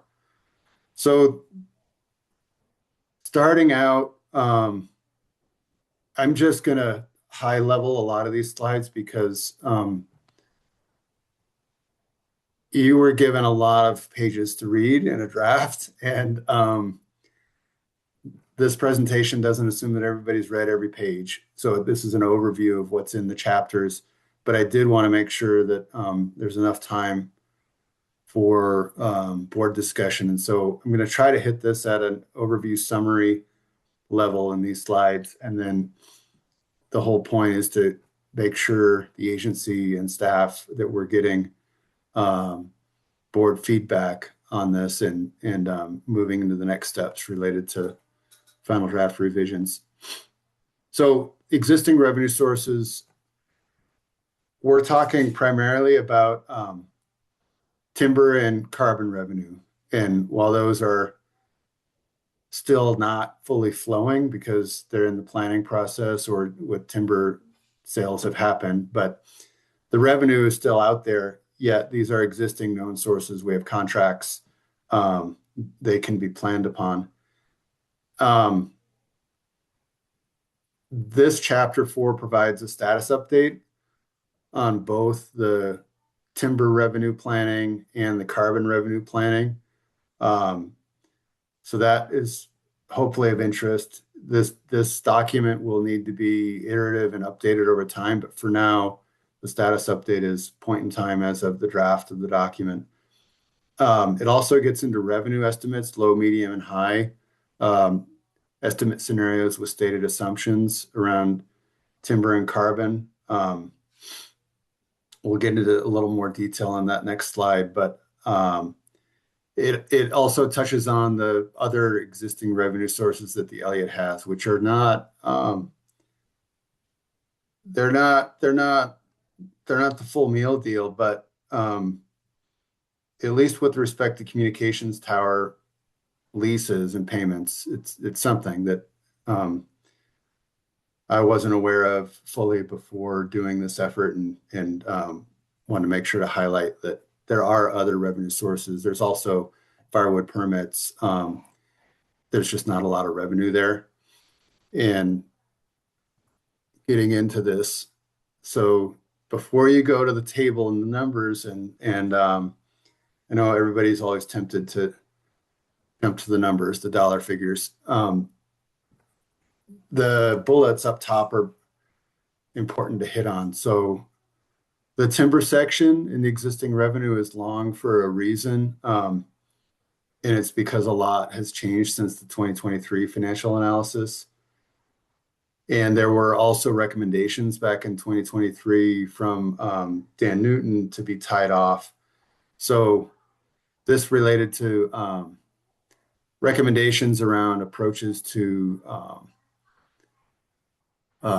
timber pricing costs, yield, and different things that are built into the assumptions that go into the simplified financial model that Farm Unlimited runs around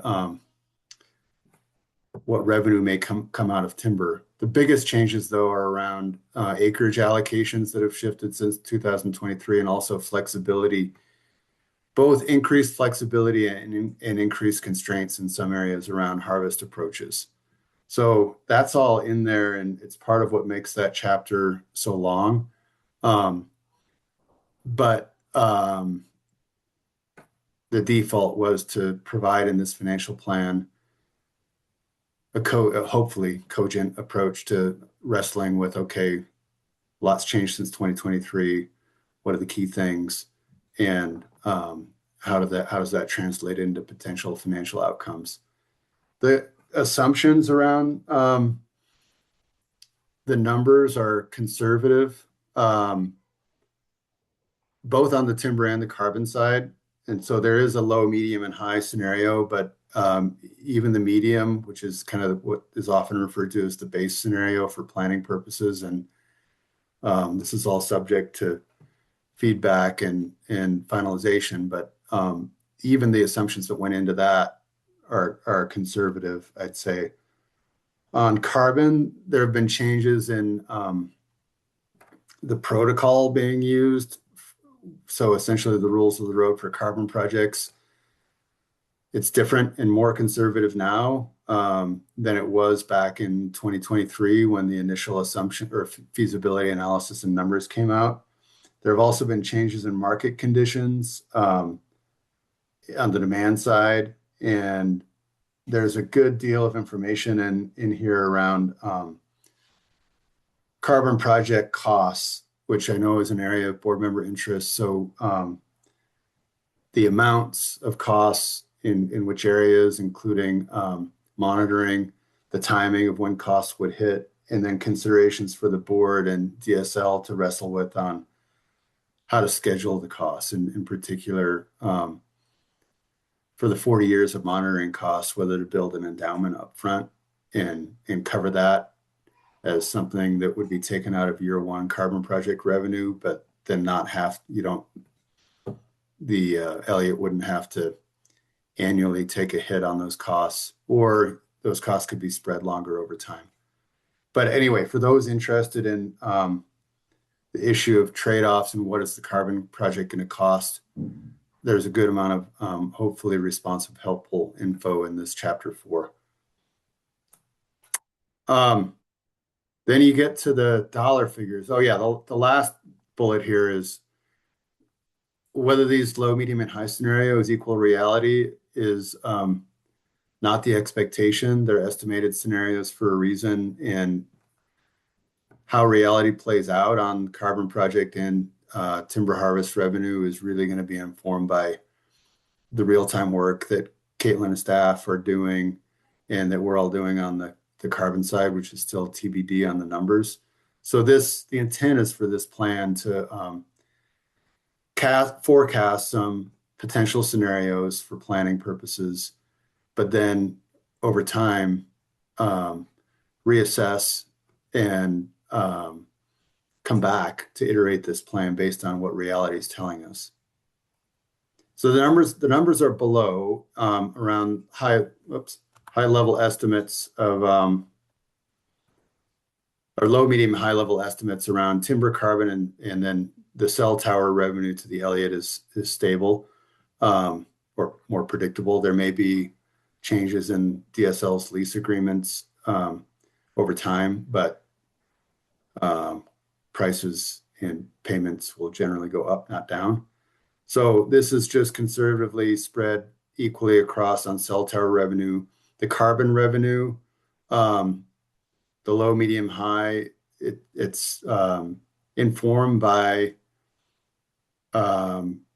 current carbon protocol pricing, but like you'll see in the document or in the financial plan, there's only been one sale of these ACR 2.1 carbon credits, which is that's the protocol that the Elliott's operating under. So there's not a big sample size.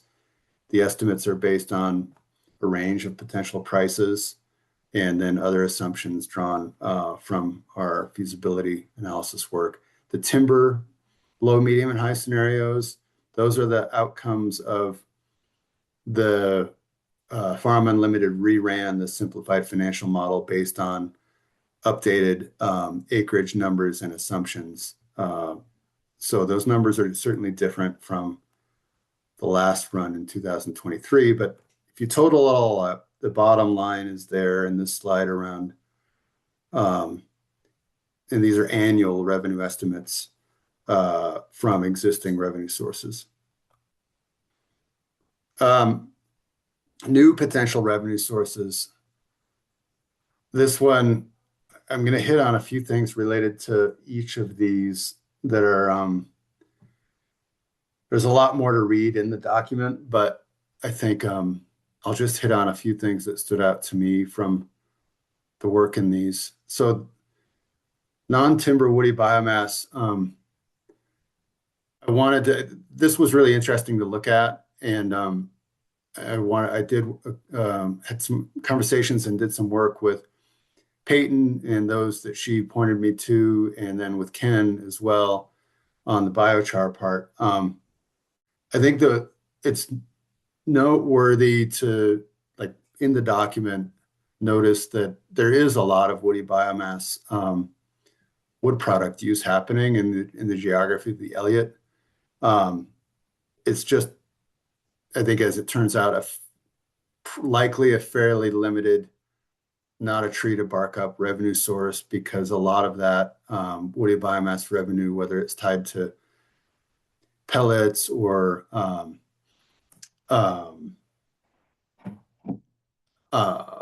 let's see, why am I blanking? Oh, cogeneration, electricity, or the Dillard mill that Roseburg Lumber has.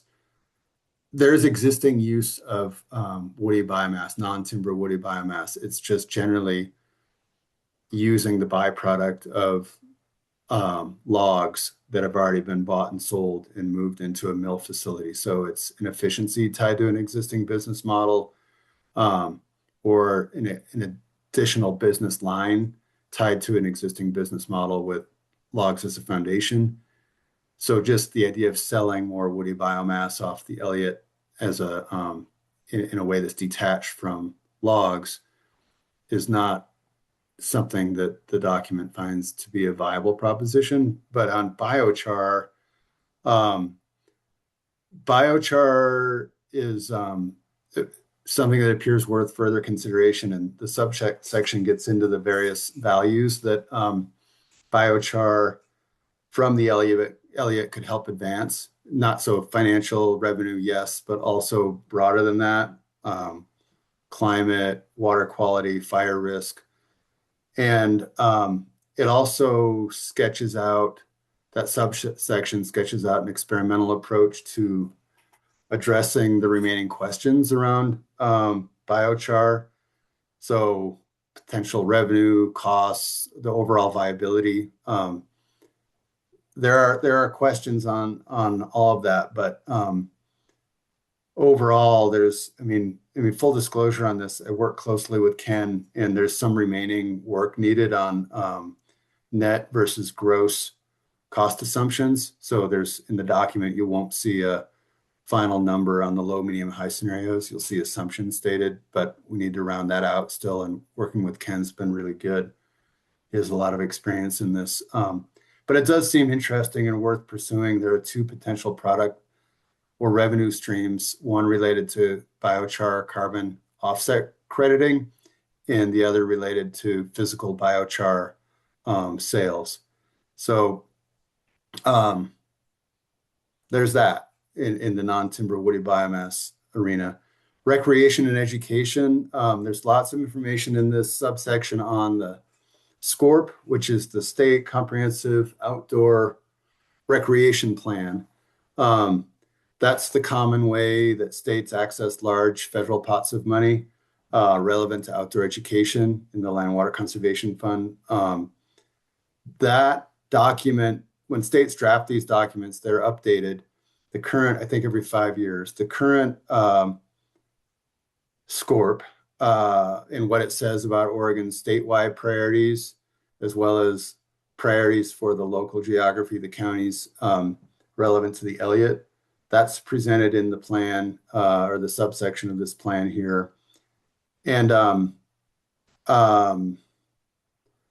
yeah, and it touches on how the Elliott aligns on those current priorities. It also draws in a couple recreation revenue examples from other Oregon state agencies, in particular the state forest system, ODF lands, as well as the Department of Fish and Wildlife's wildlife management areas. They derive a decent amount of revenue from parking fees. And I think the takeaway on the recreation and education revenue piece is, or potential revenue piece is it's a build it and they will come kind of a model or proposition where you need to have developed infrastructure, which in doing that creates significant costs and raises kind of red on the expense side before you get to the green on the dollar side. Private sector support. This is one where this subsection gets into a recommended approach that's partly related to fundraising and money from the willing. There are people out there who like where the Elliott's gone and what it's become since the days of its past or the proposition of auctioning it off. And there are people who don't like it. And then there are people who like parts of it and really want to see certain aspects of the Elliott enhanced or another part. And so there's kind of something for everyone in the Elliott. So part of this is also recognizing that some people who may be really interested in what the Elliott's doing for one reason or another, whether it's conservation, research, timber, local community enhancement, or benefits, those people may like those things, but they may not like the idea of just giving money to government. So part of the private sector support section gets into the notion of an NGO partner or a friends group type partner where there's a financial element to it, but there's also a lot of considerations around potential efficiencies and other benefits that nonprofit partners can bring that a government agency like DSL can't. And it draws upon a couple Oregon models. It's not uncommon for a public forest to have a private friends partner. I mean, the National Forest System has that in the National Forest Foundation. Oregon Parks and Rec has its NGO partner group. And in this document, ODF's Department of Forestry has the State Forest Trust of Oregon, and Department of Fish and Wildlife partners with the Oregon Wildlife Foundation. These are independent NGO partners, but they're mission aligned very closely with the State Forest System or ODF&W or state parks. And it was really interesting talking to the directors of those two nonprofits on the Fish and Wildlife end and the State Forest end, State Forest Trust end. They had a lot of really interesting feedback, and they're really interested in what happens on the Elliott. So that subsection kind of rolls up a recommended approach. And overall, this just seemed like a worthwhile opportunity to next step out the private sector support, potential revenue part. Grants and federal programmatic support. This is an existing area of Elliott funding. So the subsection gets into past and current status of grant work and programmatic funding requests for the Elliott. It might not be the greatest time for federal funding or an environment for federal funding asks right now, but the subsection kind of articulates that the Elliott really has a lot to offer to many different types of interests. So it's not an R or a D Republican or a Democrat forest. There's a lot in here, depending on how federal administrations flow, that the Elliott can speak to. And the subsection gets into some thinking about opportunity areas and strategy for grants. And then research fees to round it out. The document examined this one.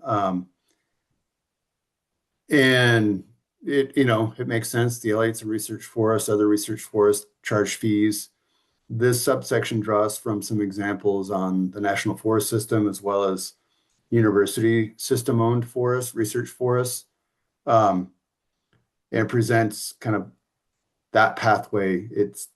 It didn't seem super lucrative, but relevant in the context of this section's intent, which was try to focus on not like every pie in the sky potential new revenue source idea, but have an analysis that narrows to a handful that seem potentially viable for a forest like the Elliott State Research Forest, and then run some analysis of that. So it may not capture everything that anybody's ever thought of or might think of for the Elliott in the way of new revenue sources, but it takes a stab at these areas and provides some information and recommended approaches on next steps.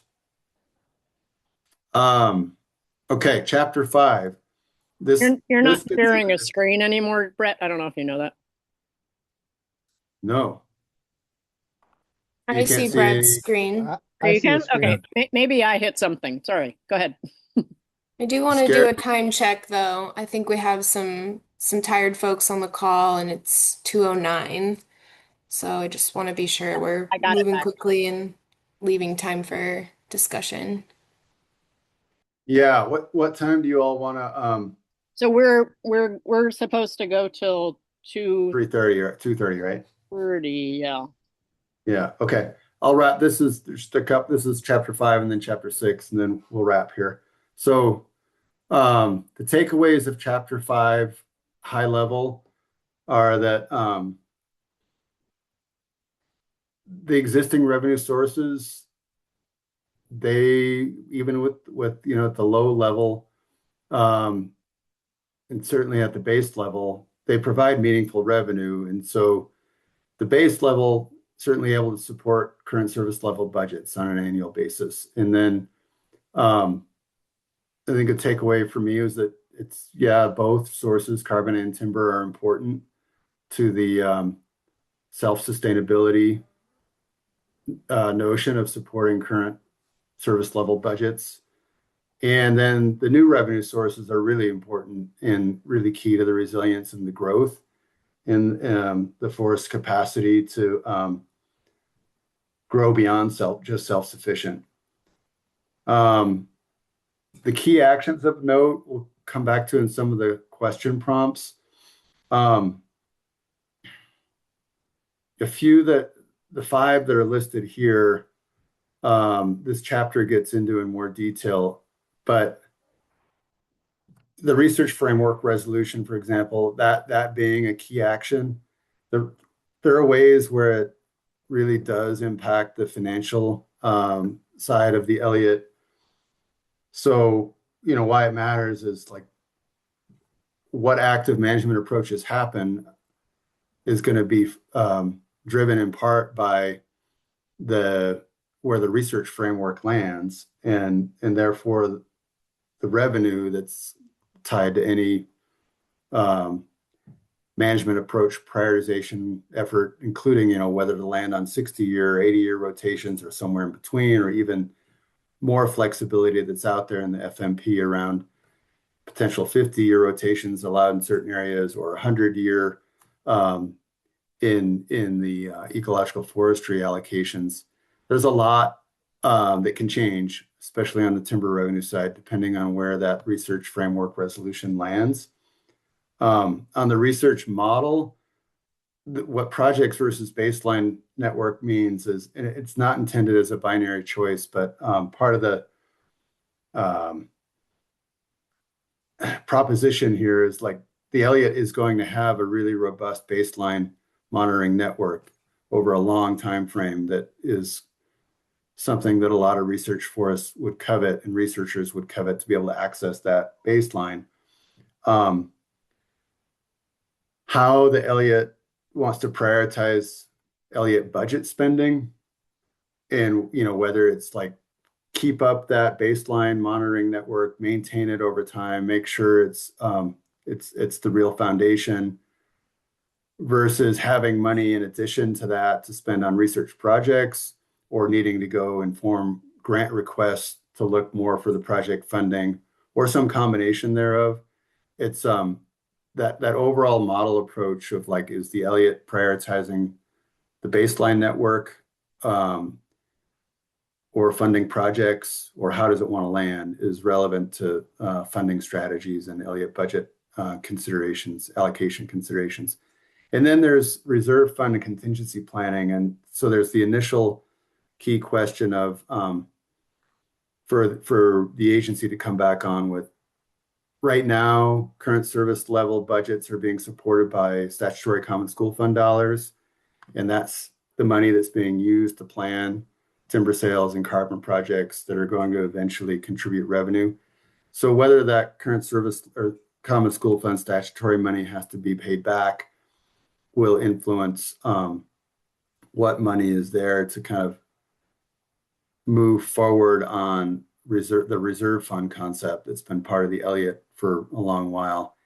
And then there's the board consideration around contingency planning and whether it wants to consider allocating a certain amount of annual budgets towards the reserve fund. This section kind of tees up that key action. Contingencies, risks, key actors. There are, nothing will ever go exactly as planned. And so there are risks in a variety of areas on the Elliott, some related to operational costs, and whether those go up. And capacity is pretty lean for staff, and whether that's tenable to sustain forest operations or for how long based on current capacity. Just performance, whether the existing sources of revenue play out according to medium, low, high, or some different revenue outcome. That's a risk. And there's others, litigation, and then private and public sector engagement. There are a variety of key actors that, including the congressional delegation at the federal level, who may or may not step up, and that's a contingency. So this is really the stop point. This is the intent at discussion prompts, and the request here is just, what do you think about what you've read? There are these 5 bullets here, tee up specific things that are raised in the draft financial plan, but I think it's your oyster. Yeah, let's open it up, Britt. Thanks for that overview and for all the work that's gone into this. And so I think we actually have 15 or plus or minus minutes here. So I just wanted to open it up to the board for either responding to some of these questions. If you have just take a moment perhaps to review the slide. And if there are ones that you think are particularly rich to spend some time on here, sing on out. I see Mike, Kennedy, Haley, and then Ken. So go for it, Mike. Sure. Thanks, Brett, for all this. Looks like folks did a lot of work on this. Appreciated. Quick question, or actually a couple questions. First is, so the dollar amounts that are predicted for low, medium, high, are they, and I may have missed this, are they yearly or are they biennial? Annual. Yeah, annual. Okay, that's good to know. I didn't specify in the original slide, and I was reminded that's a key question, key piece of info. Yeah, annual. Okay. And then the other thing, I know the one part of this that I'm most leery of is the carbon price estimates. Since there's only been one actual sale with this uh, new method, it just seemed that the numbers that were used to come up with the range, low, medium, high, were really high. Even the low was seemed really high compared to what the previous method was. And so Yeah. that was a big question for me. It just seemed overly optimistic in that. The timber ones looked fine to me, but the carbon was just seemed overly optimistic. Yeah, I hear you. And hey, one sec. Arlie, no, but I'm on a meeting. You have to go. I'm sorry. I'm sorry, you have to go. Thank No, I can't. Sorry. I think your point is well taken. And so, like, in other words, is it conservative enough? Um, a lot of this is informed. I mean, what we are hearing is that the new protocol is expected to fetch higher per unit prices because it is more robust, higher integrity. There's also like what's happening in the voluntary market during these current times. Major buyers are shifting. I don't know what to say other than we had to do the analysis based on the estimates that we got of a range. And it's fully caveated because there haven't been a ton of sales of these 2.1 carbon credit protocols, and there are major things happening in the market. And so it is an area of uncertainty. Good. Haley. Yeah, I really share the concerns expressed about that, especially when, today we're having a conversation of like what would make us walk away from the carbon project altogether. And that representing, one of the main streams of funding that we're talking about in this. So I won't go more on that because it seems like that is well captured. But for me, there were a lot of assumptions about, there's modeling on the revenue side, but also like how much money does the Elliott need? I feel like there were a lot of assumptions made in that, and some of those seem really worthy of conversation. But also like echoing my concerns earlier, like the research plan and framework timeline is misaligned with the financial plan piece. And so, Brett, you acknowledge that, but there has to be like some kind of thought into that. And like, again, like our budget, it's hard to tell how it's broken out. In our next agenda item, we get to talk about this more, but like, are we paying for research? Are we not? This baseline monitoring agreement is going to expire in this next biennium. Are we going to maintain that? That's not currently represented in the budget as far as I can see. We're calling HCP compliance kind of conservation and restoration, but it's not. That's just meeting legal obligation of do no harm. It's not actually, doing steps to restore and go above and beyond, which I think is one of our management principles. So I think there's a lot of conversation that we can hopefully have together about what actually even needs to be in the budget and in this estimate of what we need. Yep, I think that's a good point. Same thought. Yeah, I think this, like getting all this feedback verbally, and then, I mean, the intent would be to try to get, like call out the specific areas and get it in writing. I think it would be great to do that. And yeah, and one thing I want to note on the carbon information that we have is that of the buyers in the voluntary market who don't have a regulatory obligation, that we're being told, companies that are very, very committed to their carbon footprint reduction commitments, their 2030 commitments. And so they're still there, they're still solid. And the Elliott has whether it's on the co-benefits end or on its relevance geographically, there's a lot of value in the Elliott's credits. So it's obviously all TBD as it plays out. And I just want to support Haley's point about having alignment between the revenue and expense. Like, where does the revenue, where are the lines toward where we want to spend money, and then where new one out of that. Yeah. Yeah.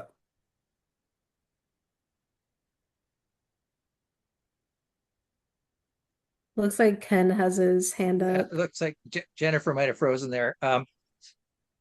So yeah, I wanted to first of all say that, I mean, just sort of some quick visual math there. It's looking like carbon is, somewhere around potentially, 20% of the revenue, potential revenue. And even the low numbers, we're looking pretty good.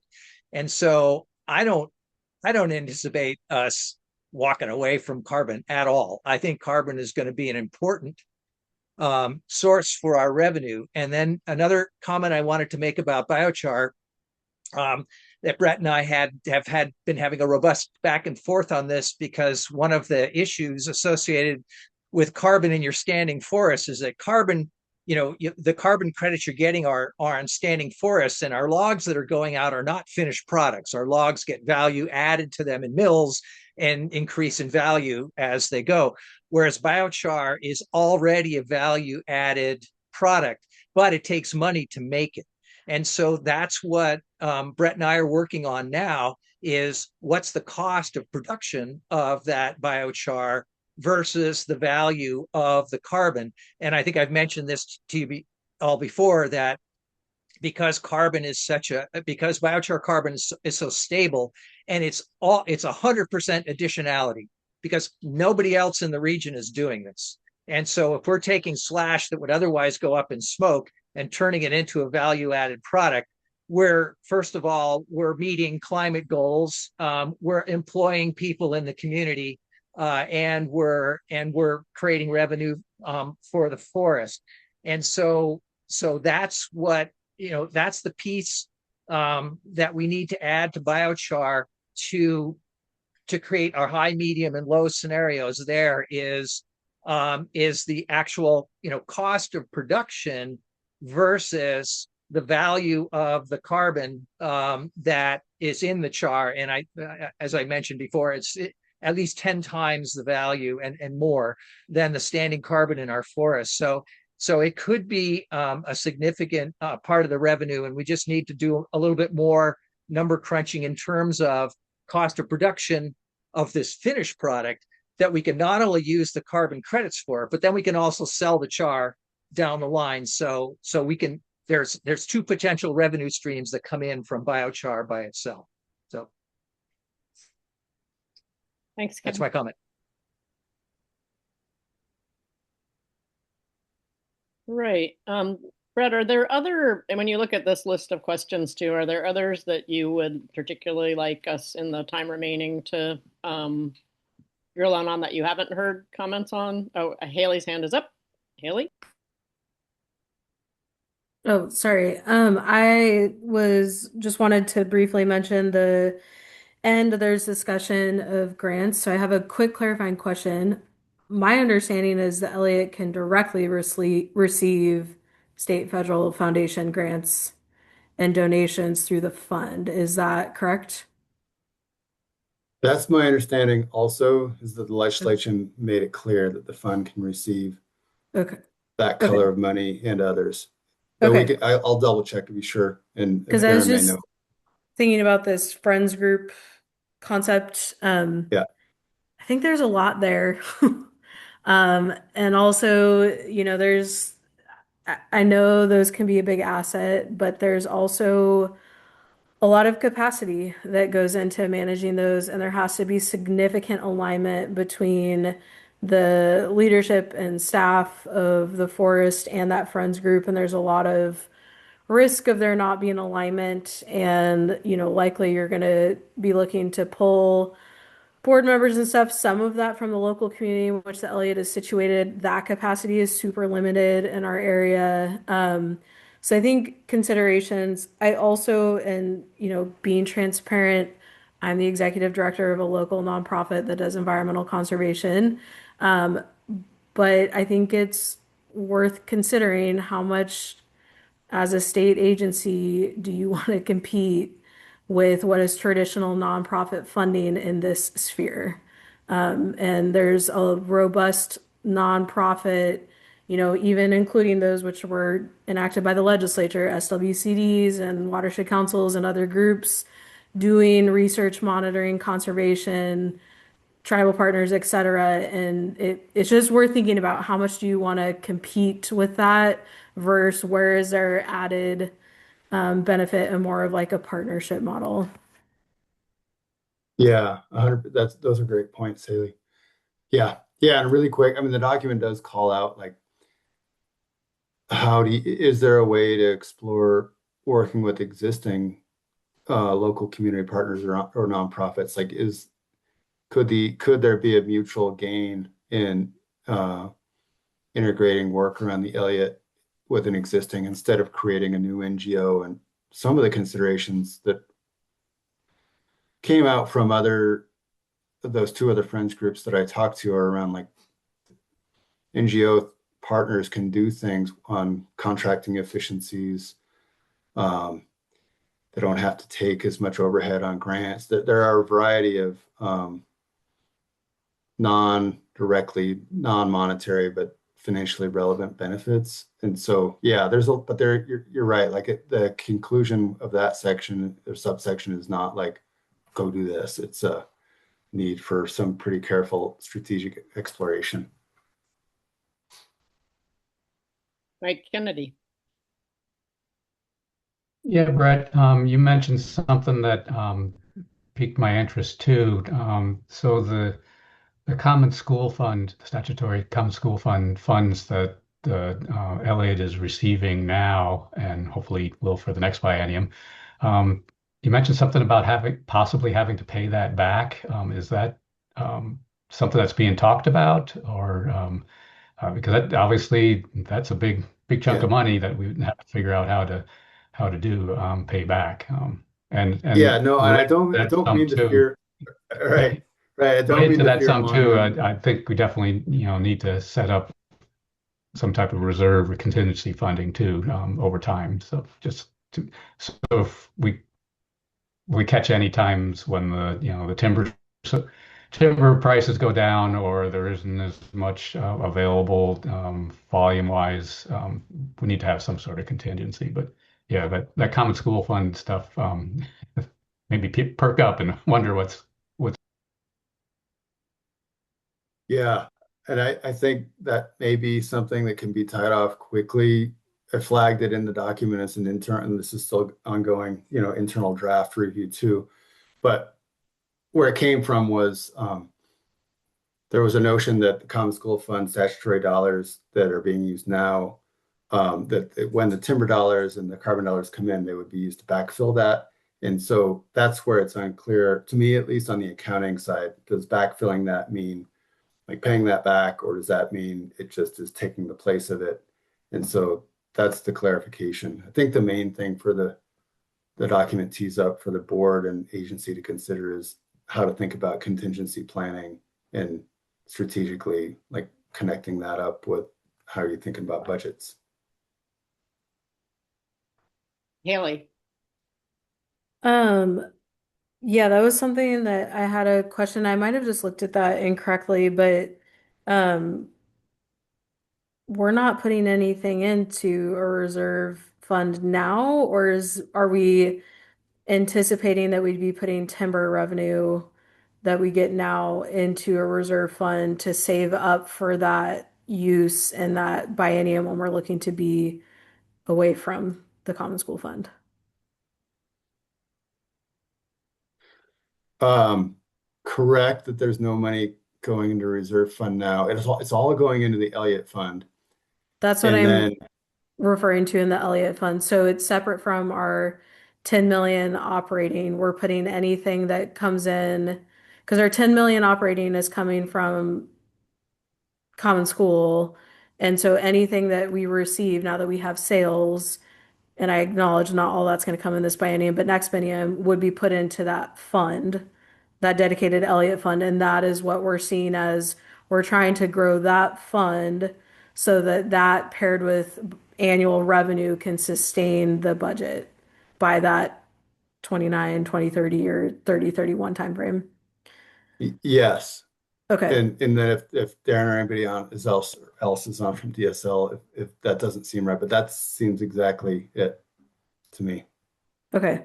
I know we're out of time, but I have one last small question is there's this HUD grant, which is for Shutters Creek, and I acknowledge that that HUD grant is being used for maintenance right now. It's also there to be the start of funding for potential revamp to those facilities.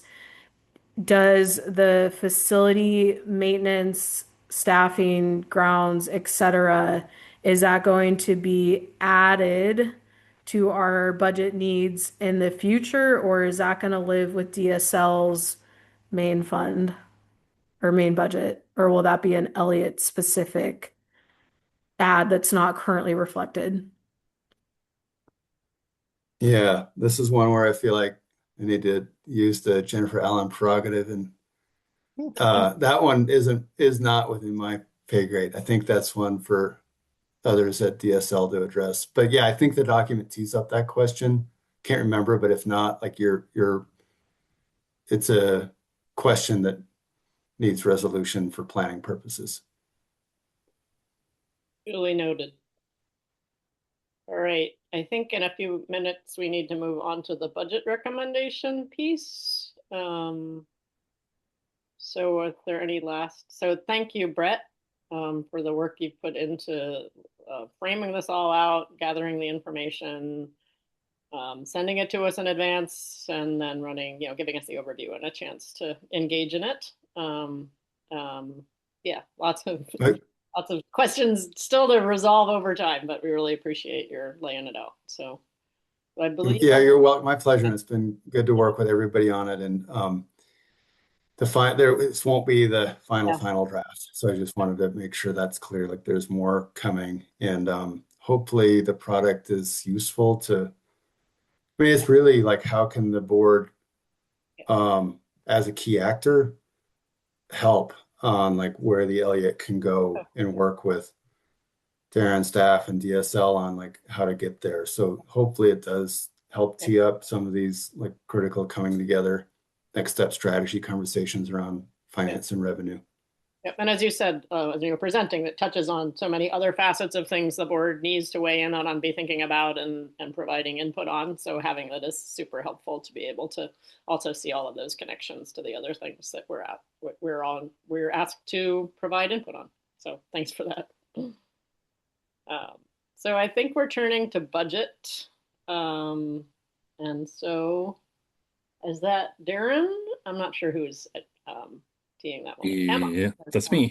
Emma, there you go. All right, go team.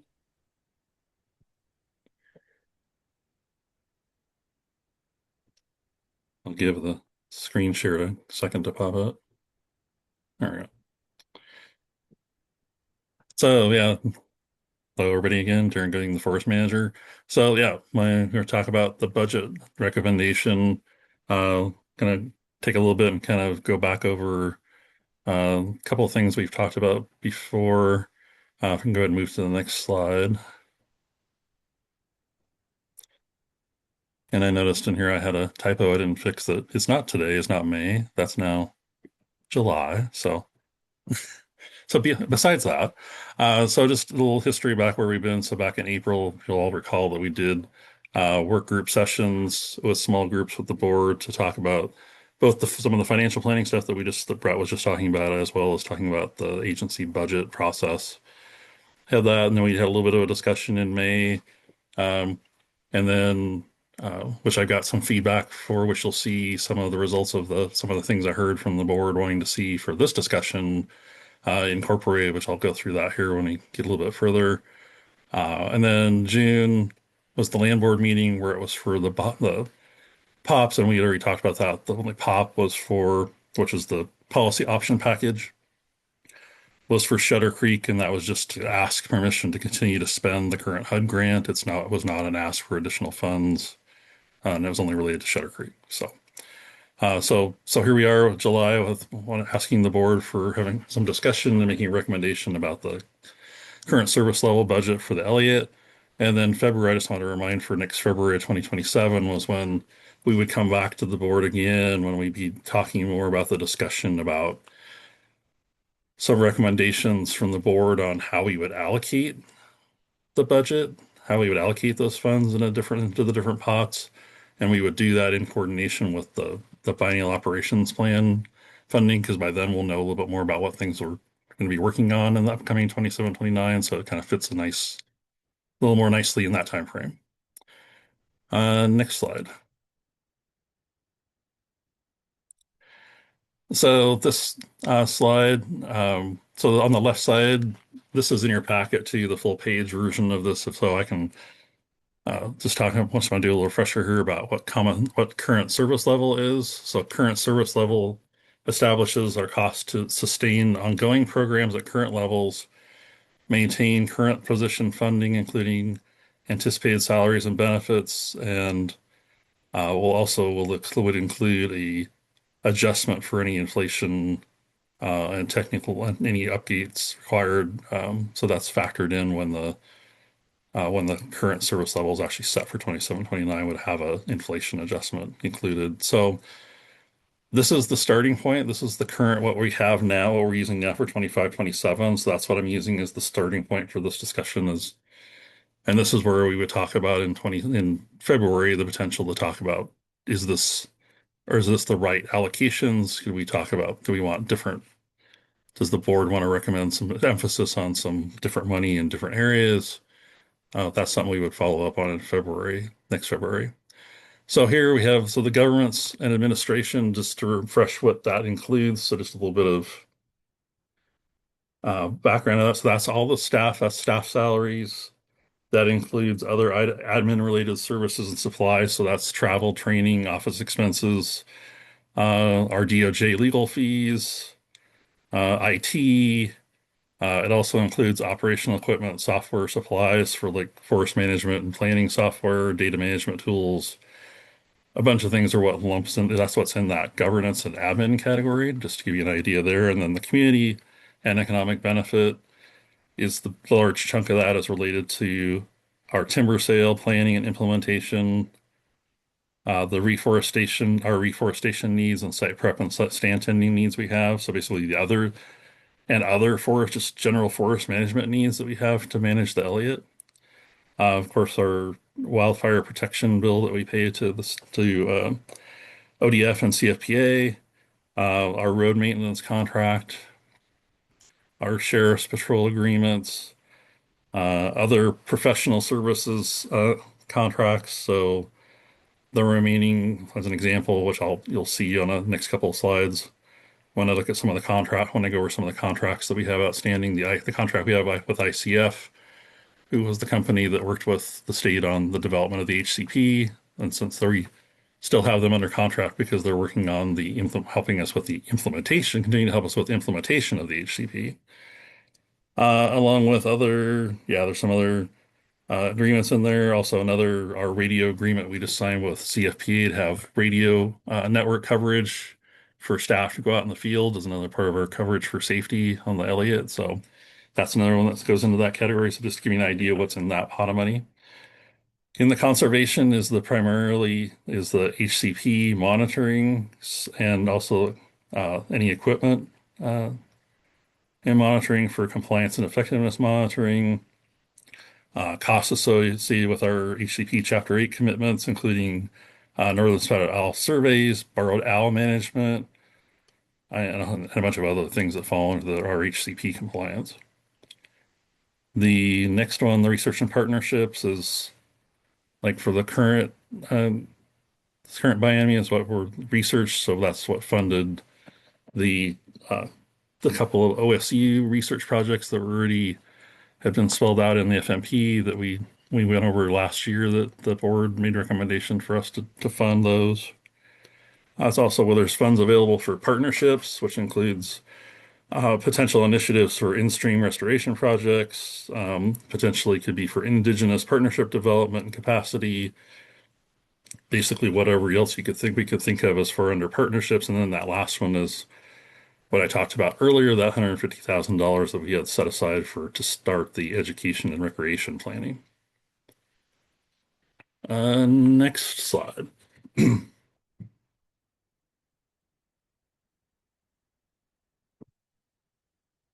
So one of the things when we talked last was wanting a little bit more detail on some certain things so the board could kind of see where we're actually at right now. So what I did is the DSL kicks out monthly reports for me on the spending by the PCA codes, the different those different blocks that I just went through and said what was in each one of those. So I took that and created this nice little chart to show what we spent to date, but this is through May 31st. It was the last month that I had full closed accounting period data for before this presentation. So you can see where we are as far as spending against the full $10 million looks like by PCA code. But so I'm going to you'll probably look at your first glance and go, wow, we have a lot of money left. We haven't spent that much money. So here's a little bit of a lesson that I learned here on that. So if you look at this, you think, wow, we got all kinds of money. I learned something new from coming from the federal government to work for the state is that at least our particular agency, they don't do encumbrances. So this does not include this chart does not include any of the contracts I have outstanding for money that's basically I have contracts for, but I haven't actually just paid the monthly whatever portion I'm paying monthly as an invoice on those contracts is what appears here. It does not show the entire amount of contracts. So you can see for the governance and administration, when we talked about the salaries and that we're a little bit over, but that's not surprising that we're a little bit ahead of, for kind of front loading some of those extra equipment needs and things that were for a startup year. I'm not really surprised by that. But that's why it makes, especially it looks the conservation and the research numbers look small and I'll show you why when we go to the next slide, because we actually have more funds committed or things that are upcoming that will use those funds. So if you want to go to the next slide. So here's some of the contracts that are outstanding I have that are related to the Elliott. Don't worry about the janitorial service do apply because that's for the office space that we're using at Shutter Creek right now. So the budget, that budget line is the total value of that contract if we were to use the entire funding and contract. But you also notice that some of these contracts cross biennium. So like that janitorial, our roads maintenance contract, those are all set up. Those are 5-year contracts, so they're going to run past when the biennium ends. But some of these, like the timber sale layout marking, which that will be wrapped up within the biennium. The extra work with and our sheriff's office contract, actually, that's in the process of being paid again for the start of this. That it ends actually in 2 days. So we'll be paying that again for the next half of the biennium. And then you'll see that large number of the HCP contract originally, and we still have about $380,000 of that contract that we still have available for ICF to assist us with doing work around implementation, which they have been still doing that. You'll see the spotted owl survey, which is just a portion of the first batch of that contract for surveys. We're actually in the process of amending that. And then you see for around the research, then the two bottom ones are the 2 research projects from OSU that were approved and that we funded. So you see the total of those is actually, $1.45 million. But if you went back to the previous slide, you see I haven't spent much of that because I'm only starting to pay. They're really starting to bill because an OSU sends a monthly bill about how much they spent, especially on the Marble Merlette project, an example, since there was a grad student involved with that's doing more work on that. So part of that funding was paying their stipend, and the tuition for that grad student is wrapped into part of that funding. So that as the college is paying that, I get a bill for that, and I then pay that draws this down. But as you can see that then there's other money, in my if you think of it like your checkbook, this will be stuff that I have to be in my checkbook that hey, I have this money.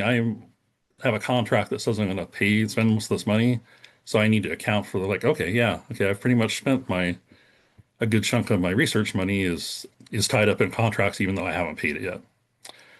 Next slide. Okay, so before we get to that, but I had a couple other things I wanted to, because we had talked a little bit. I know that Jennifer and Haley and I talked a little bit about this too, and trying to do the best I can as far as giving the board my best take on where I think we are and how we're doing. If we have enough, if I think $10 million is enough, and part of that is from, this is the first biennium. We're still in startup. We're doing things for the first time. We're still in the process of still.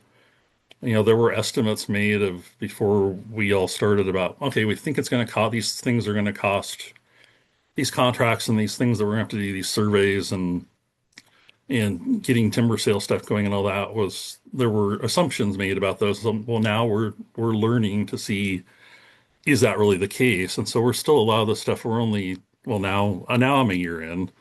Now we're into the second year of the biennium, but we're still doing stuff. I still have contracts and things to work on and things to still spend. And so, and some of those I'll share with you. I just have a list here of kind of a few things I'll highlight. I know like from from the forest management side, I want to say timber management because not everything's about, well, it's all about cutting trees. It's forest management in general. There's some other things that we need to do. We need to look about updating our inventory on the forest. Our inventory data on the forest is over 10 years old. So have a good new base of inventory data over time was good for not only for forest management operations, good for information to have for researchers to have. That's all kinds of, so that's a need. Getting some, there's supplies and equipment that we need. I could come up with easily another $500,000 or so of, if I start looking at pre-commercial thinning work, buying seed, because we're going to be doing some intensive harvests here that I'm going to have to do reforestation on. So I have to start thinking about, a couple of years in advance. Okay, I got a plan for all those reforestation costs and seed and getting nursery lined up and having those seeds grown and site preparation costs and all those other things that come into the forest management side and also then thinking about still finishing out um there's all those things. So I'm not concerned at all that I not have enough money in that pot. I think I'm going to spend what I have. I'm not concerned that I don't have enough. My gut feel at this point, and I will know a lot more before we even talk like in February and talk about how we allocate. Because I'll have another few more months. I'll have another 7 or 8 months of good data under the belt to kind of say, okay, here's another 7 or 8 months of experience about how things really are going with our first doing things for the first time. So, and then as far as like on the side of things for Amy's program, for we're looking at the conservation and some of that. Yeah, you saw the one figure in there for the spotted owls. When we start adding in the rest of the spotted owl survey work and the barred owl work and some of the other, we're up about 900 some $1,000. Some of that runs into the next biennium. That's not all. But some of that'll be into 28 or 27. Yeah, into the next biennium. Sorry, into last half of 27 into 28. But there'll still be a good portion of that. But we're still going to be within. I'm still comfortable with the fact that we have enough money to operate in that $10 million space. And so I wanted to kind of, pull some of this other stuff together so you had some other things to look at. I know some of this is a little bit still anecdotal, but at this point, like I said, it's the best I have because I'm we're still doing some of the stuff for the first time. And so with that, and then this screen is just recommendation, obviously our recommendation is that the board would recommend approval this current $10 million current service level because it's consistent with the mission and management practices, and it distributes funds across across the program areas that reflects the breadth of things that we have to do for the Elliott. So with that, I'll pause for questions and do my best to answer. Like I said, there's still some of this is still my best management guess, but I wanted to give you as much firm data that I have and then kind of give you kind of what I know is coming ahead still, Great, thank and you. give you my gut feel. So go ahead. Sorry. Thanks, Jennifer. Yeah, thanks a lot. One thing that I know came up earlier, and you don't need to answer this specifically now, but just like looking at opportunities, if it's a matter of having additional capacity around the research program development and implementation. So that may be in here somewhere, and maybe that's about looking for supplementary things but that is one thing I know we already raised today is an area where it might be helpful to think of some complementary support. But yeah. Other folks, what comments or thoughts do you guys have? Mike Kennedy. Thanks, Darren. It's good to see that things are looking fairly well as far as the budget that you have. I did have a question on the staffing in the governance and administration. And I think I might have asked this once before, and I'll apologize, I don't remember the answer. I see 7.5 FTEs. Does that include the two maintenance folks that work at Shutter Creek and that you It have? does not. It does It does not. not. Okay. So So yeah, those are having those. a hard time figuring out. Well, no, and I don't think we had this discussion last time because part of it is I think it's the way the math works. Because part of the time, I know when I first started, when the positions are, the budget authority is there for positions, they're like 0.76 FTE originally. And so I'm not an expert here on state government budget stuff about why they do it that way, because I noticed there's some of them that way. So I think that's the reason why that total comes up to be 7.5. Um, so there's a little bit of that into play, even though there's some, but no, but to answer your first question, no, those other two positions are limited duration. They're being funded from the HUD grant. So those two Shutter Creek positions are not included in this figure. This is for Elliott Research Forest staff only. Okay. I was adding up going through thinking of everybody's position and all, and I only came up with 5 people, 5 FTE. So I was just curious what the 7.5 was. We still have one more position that we haven't filled yet, the data GIS position that we're in the process of doing. So that's part of that number that you don't see the body yet because we haven't filled it. So yeah, that would still be 5.5. So good question. it has to do with someone else can explain. If you want me to figure that out, I can have someone else in budget help give you an answer for that better than I. Haley.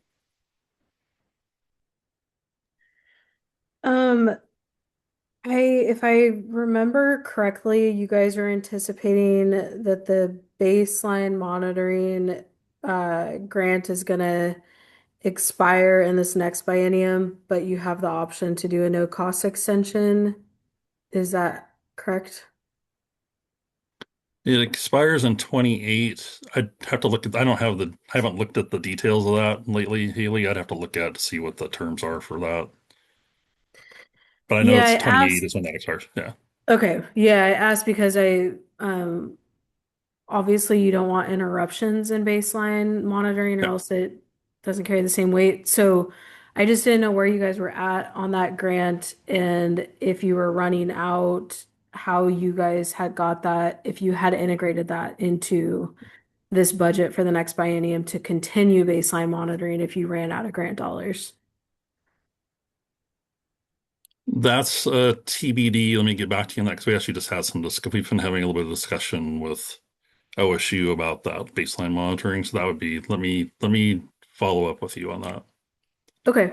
And then my second question, just because they're big round numbers, which, I understand, but that research and partnerships is 2.2.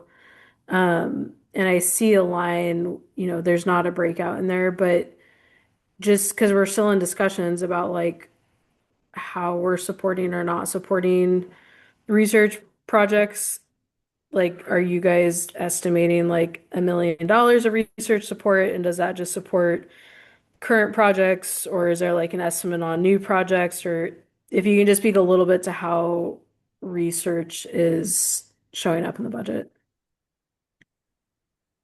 So that's the research and partnership. So that's currently, so back on the contracts. So currently have allocated, what's my number? I have to go back to I don't have I'd have to go back on the slide because I can't remember the numbers. It's like 1 point something million dollars is allocated for the big spendings are those two those two agreements for research. So that's been spent. As far as that, that would mean I still show I have money available. I haven't spent all of that 2.2 million dollars yet. So there is some space there for discussion then for this in this biennium. And then that would be something, obviously, that's the question, the big question then, Haley, is when part of what and for everyone else is that's part of the question when we have the allocation discussion in February about what does the board want to see going forward for 27, 29? And then that is the question that's been asked by many is like, are we funding a bunch of research? What role should the forest play in funding research? That's a big question. I think that's a question one for another discussion item at some point soon, I think, for the board and for the rest to talk about. So I think it's probably good to flag that because that's kind of a big question about what's the desire, what's that look like going longer range. Yeah, and that's part of why I'm like having a hard time in my head being like, okay, we're gonna make a recommendation today that we think that this is sufficient, adequate, but without really having an understanding of the allocations and the value kind of judgments we're making in those allocations, it's a little hard. And I understand that this is just how the process has to work, but those are definitely the questions swimming around in my head of like, are we sufficiently investing in all of our different management principles in the budget, or are we actually legitimately lacking money to support that?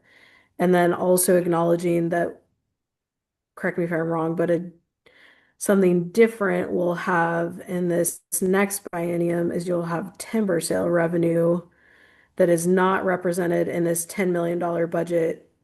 But I'm assuming the intention is that that in its entirety goes into the fund to start building that sustainability for that 2030, 2031. Is that correct? So, and if anybody else from DSL is on, I don't have anybody else from the budget shop or not. So I'm going to say my understanding of what's happening right now is that so all of our money that we're pulling out of is in that new fund that was created. They have put money. So right now like we've talked about before, the statutory common school fund money. A portion of that was put into the fund. They don't just plop 10, for any other stuff, wouldn't just plop $10 million in there. There was an initial allocation of funds, and then all the money, any revenue that's coming in now is going into that fund. So, so obviously the more that we bring in through as the timber sale revenue starts to come in, because like for example, the bid deposits and that from the timber sale were deposited straight in there into that fund. Any as we start to cut timber and we get paid for that timber as it gets cut, those funds will go straight into the fund. Um, the idea, as we were talking about before, so it's for the backstop that it's intended, the statutory common school fund is a backstop. So it's the more we bring in as we're starting to ramp up, then the less that they would, that we're taking money from having money for backstop come in. Does that make sense? So it's not, we're working out of the Elliott fund right now. Okay. But I'm happy to talk about this offline because this might be a Yeah. me thing that I'm having a hard time understanding, but Yeah, well, yeah, I'm happy to, yeah, and I can have someone from fiscal, and if I need some help to make sure I'm telling it correctly, happy to do that with you, Haley. because what we're recommending today though is what DSL is going to take to your proposed governor budget to the governor, correct? The $10 million. This is this is part of the agency's agency recommended budget. Yes. Okay.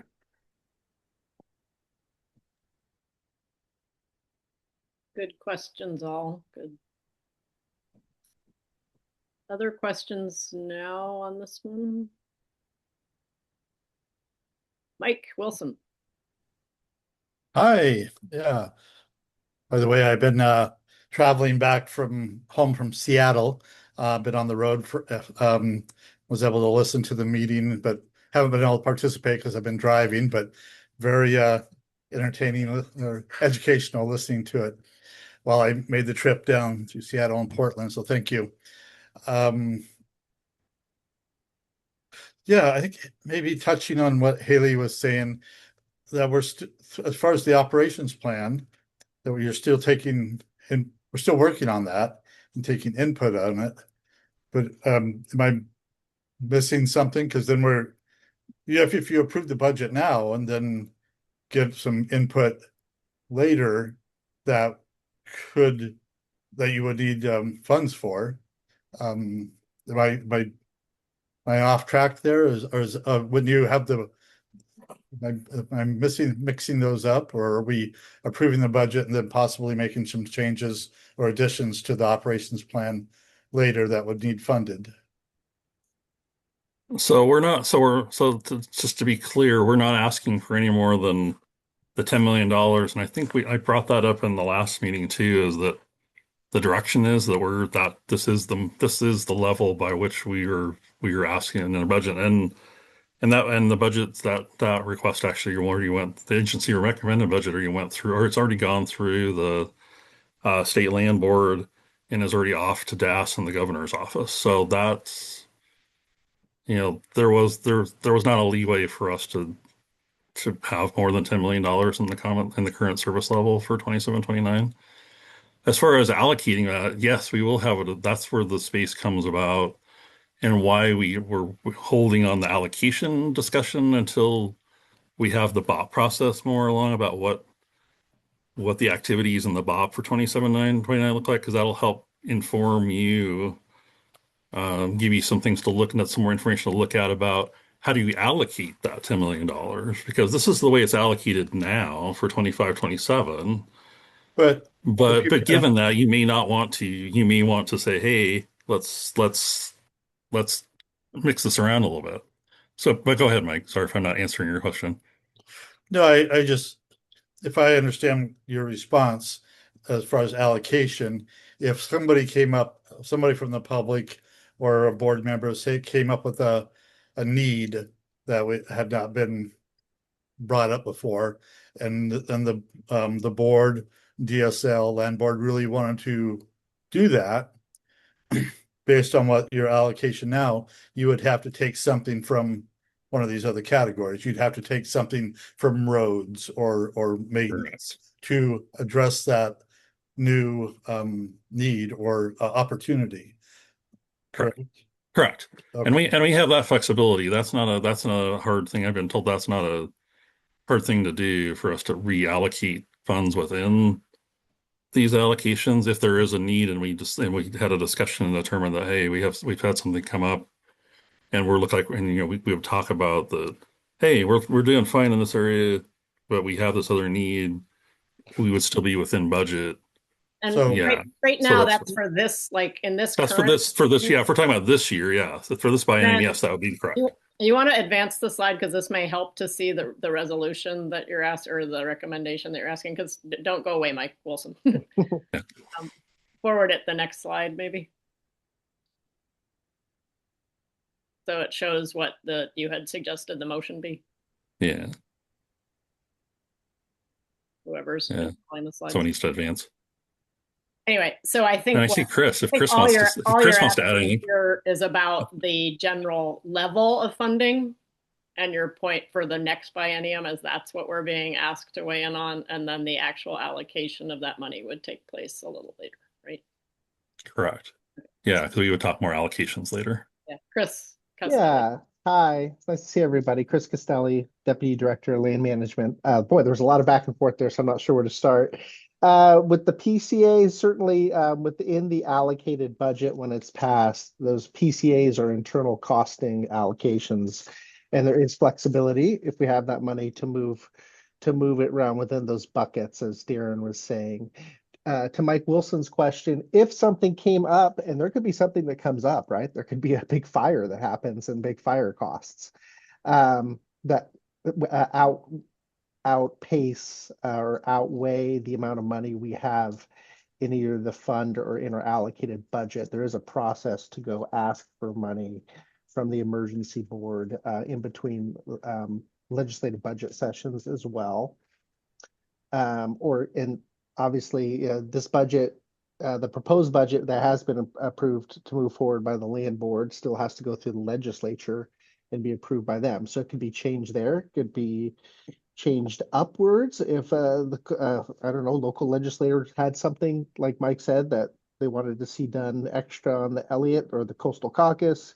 It could be changed downward depending on what the most recent economic forecasts come in from the state economists as we're in the legislative session.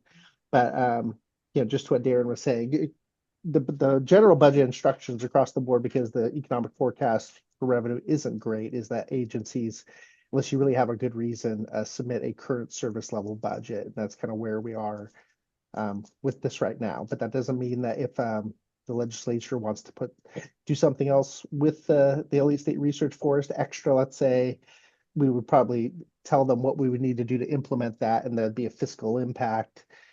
In which case, if they did, after they weighed that in Ways and Means, they could decide to give us more money or not. Thanks, Chris. Yeah. Is it possible to go to the next slide? So just to show what we're being asked to weigh in on today. There, thank you. Yeah, so just to kind of go back to that one, that this is the current service level budget that we're being asked to weigh on, not the specific allocations for the next biennium. Correct. Right. So other questions that people had, good questions, everybody, Mike Wilson and others, thank you for that.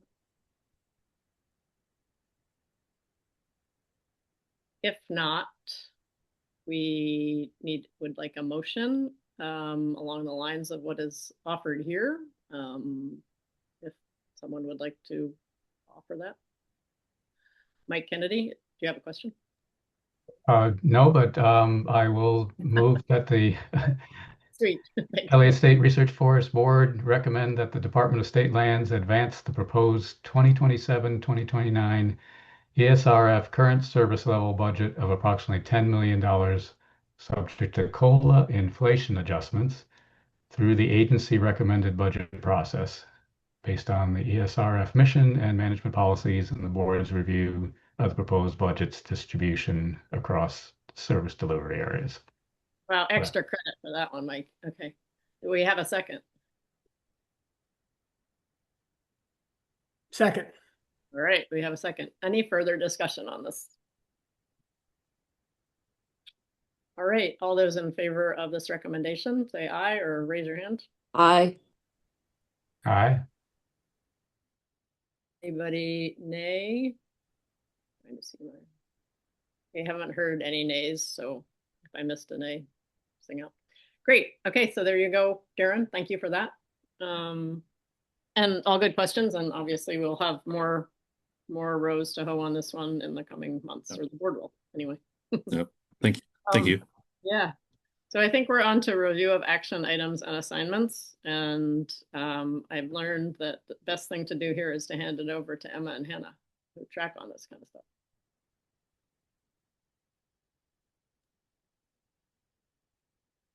So I'm going to turn it over to them.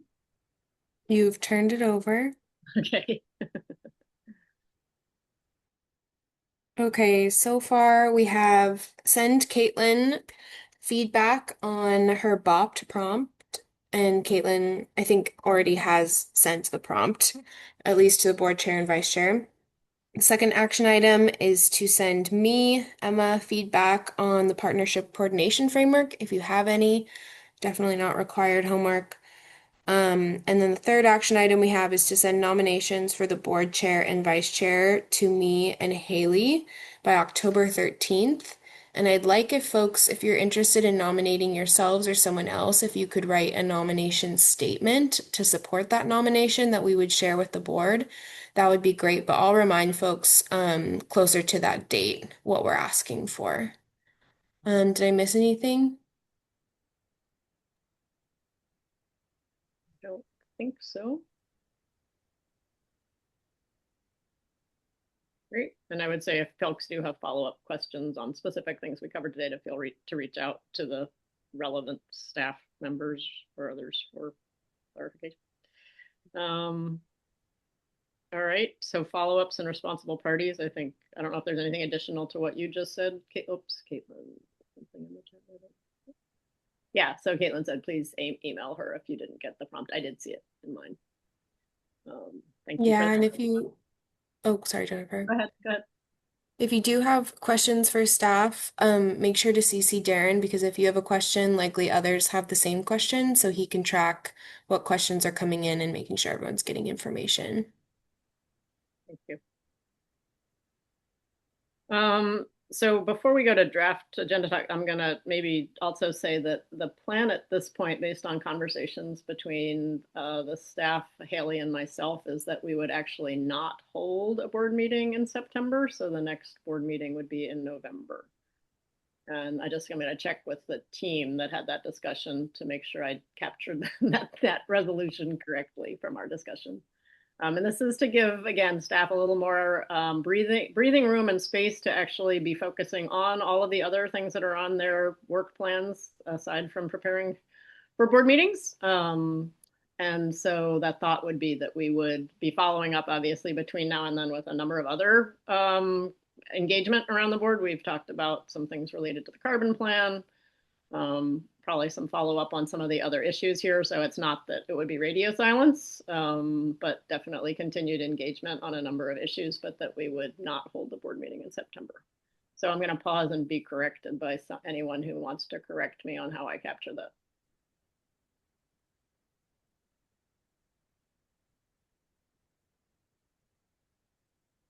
Oh, impressive. Hearing no corrections. Then maybe we will, were there some draft agenda topics that we're already thinking about? Again, there will be engagement between now and the next meeting. One of them would be, in fact, the election of chair, vice chair positions in November. Are there other things that are already on the list or that people have top of mind? And again, I know it's a number of months out.